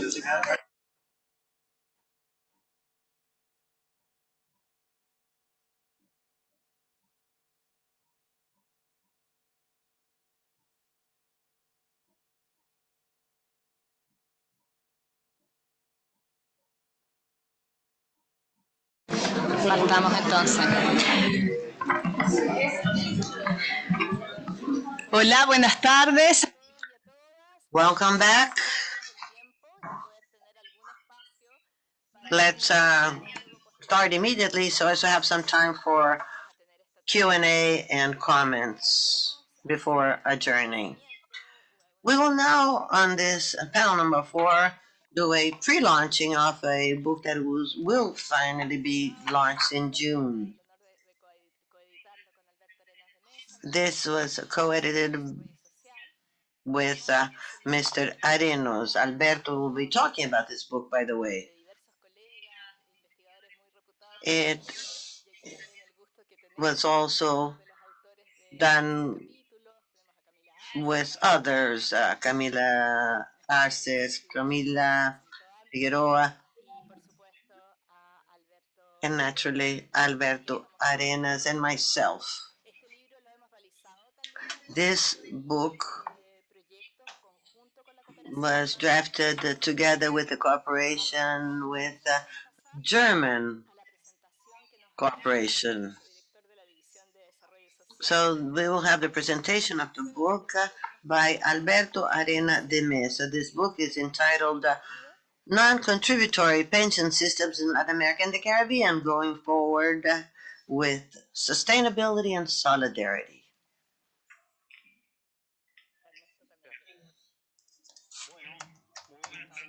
Good afternoon, ladies and gentlemen.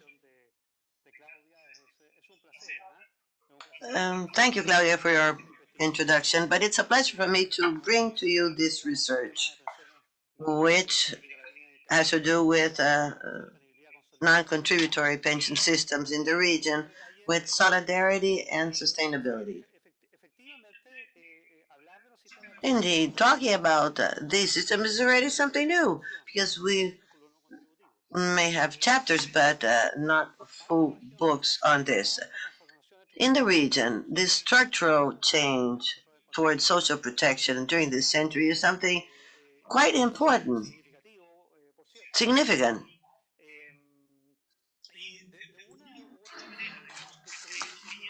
We believe that it's also filling in a gap. We didn't have any research in the region on this topic at all, as Claudia well said. This book was edited with Claudia. It has an introduction and it holds 10 chapters. Chapter number 1 was written by Camila Arza, who was here with us, by the way. Chapter number 2 was also developed by Camila as well. Number 3 by Juan Vila, who's been here with us today. These 3 chapters deal with the region, looking at coverage, benefits, designs, background information, financial soundness, poverty, etc. Then 4, 5, 7, and 8 have to do with country case studies.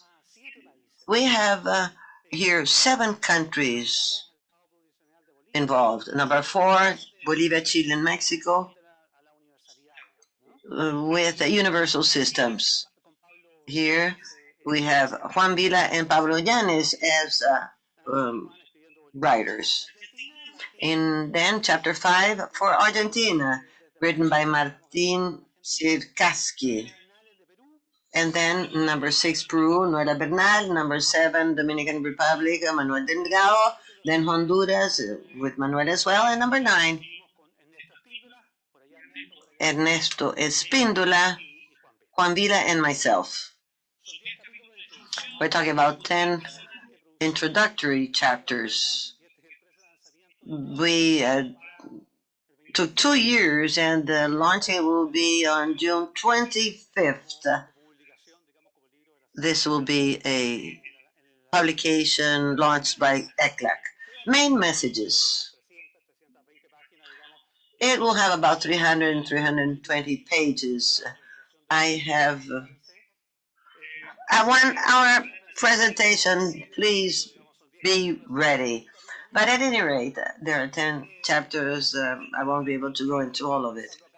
But basically, it has to do with what we've been talking about this morning.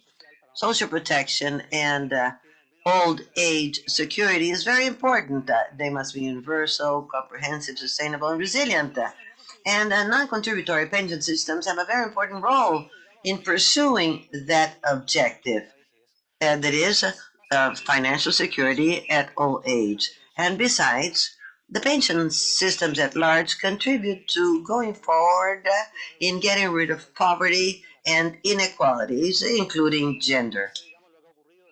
In this century, since 2000, we see the expansion of non-contributory systems, and that has been one of the most important structural changes in social protection. And we'll give you figures behind this statement.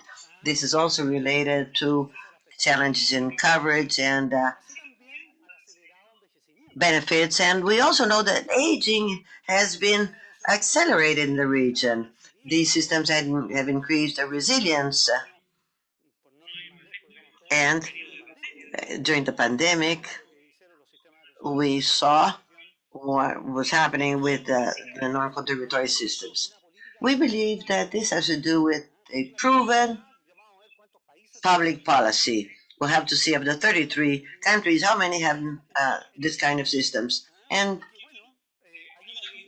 I'd say why? I'd say because there is a financial viability, there are social effects having to do with extreme poverty and poverty. Legal reforms have been conducted, and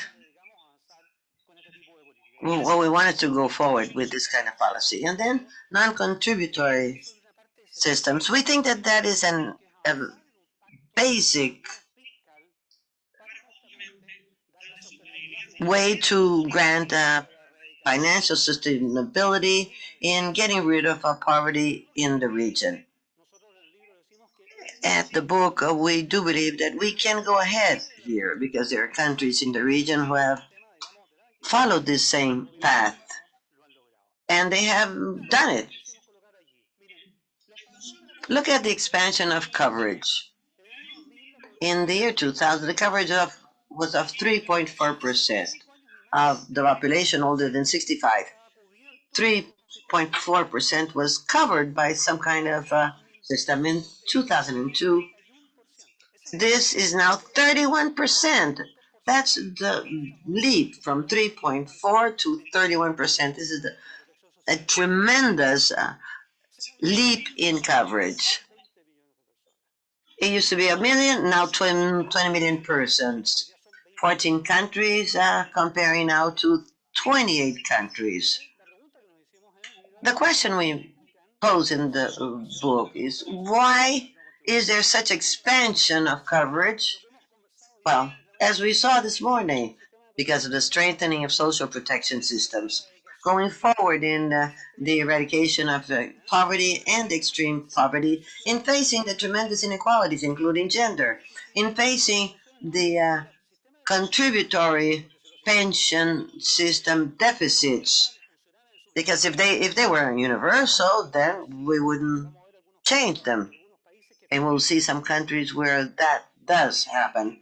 The high job informality. Last year, we worked at the 3rd Regional Seminar for Social Development, and some of the authorities here were there on that occasion. We talked about labor informality. It's one of the most important ones, having to do with the inequality and poverty in the region. And this brings along the systems that just are not working in the way they were designed. They bring in then a demand for non-contributory systems. And indeed, the aging of the population, the demographic transition in the region is tremendously important. And this brings in an expansion of coverage. This fast aging brought us this graph. Latin America and the Caribbean will age, well, where we age every day that goes by, but Latin America and the Caribbean will age at the same level. Some don't recognize it, true, but that's life. That's the way the cookie crumbles. Latin America and the Caribbean will age at the same levels as Europe, but in half the time. What does this graph tell us? The gray line says that in 68, 10% of the European population was older than 65. 57 years later, 20% of the European population is 65 and more. So it took 57 years for that transition to take place. In Latin America, though, in 2004 or 3, according to CELADE, 10% of the population was of 65 or more. And after 30 years, that went up to 20%. So this happened in half the time it took Europe. So this fast aging will be very important for non-contributory systems with low growth, high informality, where indeed anti-poverty policies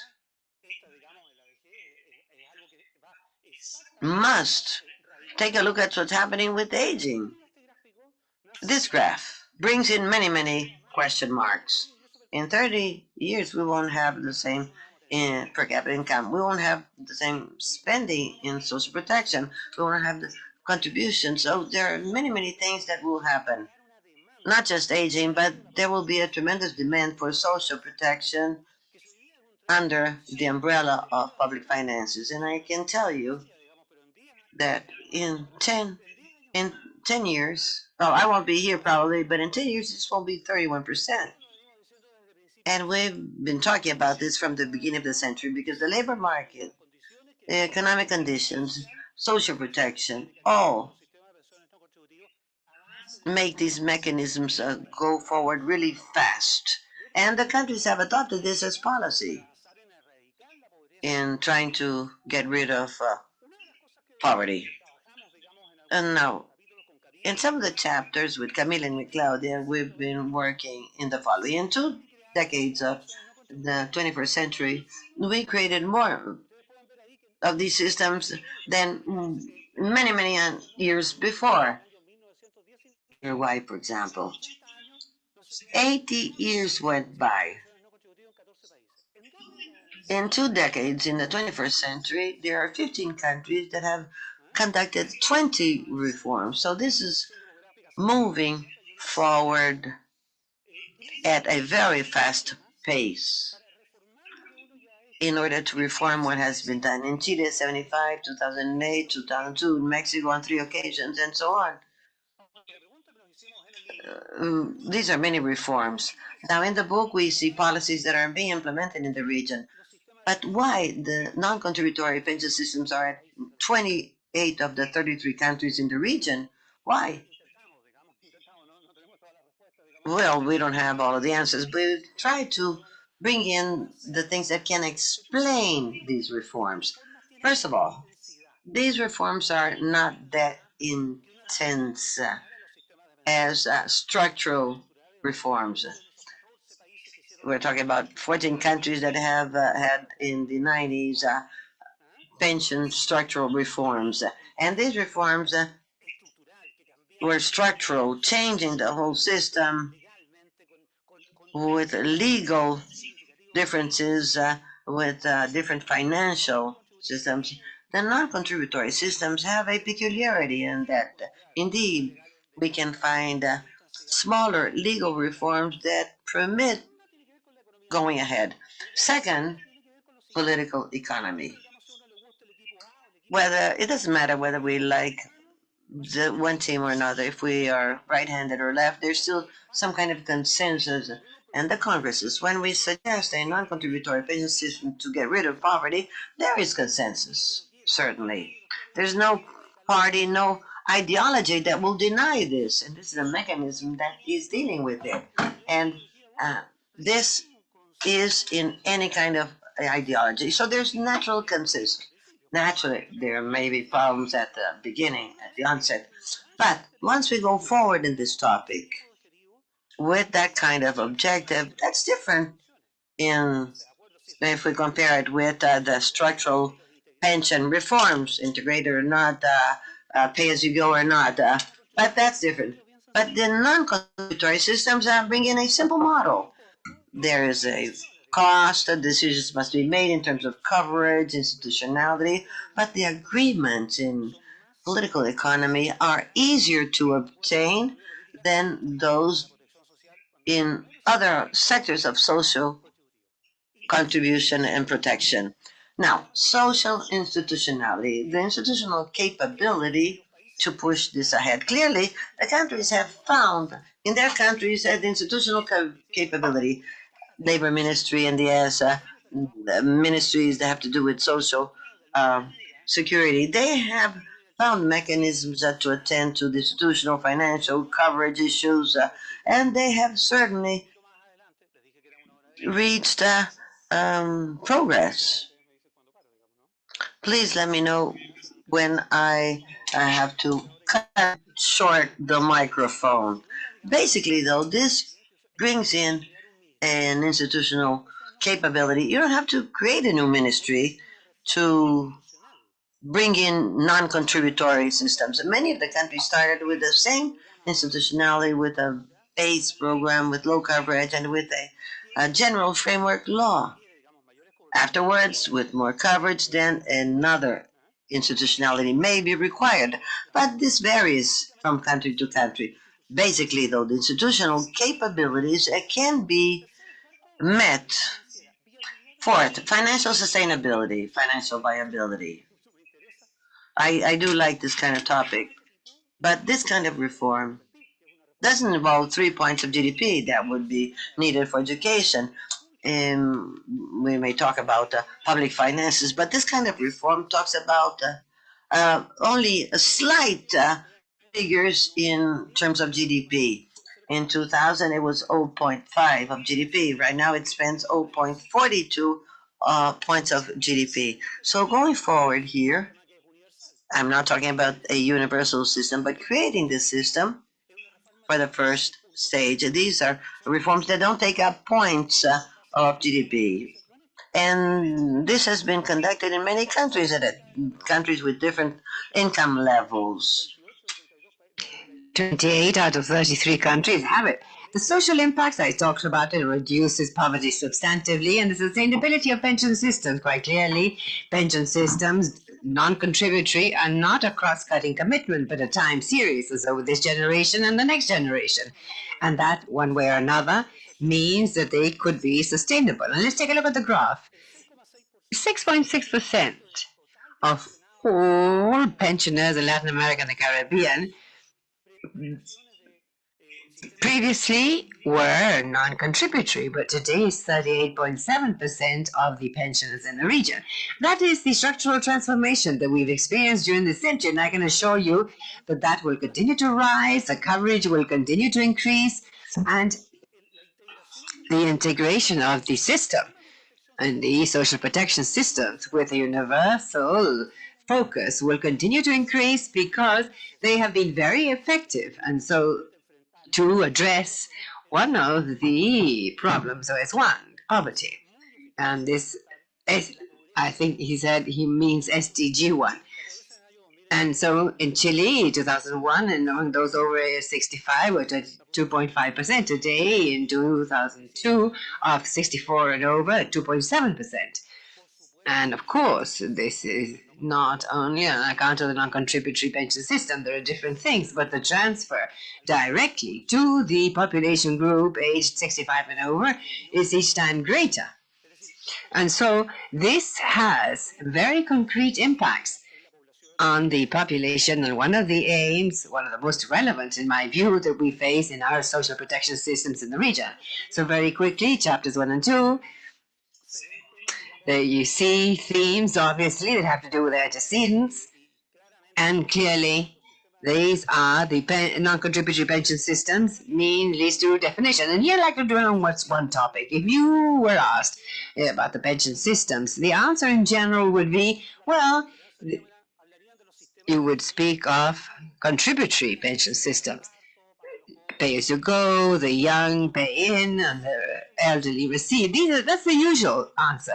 But what we're saying here in the book is that the pension systems have a component which is the contributory one, and another category are the non-contributory pension systems that should be integrated, supplemented as a single system.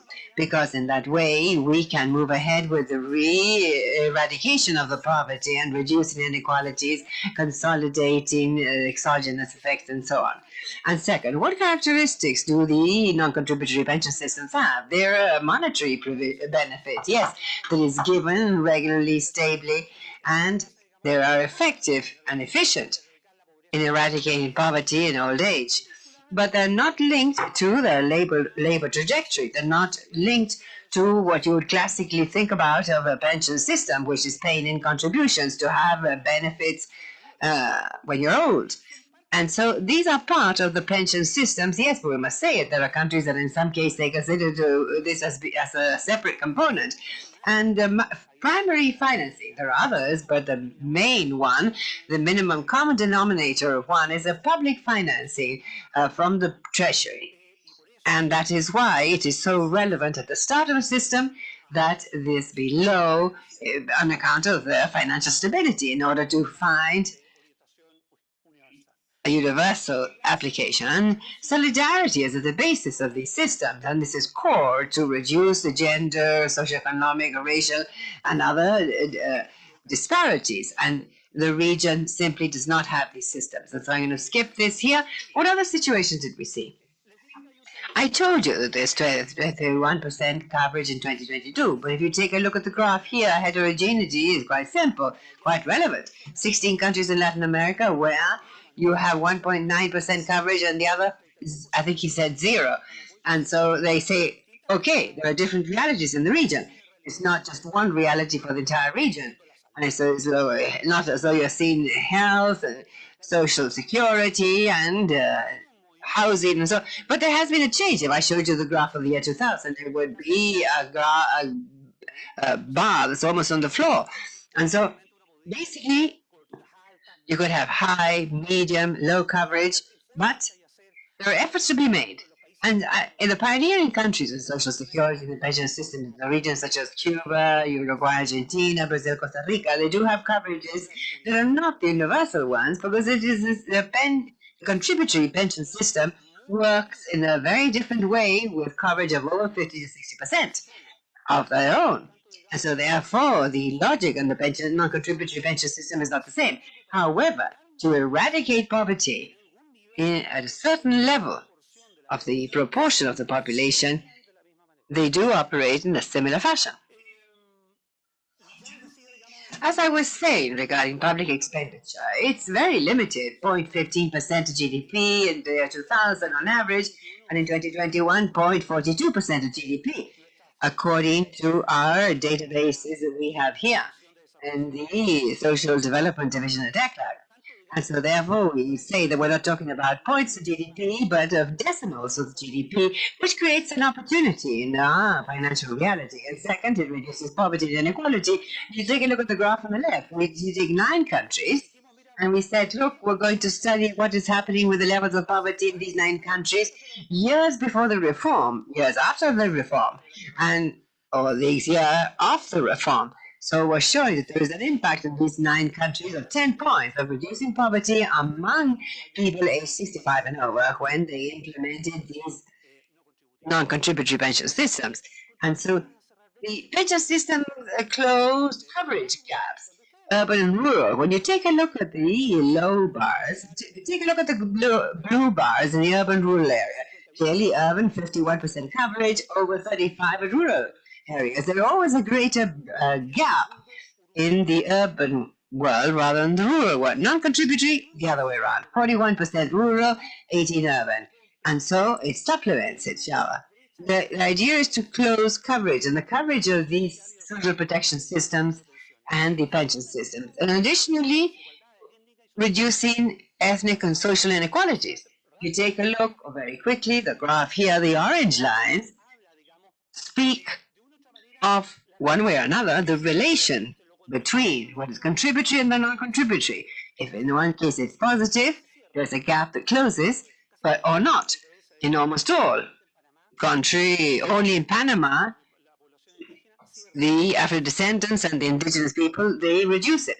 So experience in the countries, I'm not going to dwell on that. There are 7 countries here. We did one block of the universal coverage, Bolivia, Chile, and Mexico, and we took a block of countries that are well established in the system, Argentina, Peru, and we recently created in the Dominican Republic and those who are under study, such as Honduras.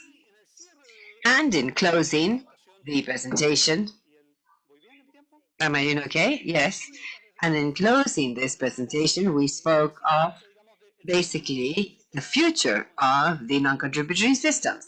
And in the future of these systems, of course, we focused our analysis on the dimension of poverty, and we said, well, what are the figures?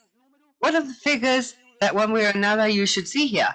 Well, basically, extreme poverty, yes. Incidence, if the system is being applied well with regard to poverty. You can take a look at the graph.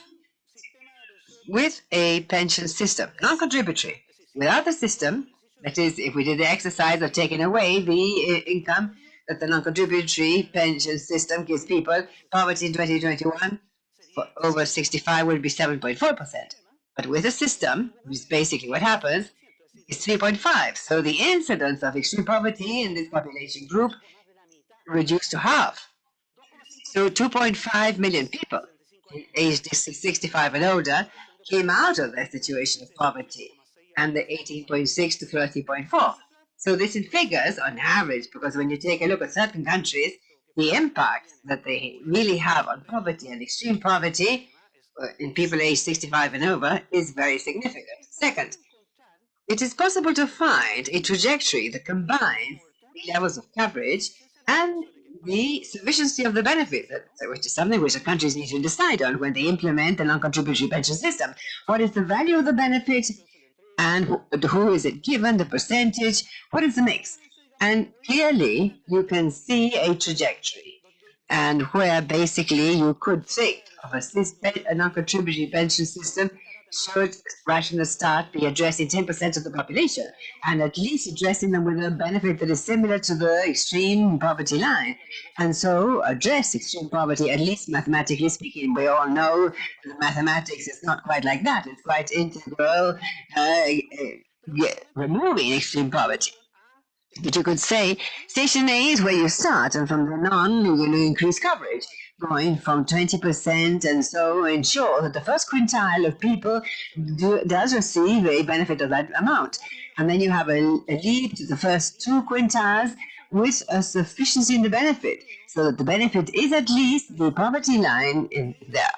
And thereon, basically, there are countries that have aimed at universality with a universal approach, giving the right to all people who live in the country, and that basically when they reach that age, they access to a benefit of a non-contributory pension system with coverage and sufficiency.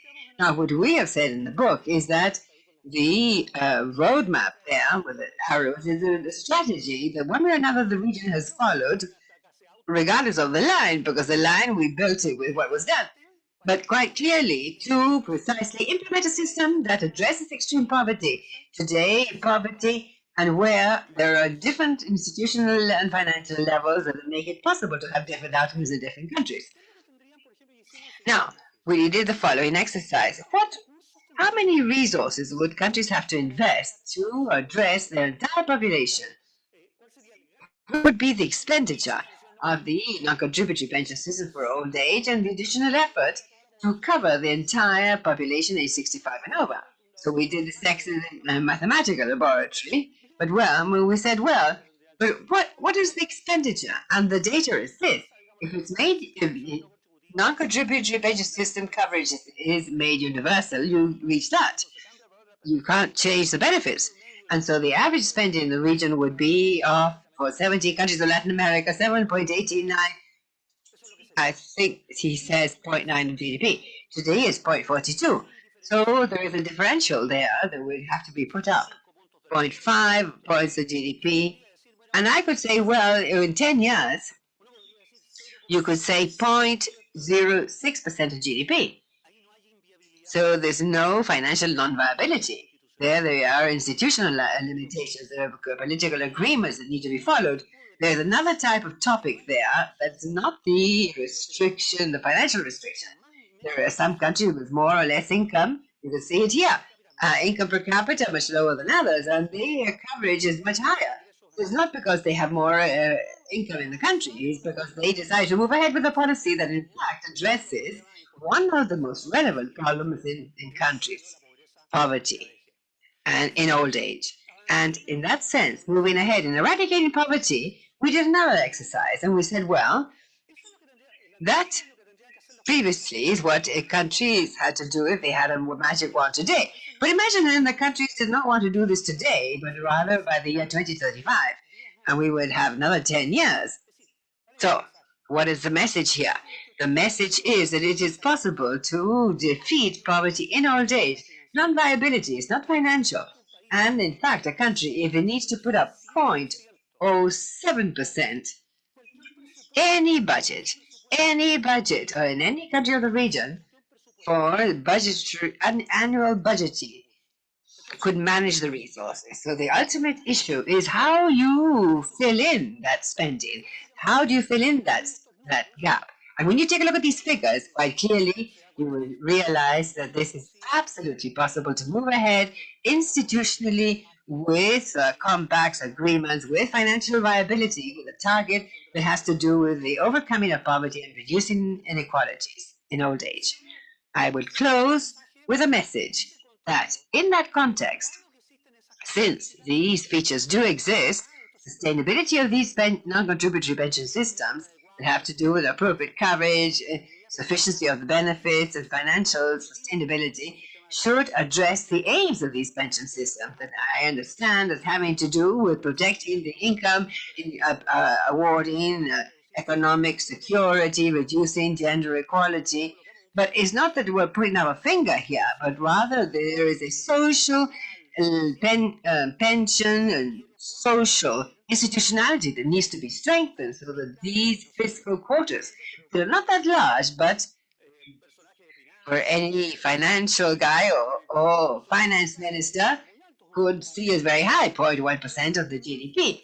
But even if that were not the case, with an institutionality that's being strengthened and with our outcomes regarding the aim of moving ahead and eradicating poverty, means that, in fact, the pension systems could be an instrument in the region to provide sustainability to social protection and the basic aims of social protection. And several of the final reflections, I have shared them, and I believe that there is one that I would like to highlight, and that is linked to the political economy process, and I would say that it's linked to the cross-cutting technical and political agreements that the region requires in order to move ahead in defeating poverty and reducing inequality. I mean, the basics in social protection system, taking a look at the future of social protection in the region. And that is, when you speak of a green in the world, in the social world, inclusive world, on this, an agreement is achievable.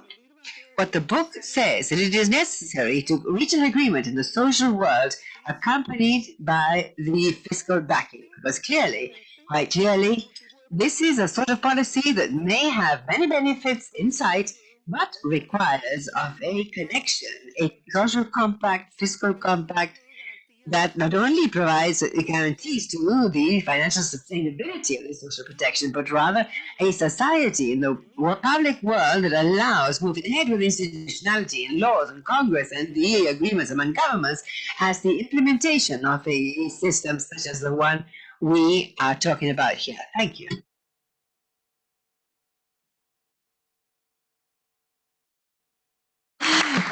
Muchas gracias, Alberto, por esa presentación. Thank you very much, Alberto, for your presentation. You really did your best to finish on time.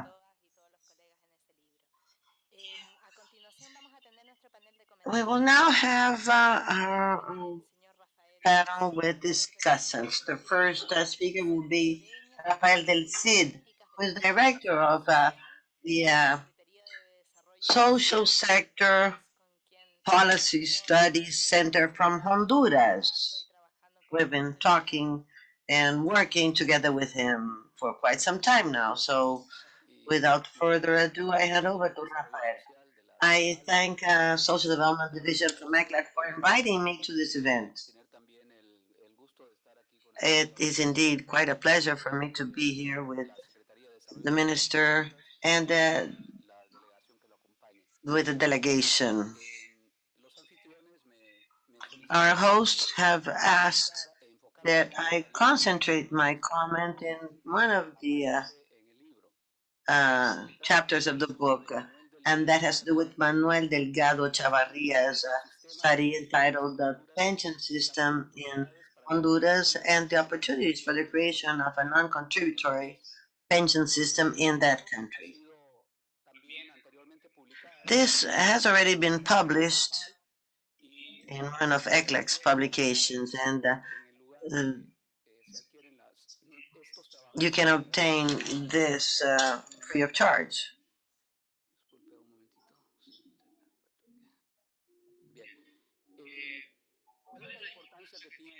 Now, what is the importance of Manuel Delgado Echavarria's work? He is trying to show that it would be feasible for Honduras to have a non-contributory pension system in a country where social protection is not in public debate. We've been talking about poverty for quite some years now, but social protection and even social security, not a word. And one of the missions of our center is to get this to be public in the public debate. It's part of the public debate. Now, what's happening with Honduras? As Roberto said, this is one of the 5 Latin countries that does not have a non-contributory pension system. It is also a country that is in dramatic use of such system.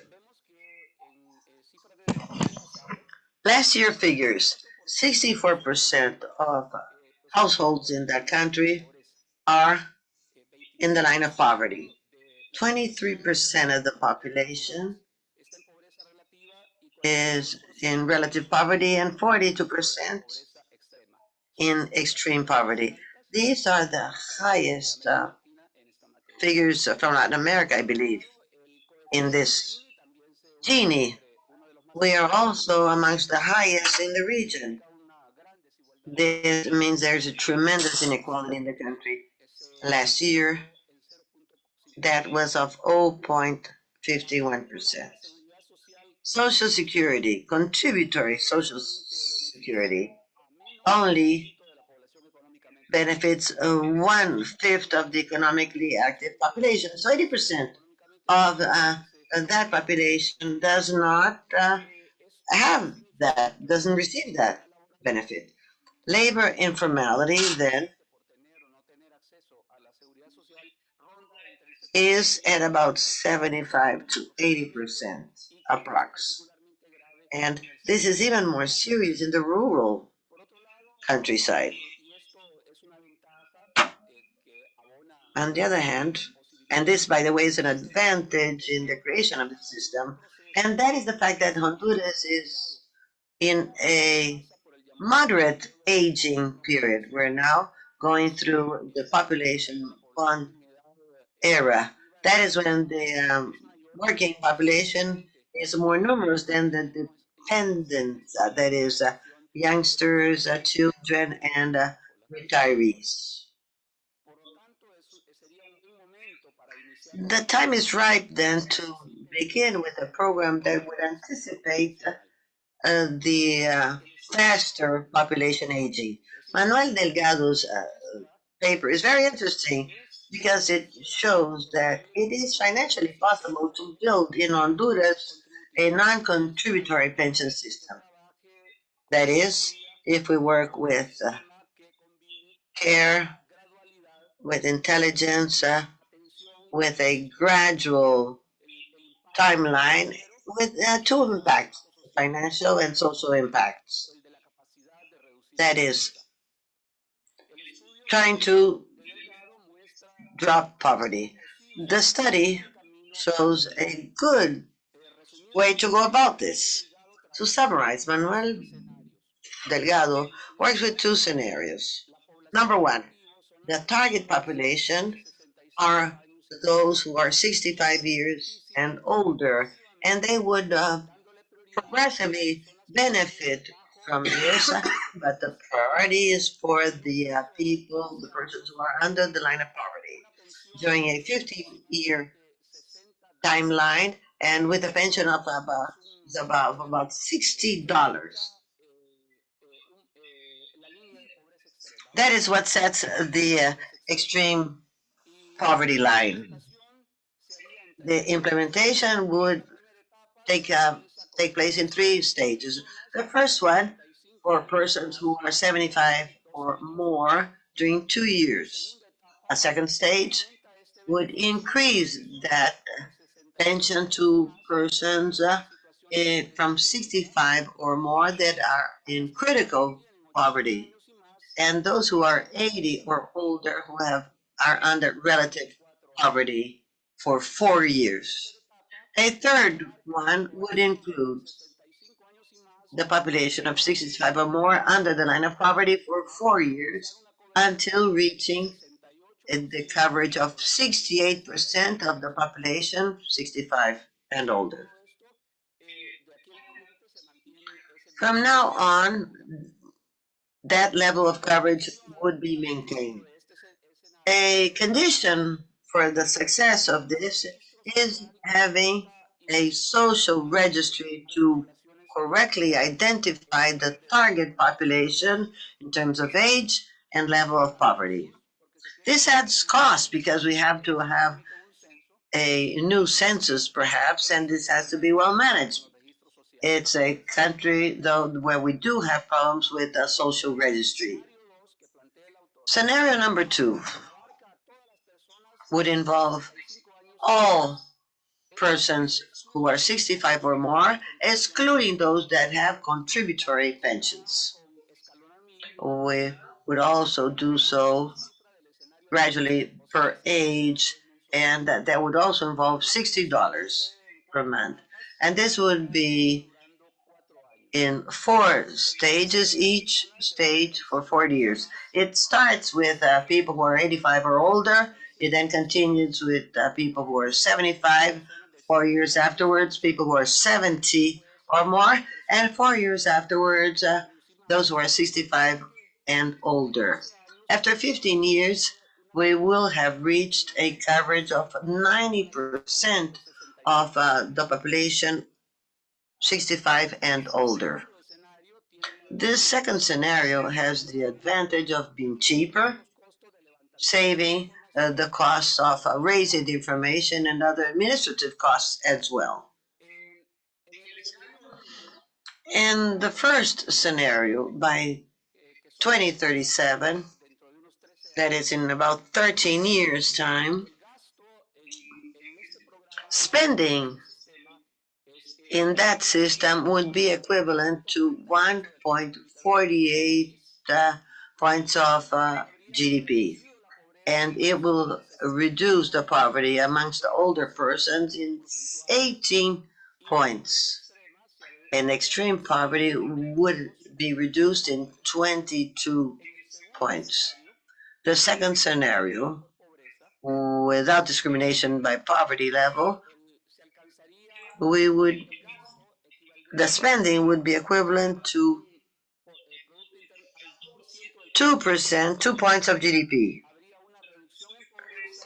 reducing poverty amongst people 65 and older in almost 16 percentage point, and the reduction of extreme poverty would be of 21 points. So pretty close in terms of impact on poverty.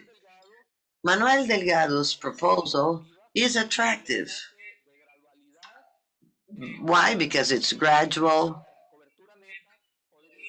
and the duration could be shortened according to the country's situation.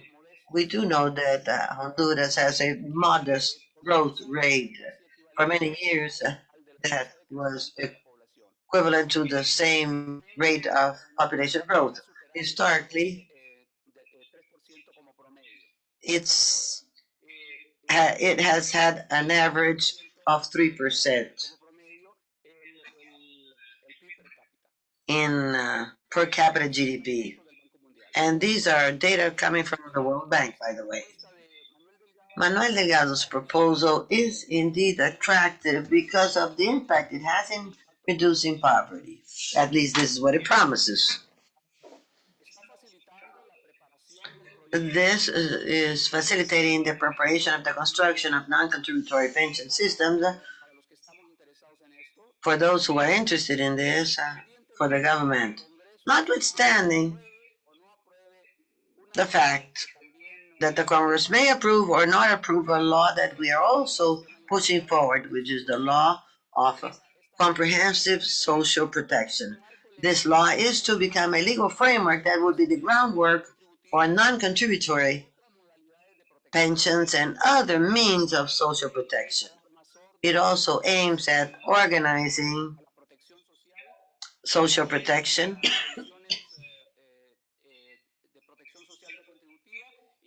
and also granting non-contributory pensions and improving contributory social security.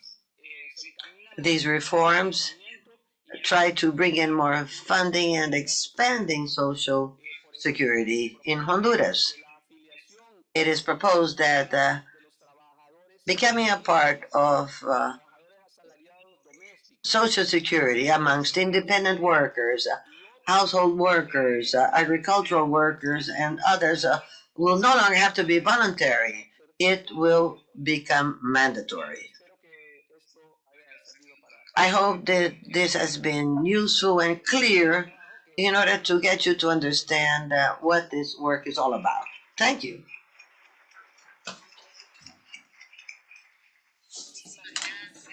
Thank you, Dr. Del Cid, for your presentation.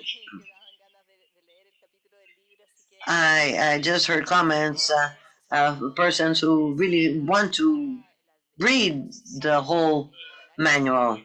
Thank you all for being here with us, and I am very appreciative by your division as represented here by Minister Cardona. We are all grateful for being here and sharing this information in such a rich dialogue that we've had during all of these years of a technical assistance project. We have found very interesting to hear about this kind of proposal, especially having in mind the social and financial aspects involved. This has been extremely important in order to have more impact amongst adopted fiscal policies, and this is crucial in order to go forward. Thank you so much then for your presentation. I also thank your team. And now I am pleased to introduce Mariano Brenner, who is the Regional Coordinator for the Americas and Portuguese-speaking countries at the International Social Security Association, ISA, and who has also accepted to travel from very far, all the way from Geneva. So I thank you for the possibility of having you here to comment. Thank you very much, Mariano. The floor is yours. No, en principio, muchas gracias.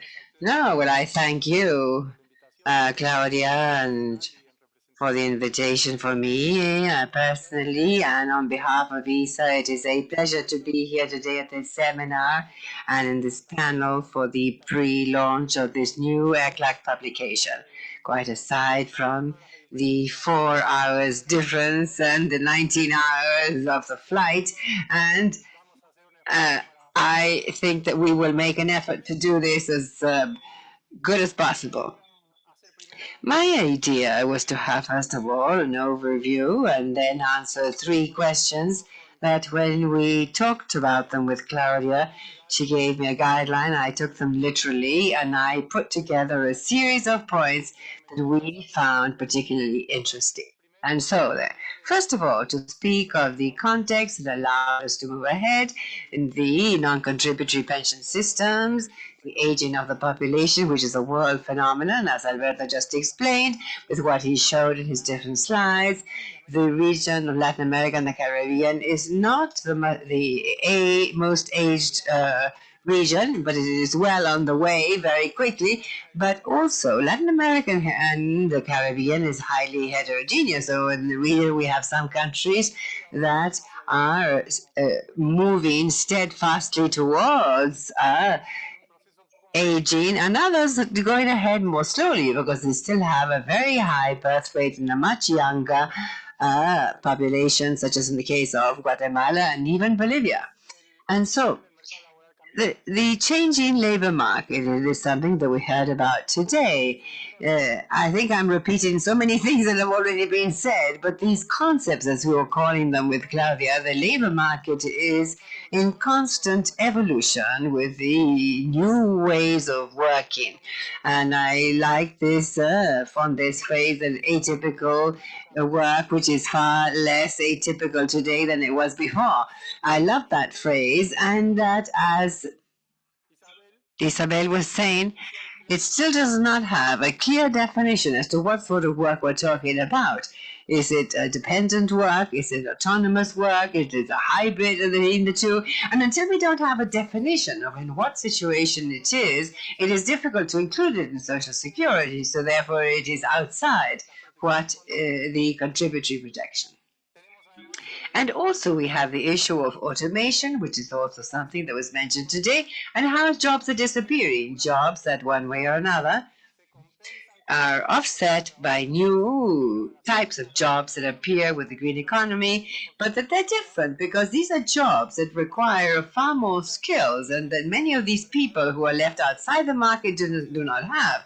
And so this is something that was also mentioned today. How can we train all these people that were left out or is being left out of the market on account of automation and that have no way of joining through the new jobs that are being created?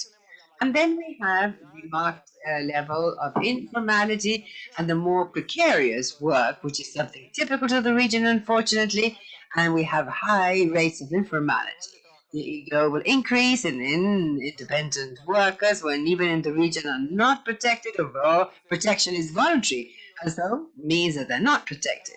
And at the time of receiving contributory pensions, they usually receive pensions much lower than those who worked independent.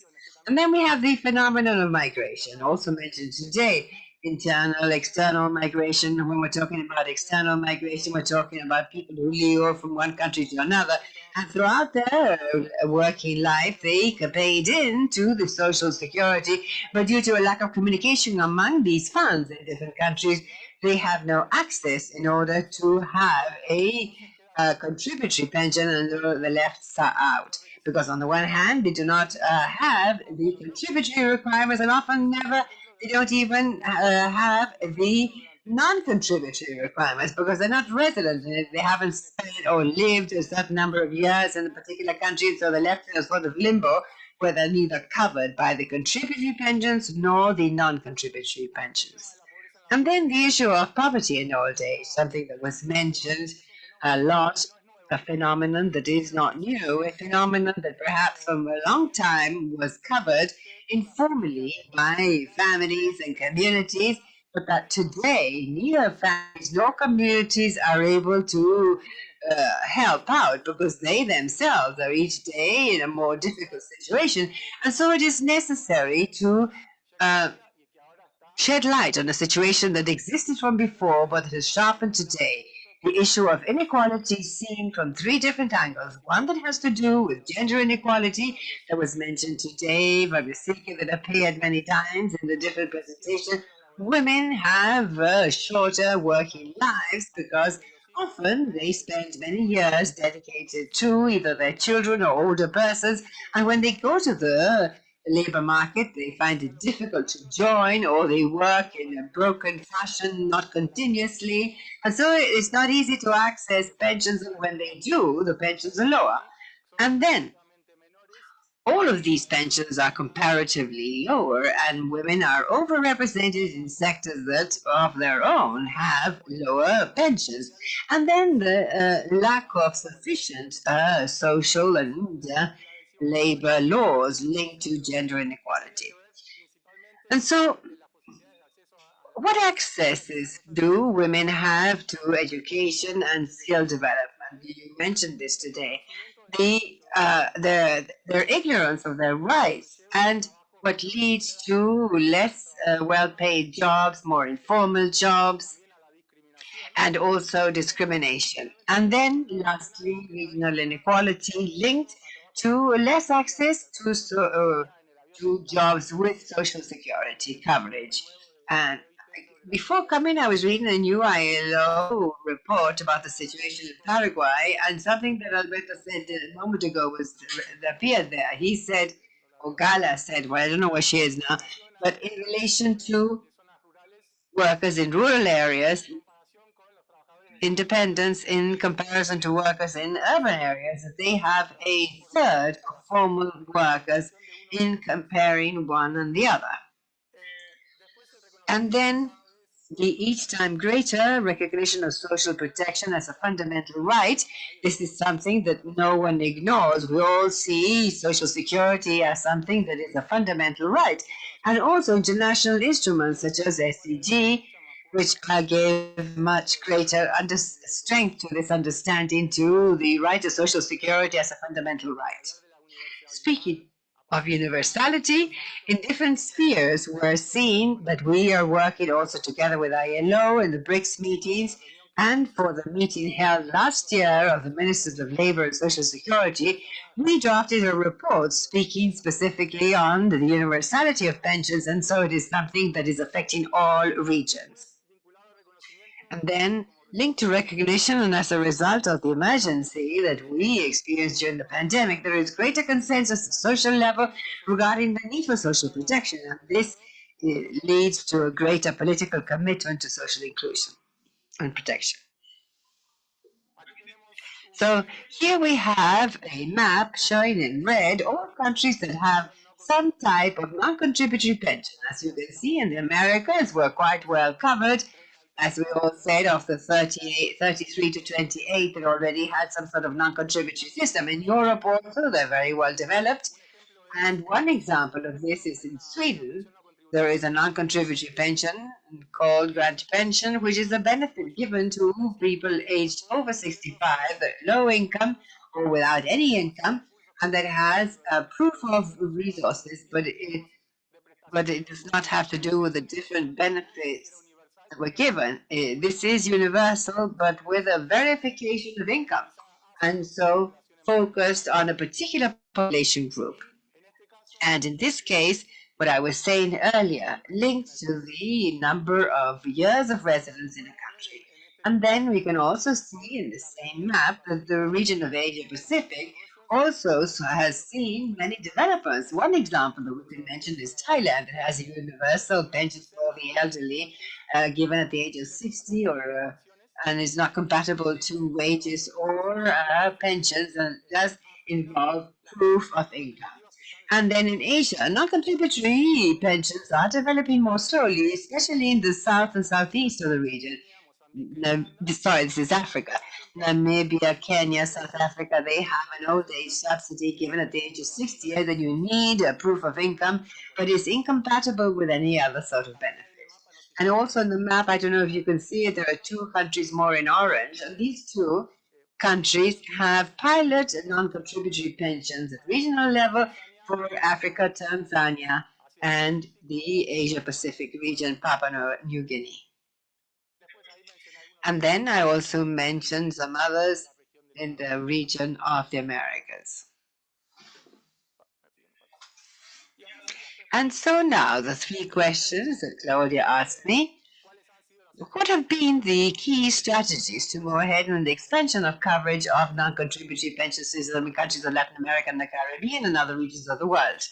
And here, first, the design of inclusive policies that have allowed reaching the more vulnerable sectors, reducing poverty and extreme poverty, promoting equity, and have done this in stable periods as well as in periods of crisis. And then another thing that was mentioned today during the day when they were talking about the systemic approach, and Elena has mentioned this, and it has to do with strengthening interinstitutional coordination within and outside Social Security. We used to have a vision where this was seen independent. Each one had their own business, own information, but now, little by little, the process is changing and institutions are beginning to exchange data and do things jointly.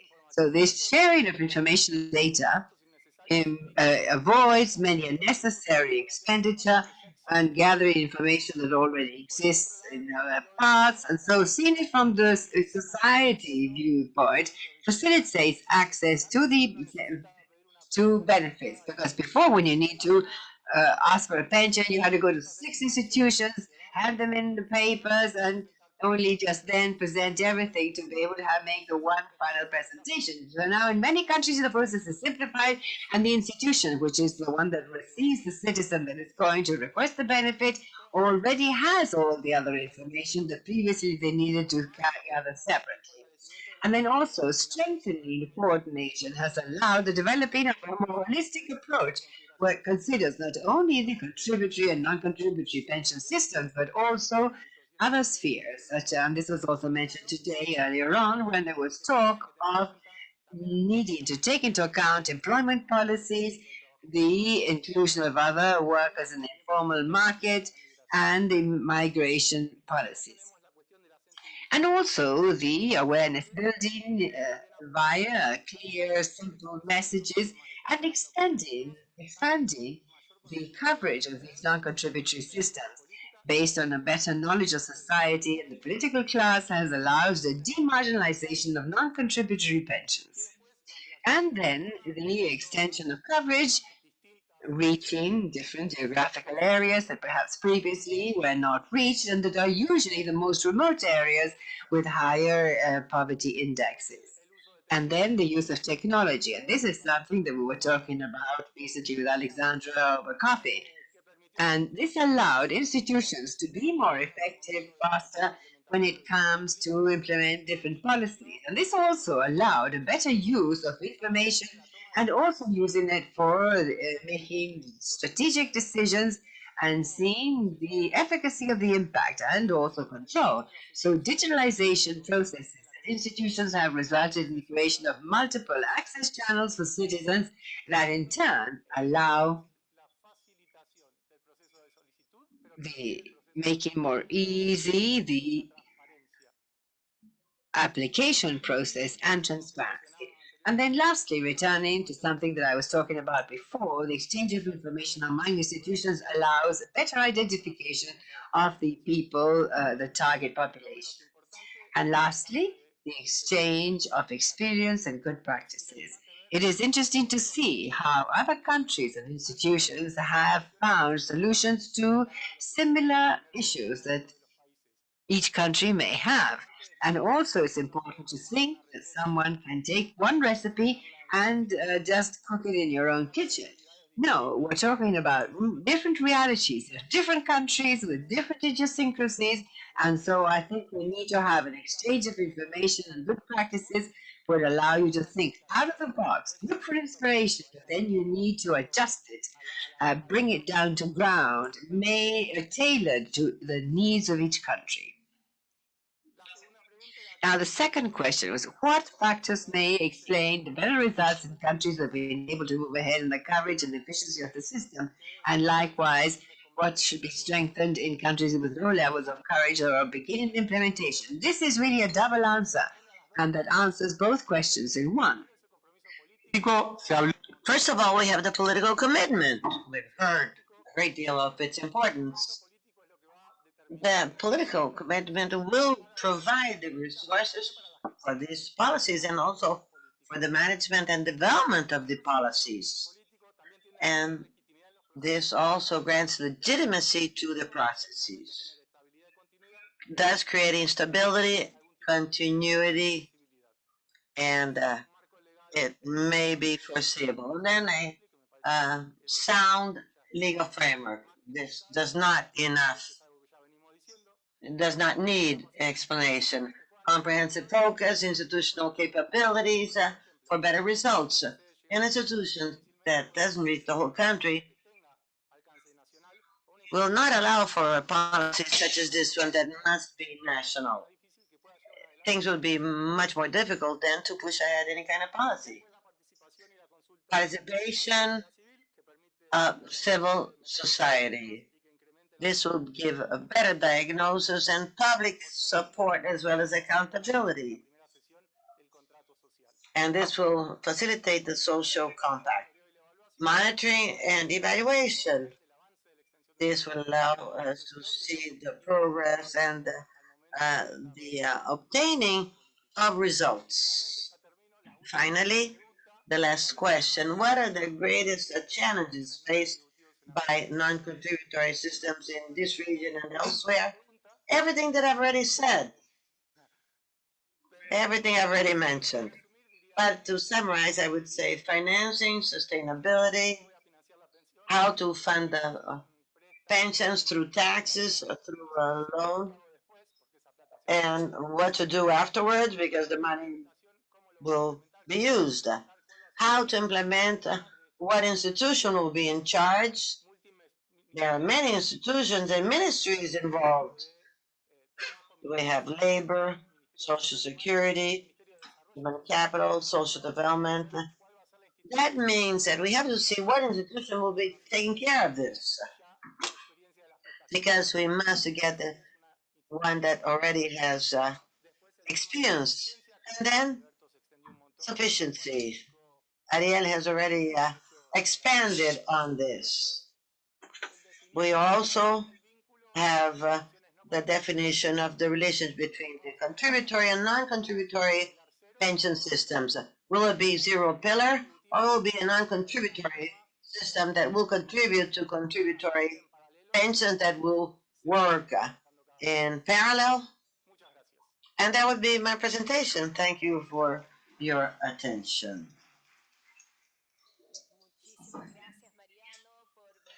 Thank you very much, Mariano. You have made very, very positive comments that indeed are very illustrative.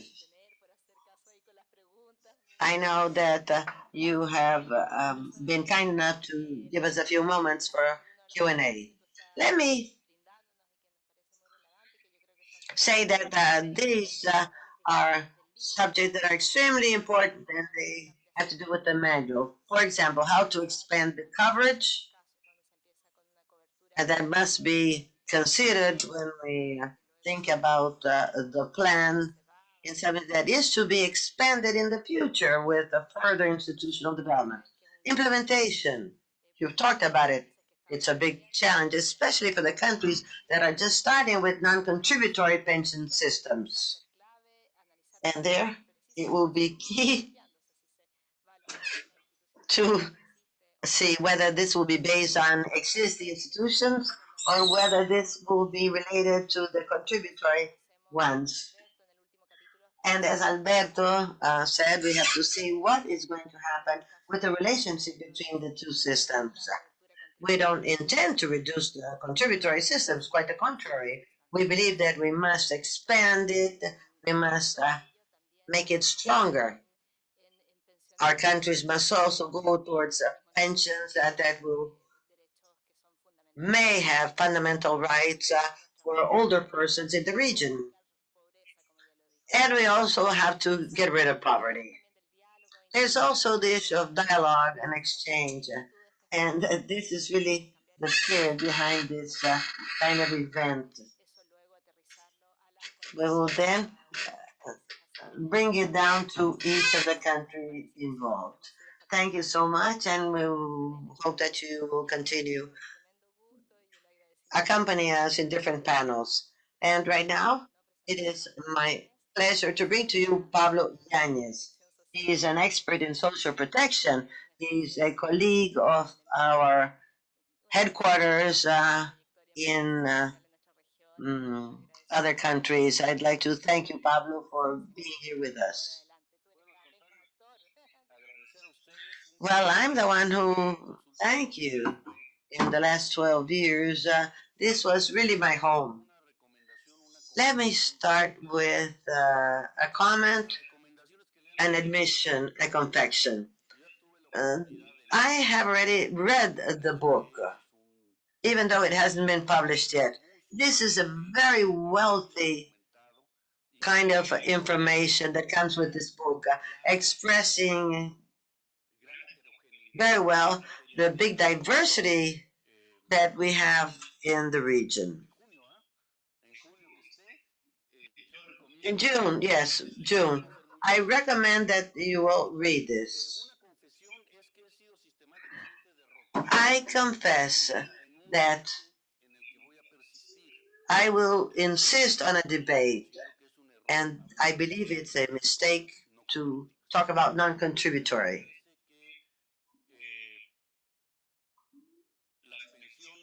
It seems to me that contributory and non-contributory pensions, well, non-contributory, where does the money come from? It comes from taxes that we all pay, including those who will be receiving the pension.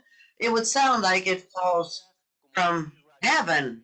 And then we have the free riders, and this is concerning. So I prefer to talk about direct and indirect contributory systems. But everybody contributes, and I will insist on this in the next few years.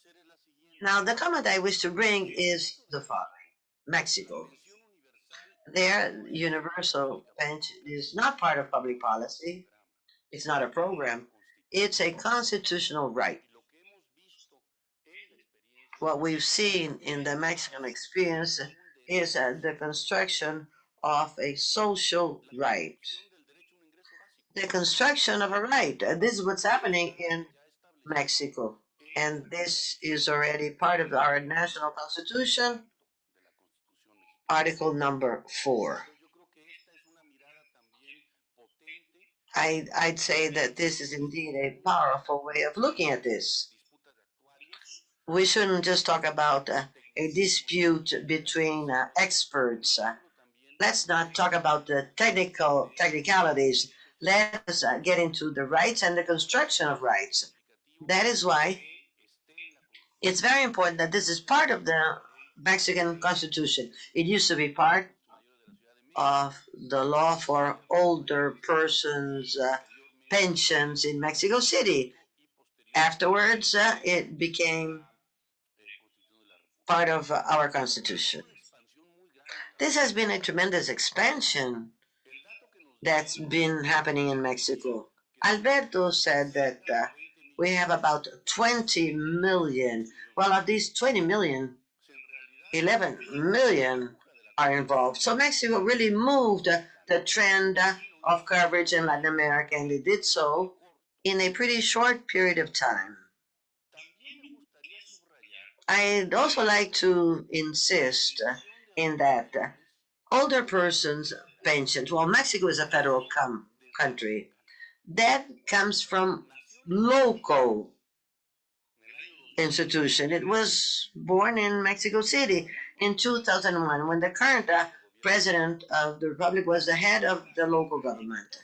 So the history of pensions is related to that political event, and this is something that should be stressed. There was a strong debate on social policy because it brought back the discussion on universality. In the past, this was not even mentioned, and this has to do with the rationale of what is universal, creating a big, interesting debate. On the one hand, it did create antibodies, saying once more that this is only going to be for the poorer, more vulnerable persons, as the cash transfers that used to be provided for the extreme poor. But this was part of the national government's efforts. When we talk about local governments, we're not talking about a small municipality. No. We're talking about the 35th economy in the world. We're talking about local governments with a budget now we're up $16 billion. So this is to give you a perspective of what we're talking about in Mexico. But there was a productive stress between government levels. Since it was highly accepted by the population, then the federal government repeated the experience. Carlos knows about this pretty well. The first support for rural older persons, then other venues, then 60 and plus. So the momentum was created. It was then part of a bigger process. And in 3 years, Mexico City was able to make pension universal in 3 years. And at first, it involved 70 years or older with progressive territorial reach according to different levels of development of these territories. It started with a lot of marginality, and which went down in 3 years. We were then talking about 500,000 persons. Debate was then conducted after these 3 years because the head of government sent a bill into the assembly so that this be seen as acquired right. So the path of this program is something very important if we wish to build social protection systems. New social covenant came about very quickly. I think that subjectivity must also be part of it. This initiative, since the government party does not have majority in the assembly, then it was just not voted on. The next election changed the members, and that was the first initiative that the head of government sent to Congress. The opposition abstained, by the way. They didn't vote against, they abstained. 2 years later, a congressman from the lower chamber put in a suggestion to lower the age. And I said, that's the first initiative that lowers the age instead of raising it. This is amazing. But this was really fast. Tremendous social acceptance, and the opposition party said, no, we're not going to lower it. It's going to remain at 65. That was not understandable. First they were for, then it was against, and finally the decision was 68, and it was unanimously accepted. So the subjective conditions changed, and here I would like to suggest something to be part of the analysis. A survey was made to older persons to ask what are the benefits of getting these pensions. And the first five main ones were, first, I eat better. Second, I now can buy things that I didn't used to be able to. Third, I go out more. Fourth, I am more respected in my family. And five, I can make presents. I can buy gifts. So this is amazing. It's a process of affirmative action. And this has to do with the transfers more than raising soy consumption of measuring poverty according to this or that. The society effect was tremendous. And so this should be part of the analysis because this is indeed quite amazing. Afterwards, when Lopez Obrador was elected, why, this was a right that was just related to his person. And so the idea was to turn it into a national right. And that is why they had this leap in coverage. It went from 85,000 in Mexico City to 11 million once again in 3 years.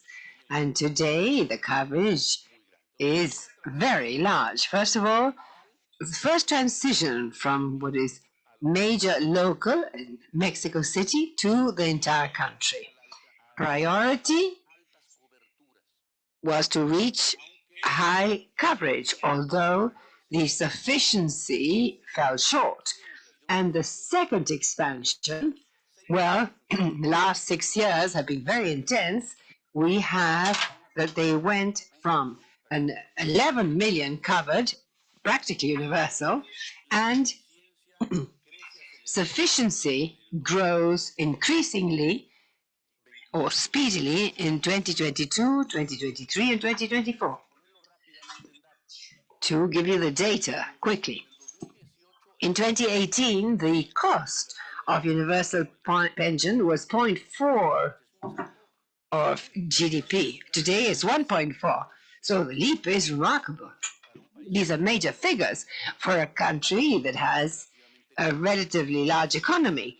And the sufficiency of the pension is able to, and well, here they're using the Comeval Mexico poverty line, which is more demanding than ECLAC's. With the Coneval poverty line, the pension for the elderly is a 1.6 of extreme rural poverty, 1.2 the rural poverty line, 1.3 the urban poverty line, and 0.80 of the urban poverty line.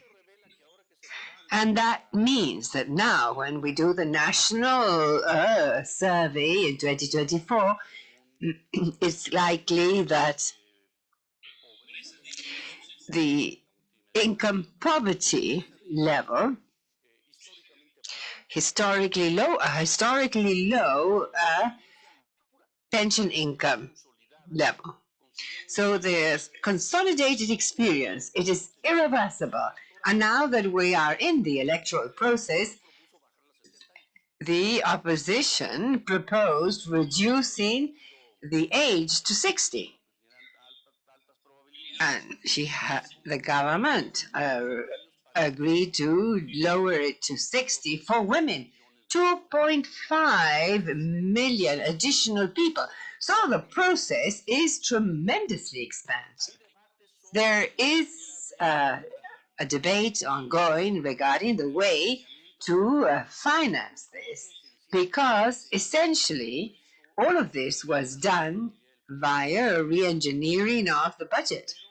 But evidently, this could have its limits. But in sum, what we are embarked on is an expansive process of increasing sufficiency, volume of resources that is truly significant. And in addition, well, the possibility that this be an experience that could be studied in the rest of Latin America. When Bolivia is set up the dignity, as they called it, there was a collaboration agreement between the governments of Bolivia and the government of the City of Mexico in terms of social pensions. Because evidently, the two were quite related, the dignity pension and the pensions for the elderly. I will end with the following. It is necessary, well, there are 3 V's that are required. The voluntad, which is will, the political will. If you don't have the political will, this is impossible. That is a core issue. The second is velocity. I think that we must say that pensions to combat poverty among the elderly stem from the assumption that this population group has each time less time. And you say, well, come in 20 years and see if we reach the coverage. No, no, no, no, no. The ethics involved. It must be quick.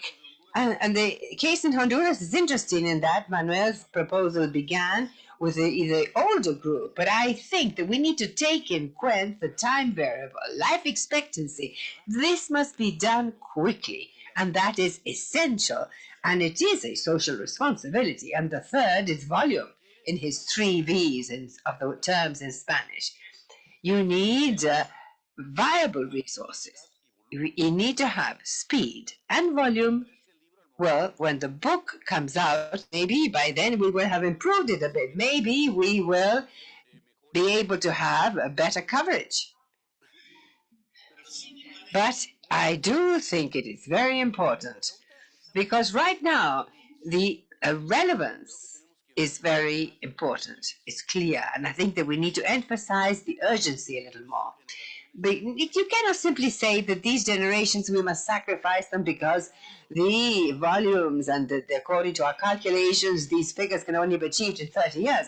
In Mexico, there's a joke. You say, if you don't want a social program to be done, call in a legal expert because he will tell you that it's not possible. No, I think that we need to escape that logic, that rationale, and reconsider the relevance of these social roles. I think that gives a lot of backing to these universal pensions conceived as rights, and we must think of a route that considers this. This must be done in the shortest time possible. That is what I wanted to share with you. Thank you very much. Well, thank you very much, Pablo, and also for adding to the conclusions of the book. Yes, we were saying that we need more time, but you're absolutely right. These things are indispensable that we should take them into account. And I would like to say that you have put this at the center of our discussions, the rights-based approach, the dignity, the recognition, that is of priority and must be considered when we design a system of non-contributory pensions. But any intervention that this may have, and the impact it's had in the region, because each one of these pensions awarded, there are women who have taken care of others throughout their life. There are men that need that income in order to live, yes, of course, but also to be fully included in society. So thank you very much for adding these human points to our discussion. And this very visible route traveled by Mexico to move towards universality.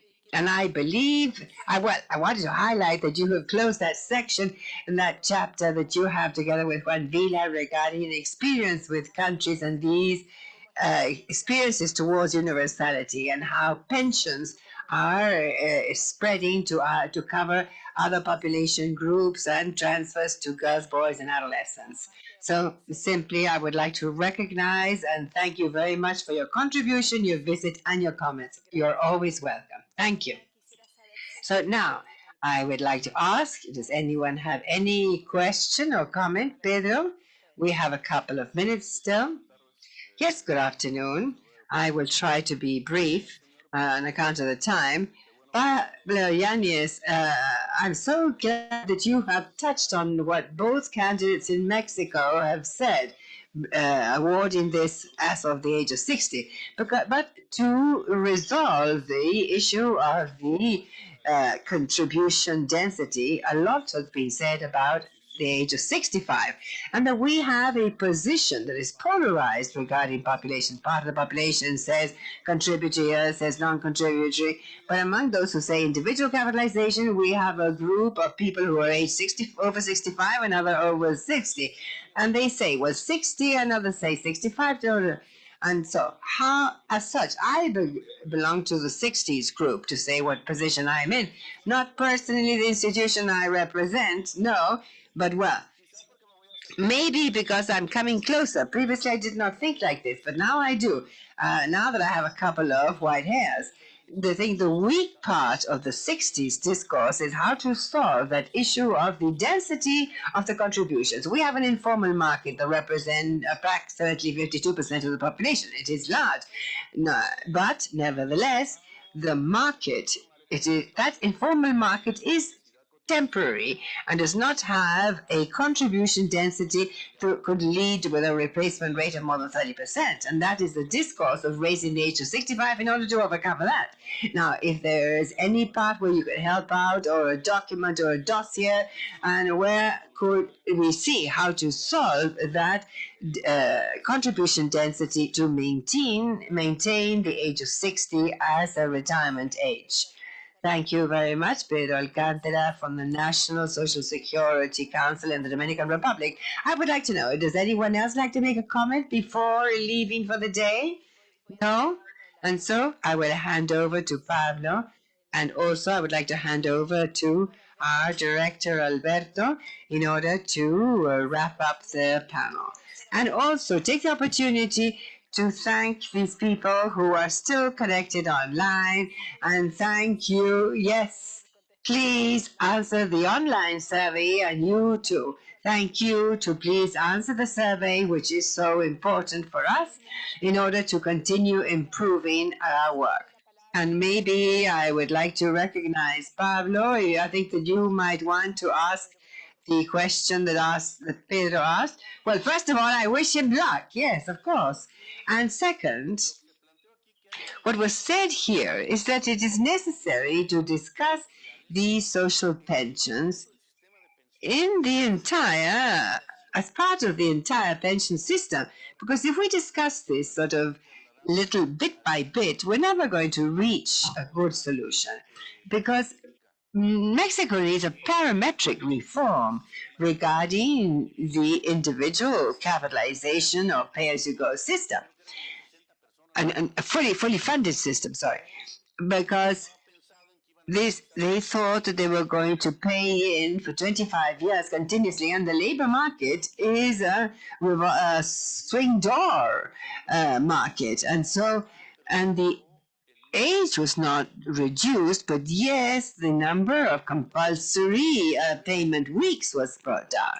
And then there's another proposal presented by the President of the Republic, the constitutional reform regarding pensions, in order to make sure that the lowest pensions may be withdrawn by 100%.